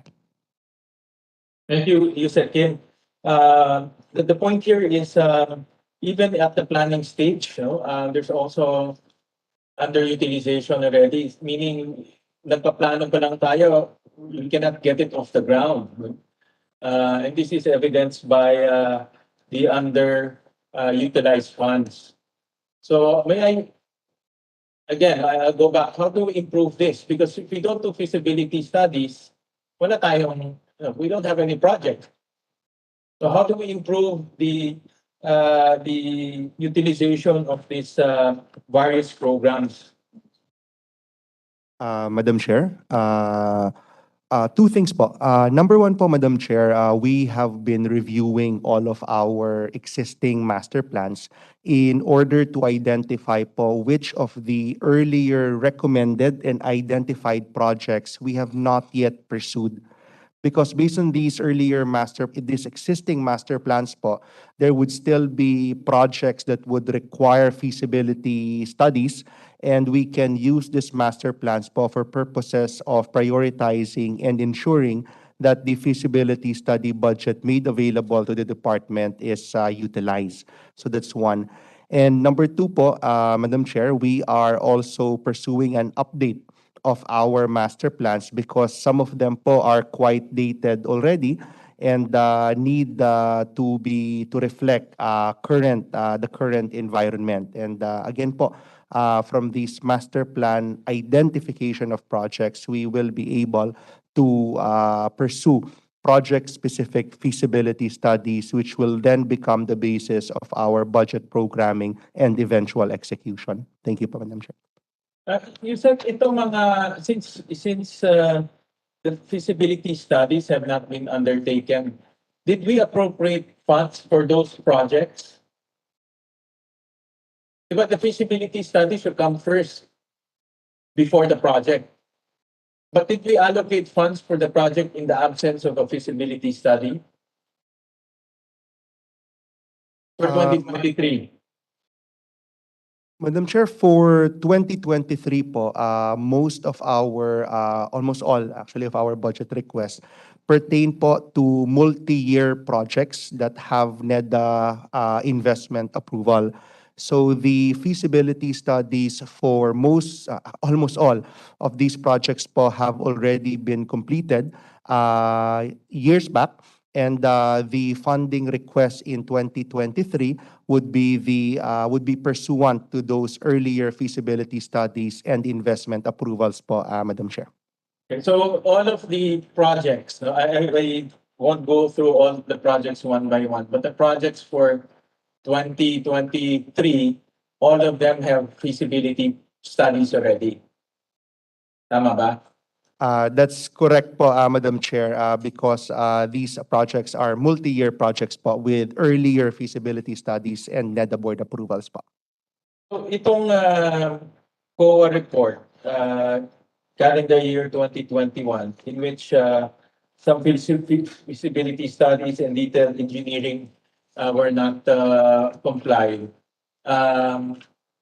Just name me a few projects there that the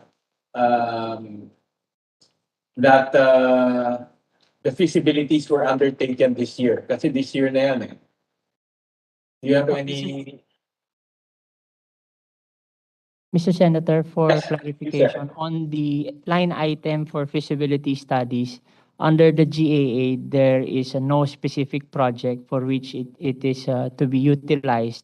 So this means that the department, as part of its identification of its priority programs, as mentioned by Yusek TJ, taking off from the master plan, can tap this provision under the GAA for feasibility studies for any of the projects it identified. Now, since it remained unutilized from 2021, and given the directive of the President during his first State of the Nation address, the Secretary has already directed us to earmark all these unutilized amounts for the priorities identified by the President, for instance, for the Panay Railways project, so that we can already conduct the necessary feasibility studies for this important transport infrastructure projects, Mr. Senator.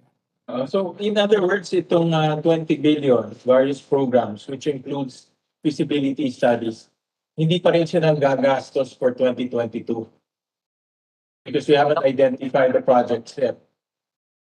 The continuing amount for feasibility studies, Mr. Senator, is not the whole 20 billion. In fact, it's just 50 million from 2021 for feasibility studies, Mr. What are Senator. the other components of the 20 billion?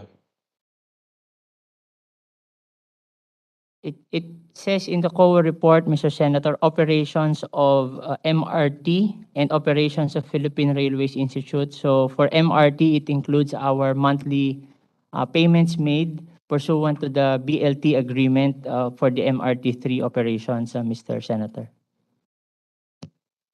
At around 7 billion depending on the exchange rate per month, Mr. Senator. Yeah, just give us an update na lang on that 20 billion because my point there is the feasibility study. No? But we don't have the breakdown right now. Just a bit to us lang yung breakdown ng 20 billion and that's a status of its utilization. But the point of the matter that I'm making is even the feasibility studies are underutilized and therefore projects cannot get off the ground.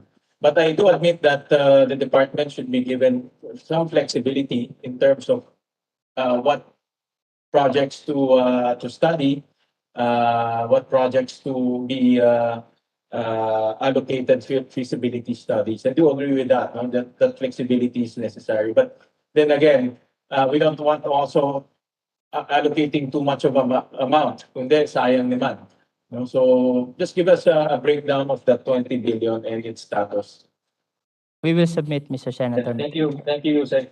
Another Yusek under obligation is we also saw in the COA report the calamity fund, 170 million calamity fund in which zero obligation. So I know, I mean, alam naman natin to, no? Our country is second most vulnerable country in the world. And I know for a fact that calamity funds normally at the end of the year gets exhausted. So how come this is not used? Mr. Senator, Madam Chair, the amount that is under consideration is 170 million, which is covered by a special allotment release order dated December 31, 2021, released by the DBM to the DOTR for the implementation of a multi-level car park and multimodal transport terminal hub in Marawi City per approval of the Office of the President dated December 13, 2021. It was noted in the COA report that it's not yet utilized during the audit as DOTR has received that allotment as mentioned only after December 31, 2022, and as of the moment is still in the process of procurement because there still remains a need to determine the necessity and the appropriate location, the ownership of land within which the approved multi-level car park and multimodal transport terminal hub will be situated or constructed, Mr. Senator, Madam Chair. You think the calamity fund will be used to build a parking lot? Is it supposed to respond to a calamity? For example, nasira yung terminal or nasira yung airport.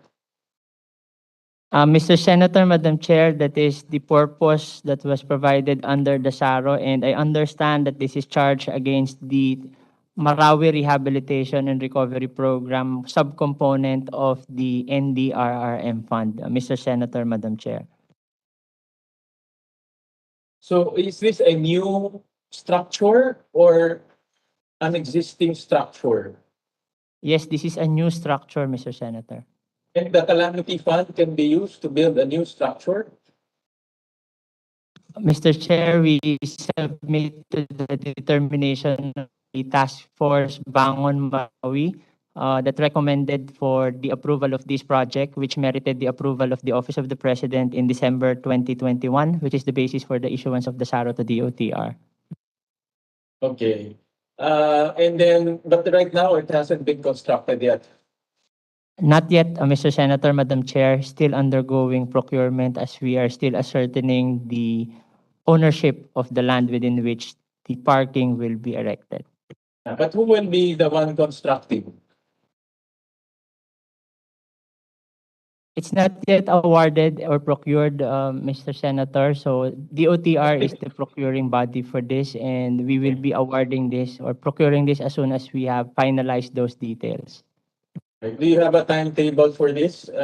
You said, again, I have to In my recollection of the use of calamity funds, it's normally used for response, for disaster response, but I have to review my notes on that. But what's the timetable? Because it's already end of the year, so mapa-flag na naman to ng COA, lalabas na naman tong issue. So, what's the timetable and ano po ang ano? Yes, Mr. Hindi ko Senator. plan to award this. Yes, Mr. Senator, the Bids and Awards Committee of the department has been meeting relative to this project, and we're just awaiting for the confirmation relative to the site on the acquisition, on the ownership of the site where this structure will be erected. And we target to award this within the fourth quarter, of course, before the expiration of the validity of funds. All right.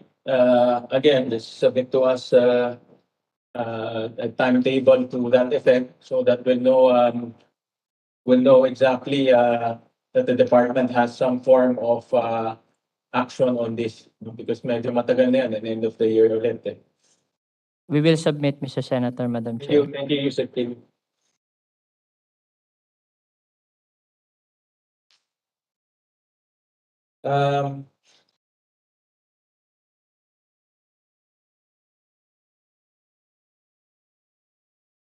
There's also another item that I want to take up, and these are obligations made for 68 locally funded projects. And only 16% was transferred to the implementing agencies. So number one is what are these 68 locally funded projects? And since only 16% were transferred, what's the status of those projects?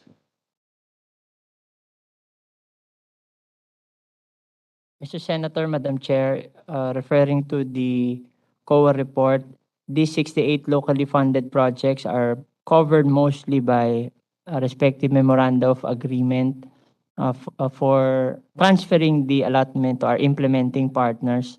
And the actual amount that's being quoted here, 1.9 or 16%, which were transferred to the IAs, represents the actual billings submitted by the respective implementing agencies and were paid by the department. So this means that the remaining 84 or 85% represents the pending work that is yet to be billed by the implementing agencies, and that is precisely the reason why the Secretary has directed all the operating sectors to review all existing memorandum of agreement or life contracts, to revisit implementation timelines, causes for delay, and make sure it's completed within a timely manner so that our group, the finance group, will be able to transfer the remaining amounts to settle any obligations arising from such contracts. Mr. Senator.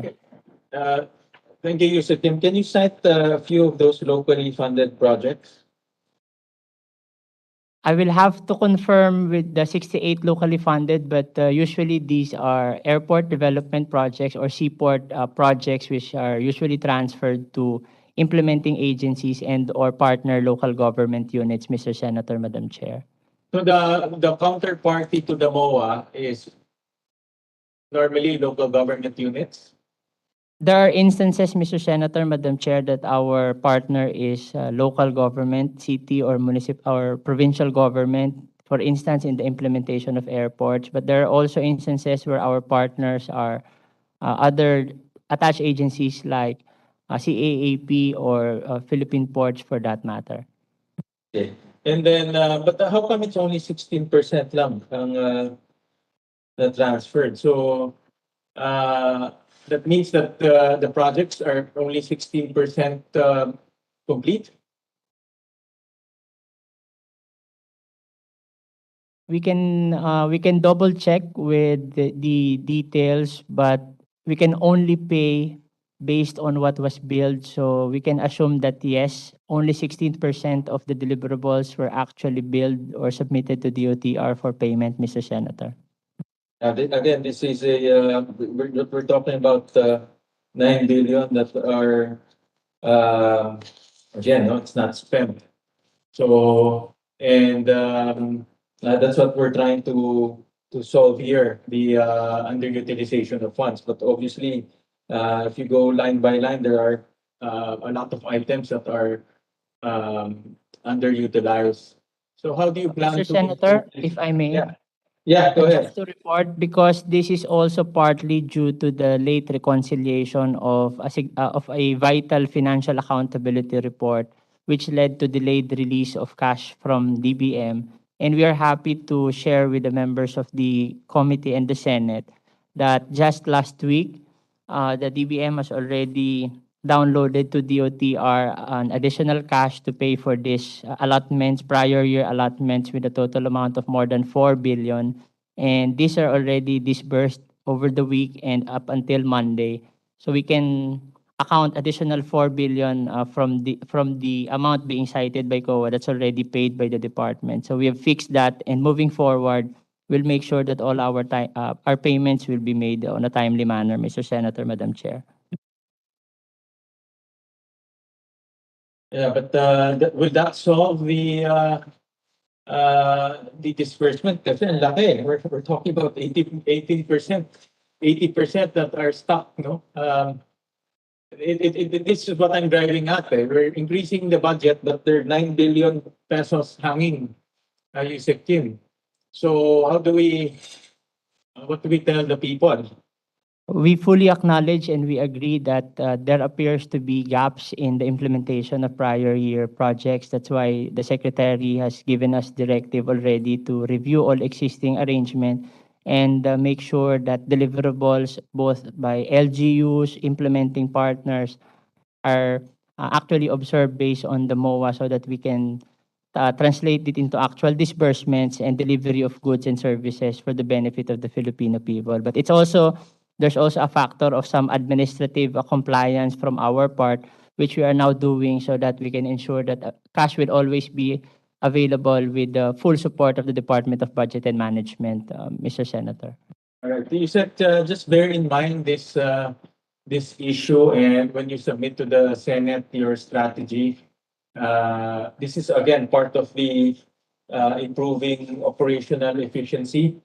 And I commend the new leadership for acknowledging operational efficiency, because this is one of the things that we need to really improve.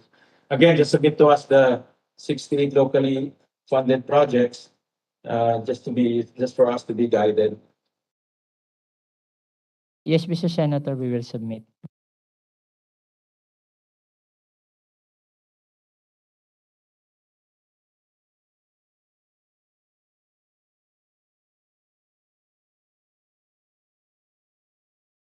There's also another item here, no, in the report that 37 out of 68 projects with allotments of 6.6 billion pesos. In fact, medyo luma na ito, years 2016, 18, and 19, with no fund transfer at all.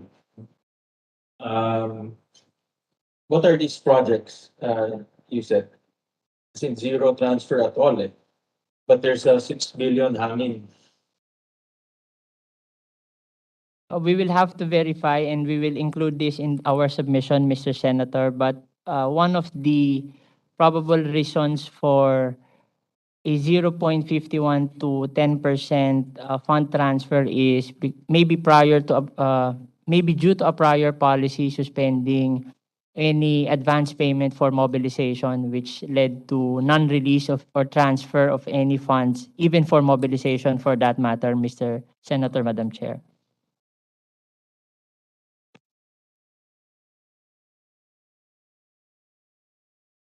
Yeah, are these locally funded projects also, or national agencies? Ang daming ito, ah. So we're Usually, talking about 9 billion plus 6 billion. This is already 15 billion. yes, the 6 billion is part of the universe of, and mostly funded projects which are being implemented by either our attached agencies or local government units, Mr. Senator. Okay. Again, just submit to us na lang, user, kasi the same category to eh. In Yes, fact, Mr. meron pang isa dito eh. 21 locally funded projects by other agencies naman. Have disbursement rates of only 28%. So, can you include all na lang the locally funded projects you said? And the amounts? And also Yes, the Mr. Senator. We will submit. Kasi ngayon pa lang, we already itemized 15 billion, identified 15 billion in terms of suspended disbursements. And that's what I'm driving at earlier. There's so many operational inefficiencies that you pointed out, and we need to get comfort on how DOTR will fix that. Kasi we're allocating more funds again, and then ganyan na naman, no? And I want to bring this out now rather than in plenary, because plenary we have to discuss many things. So I want to point this out now. So at least by plenary, you already have some form of strategy on how to fix this.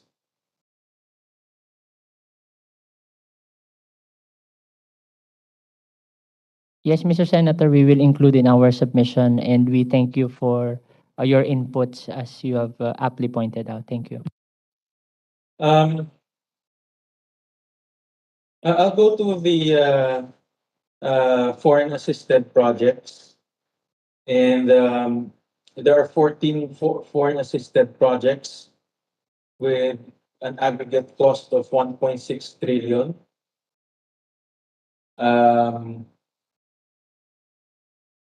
But the implementation was prolonged, extended, and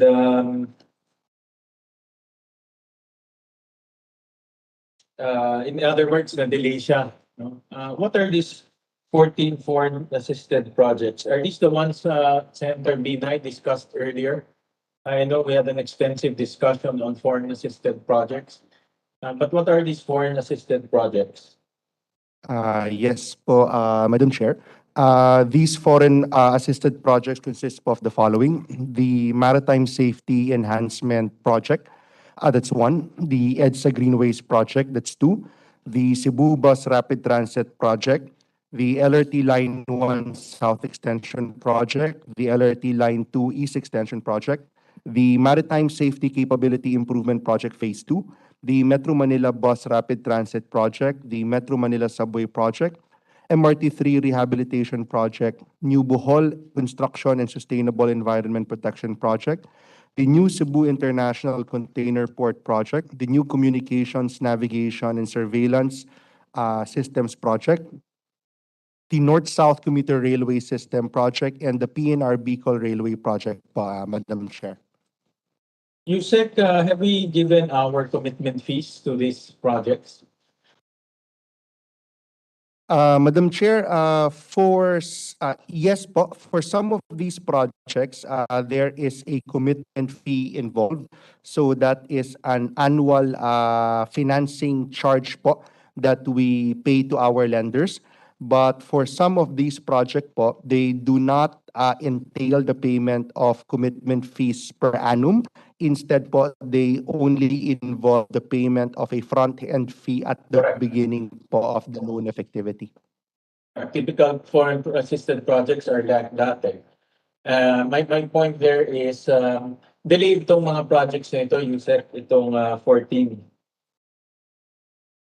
Yes po, Madam Chair, they are in various degrees po of delays. And when we undertake foreign assisted projects and we already give our commitment fees and we're delayed, normally may penalties yan, di ba? Madam Chair, from the lender side po, it's not really a penalty but more of a commitment fee po for keeping the borrowed amount on reserve available for the project po, Madam Chair. But normally, what the amount that they reserve for us, if we don't use it, there's some form of penalty. Because they already reserved that amount to us. Tama? Madam Chair, it's technically not a penalty po. It's a financing charge. It's a financing cost. Whatever you call it, no? Financing charge, financing cost, different terminologies. So, but there is a financing cost, additional financing cost, correct? That's correct po. How much is that? Madam Chair, the total commitment fees that we paid po in fiscal year 2021 is 128 million. However po, we need to check po with the Department of Finance what portion of this 128 million are commitment fees that we incurred due to delay and how much of this po were regularly programmed to have been the commitment fees due in 2021 po, Madam Chair. But how much is the financing cost or penalties, whatever you call it, that is due to the delay? Madam Chair, with indulgence po of the body, we need to check po. We need to coordinate po with the Department of Finance to get this information po, and we will submit po to the committee po, Madam Chair. That's what I'm driving at, because the delay also is a cost. And definitely the cost will increase the project cost. And obviously the request for budget will also increase. So I just want to quantify what is the cost of delay. Madam Chair, if we may clarify po, the payments po of our loan payments po, whether the principal, the interest, or additional commitment fees are not budgeted po under DOTR's budget. These are budgeted po under the Department of Finance po, Madam Chair. Yeah, I know that, but regardless, it's the same bucket from the pocket of the taxpayer. So just submit to us. My point there, Yusek, is there's a cost to the delay, and regardless who pays for it or which agency pays for it, it's the taxpayer that will bear that cost. And I know that this cost is already running as we speak. So I just want to quantify that. And malaki yan because it's in dollars. Ngayon pa naman that it's depreciating. So I'm sure it's gonna go up the roof. No? So just submit to the committee how much is the delay? What is the cost of delay? And I have a list here on the reasons for the delay. But again, operational efficiency is part of it that the secretary will solve. But para ma-quantify natin in delay, just submit to us the cost of the delay. We will comply po, Madam Chair. Thank you. I think mayroon a question here for the bus rapid transit, but that was asked already by Senator Binay earlier.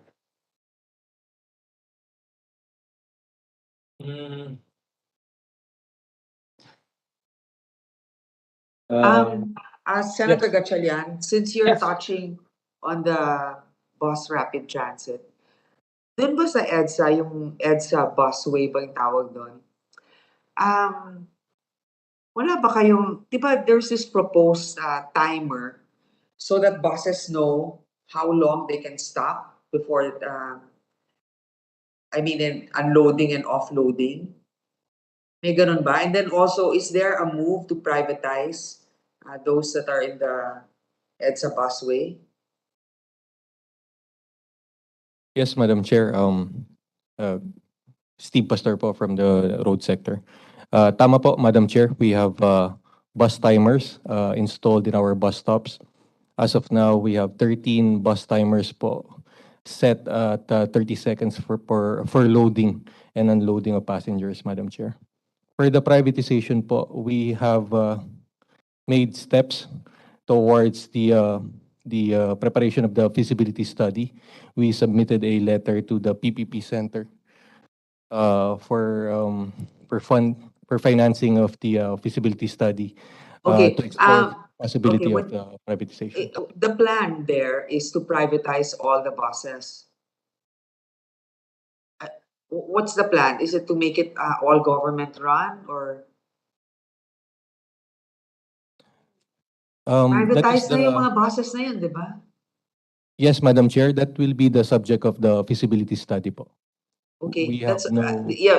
Share us maybe during a technical working group we can study this. Kasi kung iba-iba yung ano, minsan hindi naman synchronized yung ano eh.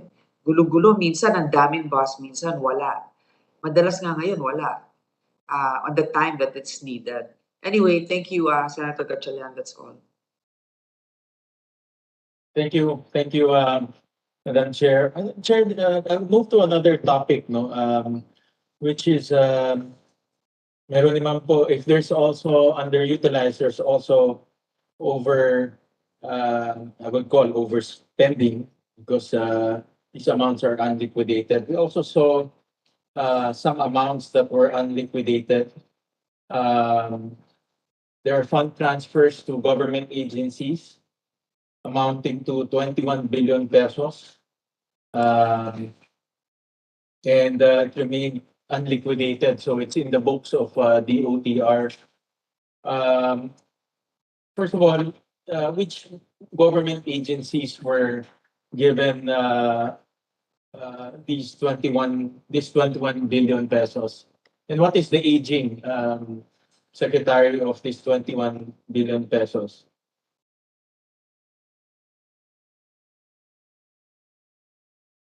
Ito naman over kasi binigyan natin but there's no liquidation, so we don't know if the project has already been implemented or the project was executed.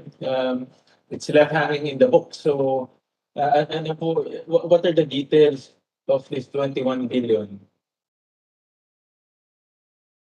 Madam Chair, the 21 billion in unliquidated fund transfers, these cover po up to 36 years worth po of fund transfers to our attached agencies. Many of these projects po are for transfers to the CAAP for various airport projects. And the others po are various different projects po comprising the 36 po, Madam Chair. Yeah, but how come it's not liquidated? Diba? Normally, when you do a fund transfer, it's for a specific project and they obviously liquidated with the DOTR para masara yung libro. No? But as late as 2019, there's 500 million. As late as 2018, there's 2 billion. As late as 2017. So, I admit it's some of them ang tagal na, no? 36 years. Baka hindi pa pinanganak si Yusek Kim or si Yusek Batanian. You know, but I'm sure, but others are very current. You know? So, but my point of the matter there is, meron ng unliquidated, pinatungan pa natin, so lumaki yung unliquidated amounts. So, what's the move to liquidate the amount so that the books of DOTR will remove these amounts? Yes, Mr. Senator, Madam Chair, to complement the effort of reviewing all our live contracts and MOA, we're also in the process of sending out all our call-up letters for our partner implementing agencies precisely to require them to submit the liquidation reports for all the fund transfers already made consistent with the observations of COA. And moving forward, we'll make sure that we are also observing the COA regulations that we cannot make additional fund transfers absent the necessary liquidations of previous cash transfers, fund transfers, Mr. Senator, Madam Chair. Yeah, kasi iba, very recent, Yusek Kim, 2016, 17, I admit, kung matagal na ito, for example, the 36 years, then I won't flag the department, but we're talking about very current amounts. So, what's the recourse to this? You said, or else it's the OTR that will bear the cost of these amounts. And have you checked whether the projects have been implemented or not? Meron ba kayong, at least man lang na alam natin na implementing projects? Like for example, if it's CAAP, did CAAP implement the project? That's part of the process that will be undertaken, Mr. Senator, Madam Chair. So from the MOA that was entered into, detailing the deliverables, the amount covered, and the disbursements made, will take into account a review of all the deliverables per the MOA. And we'll be happy to share any of the findings that we'll be having from this undertaking, Mr. Senator, Madam Chair. Yeah, how many MOAs are these? 21 billion. We don't have the actual number as of the moment, Mr. Senator, but we'll try to consolidate and include in our submission. But there appears to be a number of memorandum of agreements entered into by the department with implementing agencies relative to our projects, not only for 2021, but years prior to that. Is there a mechanism to check whether the projects are completed? At least man lang, alam ba natin complete na yung projects or not? Is there a mechanism for DOTR management to know if the project has been executed or not? Madam Chair, the DOTR in the as part of the call-up letters can schedule po actual inspections of these projects. But at least po for the 48 projects between 2015 and 2019, there are 18 airport projects po that have been reported to be complete already but have not yet been liquidated. So this verification po of the implementation status as well as whether or to what extent these projects have already been completed will be part po of the verification and validation process po that will be undertaken for this 21 billion of fund transfers po, Madam Chair. Thank you. You said my suggestion is because some of the projects are already very old. I'm sure those people who were transacting in the past are either not here anymore or not with government. So I suggest we should require the counterparty just to issue a certification so that we can close this pending liquidation amounts. Because if the project is already there, then just certify it so that we can reduce the number of unliquidated amounts. Because I don't think they have the records to liquidate it anymore. But my point there is, hindi natin alam kung nagastos yung pera or debt. That's the point here. On the other hand, hindi nagagastos. On the other hand, hindi naman naliliquidate. No? So that's the point of the matter. I was advised by the committee secretary to that the cutoff is only until 6:30. So I would like to request the chairperson, Senator Grace, for additional time because I only wala pa akong 10% with my questioning, but I would like to request the good chairperson to give me some more time to propound my question on a later date.